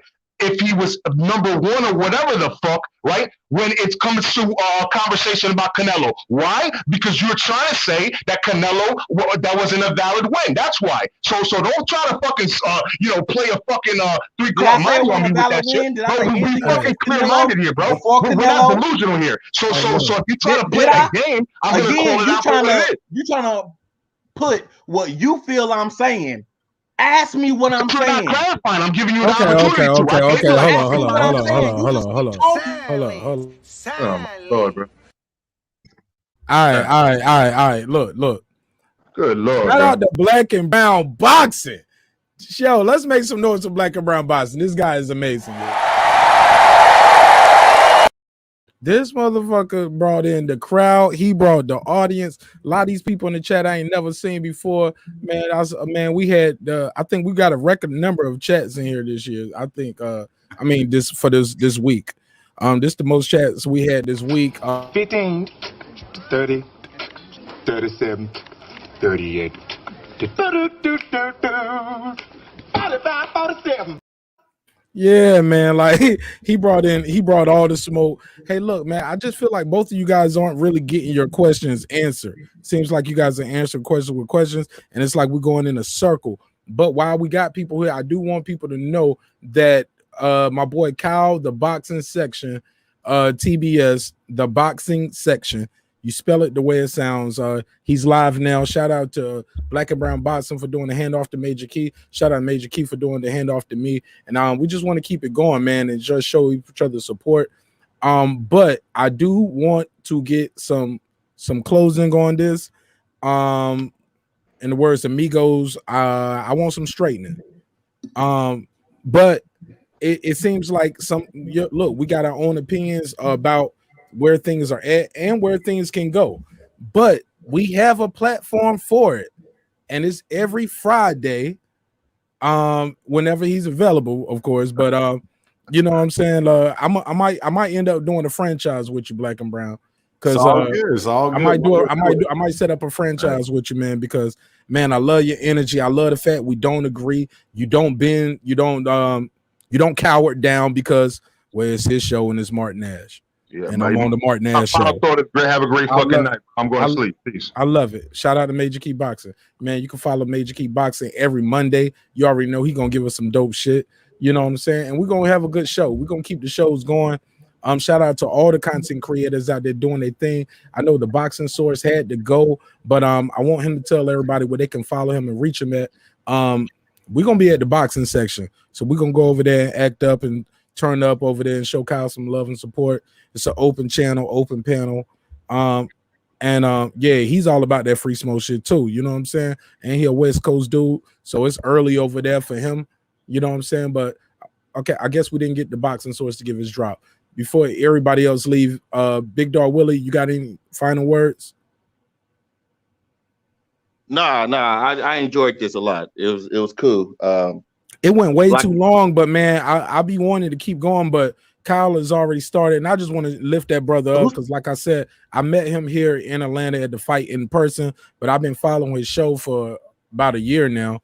So he's a good dude, and yeah, man, and he got great content, and he's consistent. So okay. And what's the channel? I don't even know what's the channel. The boxing section. It's boxing in section. I think Patricia got it in the chat already, so it's already in the chat. Okay, I got it. I see it. Okay. Yeah, man. So we having a blast over, and this shit is dope. And I be wanting to keep it going sometimes because I love this shit. But I'm like, man, am I being selfish? Shit, we already been going 4 hours. It's good live, but I love that playback game. You get what I'm saying? My playback game is crucial out here, but I gotta keep it within a certain time. I'm at work, I'll say I'm at work again. So you out there saving lives, man. You got a COVID update for us? Because you in the ER out there in Vegas, right? Tell them how real it is, Big Dog Willie. Tell them how real COVID is. It was real. It was real. It was very real. It's still real. It's still real. But numbers have dropped since the vaccine came out. And it's not as prevalent as it was. I just, like I keep on telling people, don't play around with the shit. It will kill you. It's not to be playing with. So get your vaccine. What state you in, big dog? Washington State, Seattle, Washington. Okay. That's right. On the West Coast. Yeah. Oh man, so I know them folks getting straight, man. Look, they love being quarantined over there, and weed is legal. Man, they getting the best shit, and they get to stay in house, shelter in place. You know what I'm saying? Ain't like, no, it's cool, man. You know, we have too many smart people up here. You know, too many nerds. So very liberal up here. So we got a lot of that type of shit. So do you guys have high vaccination numbers in Washington State? Yeah, very high, especially in certain counties. I should say in certain counties. My county that I live in, where Seattle is, we're probably like 80. Because people, we have very low numbers here in Georgia. It's about 30. Yeah, you guys in the South, in the South is messed up. Yeah, it's in the 30s. But look, man, I was a combat medic in the Army, as some people know. My wife's a nurse, and a lot of her friends are nurses in different aspects, whether in ER, whether working in plastic surgery, or you know what I'm saying. They are bankers. They're out dealing with the people and the public. So I wish everybody nothing but the health. I wish you guys wealth, health, prosperity, and look, man, be safe. Look, I can't tell you what you should and shouldn't do. Always. But I'm gonna tell you, if you're not gonna get vaccinated, just wear a mask, man. Like, protect yourself, because that doesn't mean, you know, don't believe that everybody I'm around right now. If everybody around me ain't wearing no mask, they must all be vaccinated. So I'm good. It's herd immunity. No. Don't believe the hype, man. Get vaccinated. Get vaccinated, because the longer I ain't gonna tell people what to do as far as that. Big no. dog, I'm just gonna say this. But you can though. Go ahead. I was gonna say, just get vaccinated, because the longer we deal with this shit, the thing can mutate, and then we gotta go through this shit all over again. So just get it, and I'll be real with you. This is gonna become like the flu shot. This is with us for the rest of our lives. And that's what some people are saying, Big Dog Willie, and that's what bothers them, where there's like, well, I don't get flu shots anyway, and I don't get the flu. Or I get the flu and I just get through it. You get what I'm saying? So some people are looking at it like that, where this is not a cure. This is like a flu shot. It's a vaccine. But they also have lack of trust in the government due to that clip I told you about, Dr. Fauci's. Hold on. Let me finish, because you told me you never saw it, and when I tried to play it for you, you had to go back to work. That was the last time you was on the show. So I just want to be clear on that. No, I understand, but I understand what you're saying. Go ahead. I understand what you're saying. I understand. Fauci made some mistakes. You can't fully understand. Big Dog Willie. You're comparing it Big to Dog Big Dog Willie, listen to me. You can't fully understand me if you didn't let me finish my sentence. Okay, go ahead. To be fair. All right. The video that I was trying to show you that you said you never saw was Dr. Fauci admitting that he told us that we didn't need masks, because he didn't want to limit the supplies for the first responders or people like you in the ER. He didn't want us to just run out there and go buy like how we would do toilet paper or gas. Yeah. Because our infrastructure is so fucked up that we get that shit from somewhere else. So it would take a long time for us to get it, because other people in those countries are already on lockdown. We never really went on lockdown in America. Let's be clear. Georgia never been locked down. We never been locked down. So I said all that to say they have lack of trust in the government. They have lack of trust in the guys who are up there telling us, because they have admitted that they told us something wrong, and they knew it was wrong, but they thought it was for the better good. Who knows if they're thinking about the better good now? That is the argument with the people. Go ahead. No, I know. I mean, he shouldn't have done that. I believe you. It's not that I don't believe you, but he shouldn't have done that. He should not have done that. But I'm talking about the overall is you listen to Trump or you listen to him. Listen to the people who saying it doesn't exist, or you listen to him. That's the difference. And I'm listening to a doctor with 1,000 PhDs than somebody than Trump. I'm sorry. All right. Well, thank you for your time, man. Thanks for pulling up, man. You're a big friend. Big fan of the show. You're a big friend of the show. I know. I see you in the chat all the time, but whenever you pull up on the show, man, it means a lot to me, man. Thank you again for your time, Big Dog Willie. Okay, yeah, no problem. No problem. Yeah. We love All you, right. bro. I'll see you on the next Take care, episode, man. Wednesday, 10 o'clock, man. Rock with me. When? Wednesday. Every Monday? Monday, Wednesday, Friday, 10 o'clock. West Coast time. East Coast time for me. East Coast time. My fault. Yeah, Okay. East Coast time, and we try to do 2 hours. Sometimes we go late on Monday because I do a simulcast with Major Key Boxing, and we do a lot of interviews with legends and great fighters and Hall of Fame champions, man. Hall of Fame trainers. They got a lot of things going over there, but I'll do the simulcast as well over here, and so I'm sharing my audience and vice versa. So it's great content, and it's a good network. So Monday, Wednesday, Friday, 10 o'clock, man. Sometimes I might be early on Mondays because I'm doing the simulcast. But other than that, man, thank you again for your time. God bless you, my brother. And you be careful. And thank you again for sharing your knowledge and your time with us. Yeah, and giving us take care of yourself too, man. Hey, look, man. Hey, look, man. I'm a combat medic. My wife a nurse, man. I'm out here being extra careful. So you know better. Yeah, you know better. Man, so God bless. Look, man, I had to get anthrax shots when I was in the Army. You know what I'm saying? I had all kinds of shots that I ain't know shit about, and I was scared about. So, but that's a whole other conversation. Be safe, man. Let me get Black and Brown because I need to him to I'm out of here. I need to do something. All right, we'll go, nigga. Bye. All right, big dog. No, I'm joking. I didn't hang up on him. Hey, look, Black and Brown boxing. Let's go, man. What a night. What a night. What a night. What a night. I appreciate it, Marq. I appreciate the conversation. I appreciate the passion. Hey, man, look, it's just that video. Look, that video you did that brought this one over here is gonna blow up, man. Because we're gonna plug it even more because it definitely spawned a 4-hour conversation over here. Hey, not just you though. It's just boxing talk when it comes to me. I know I'm passionate. I know I'm aggressive. It's just how I am, bro. That's why I do Free Smoke Friday, because I feel like that's just me as a person. So it's just, I don't mean nothing. I don't mean no harm, Marq Nash. I don't mean no harm. I don't mean no disrespect.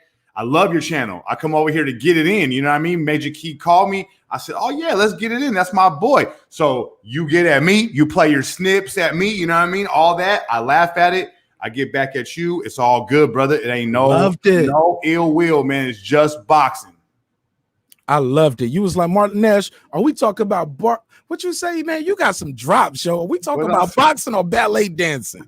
We talking about boxing or tennis? What you mean I gotta raise my hand and talk to you? Hey, that's coaching. That's old coaching. I used to tell my players, hey, we playing talking shit to me. He trying to play me right there. Hey, we playing football or we ballet dancing out here? I used to be a football coach, Marq Nash. That's where I get it from. Look, I saw you baiting me into this free smoke shit all night. When you was right there, I was like, and you can hear it. Check the playback. I said, oh, I see what you're doing, though. I see where we're going with this.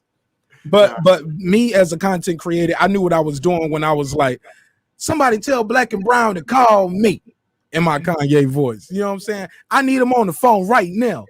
Tell Blood Boxing to pull up. I want to talk to him too. But then somebody was like, I'll call him right now. I was like, no, I'm joking, man. I don't want to do no smoke, man. I'm just bullshit. Like, check the playback. Check the playback, man. We had a lot of fun with this. Just know me, bro. You're my big bro, and it's all love. No, man. Actually, man, you guys been doing this shit a lot longer than me.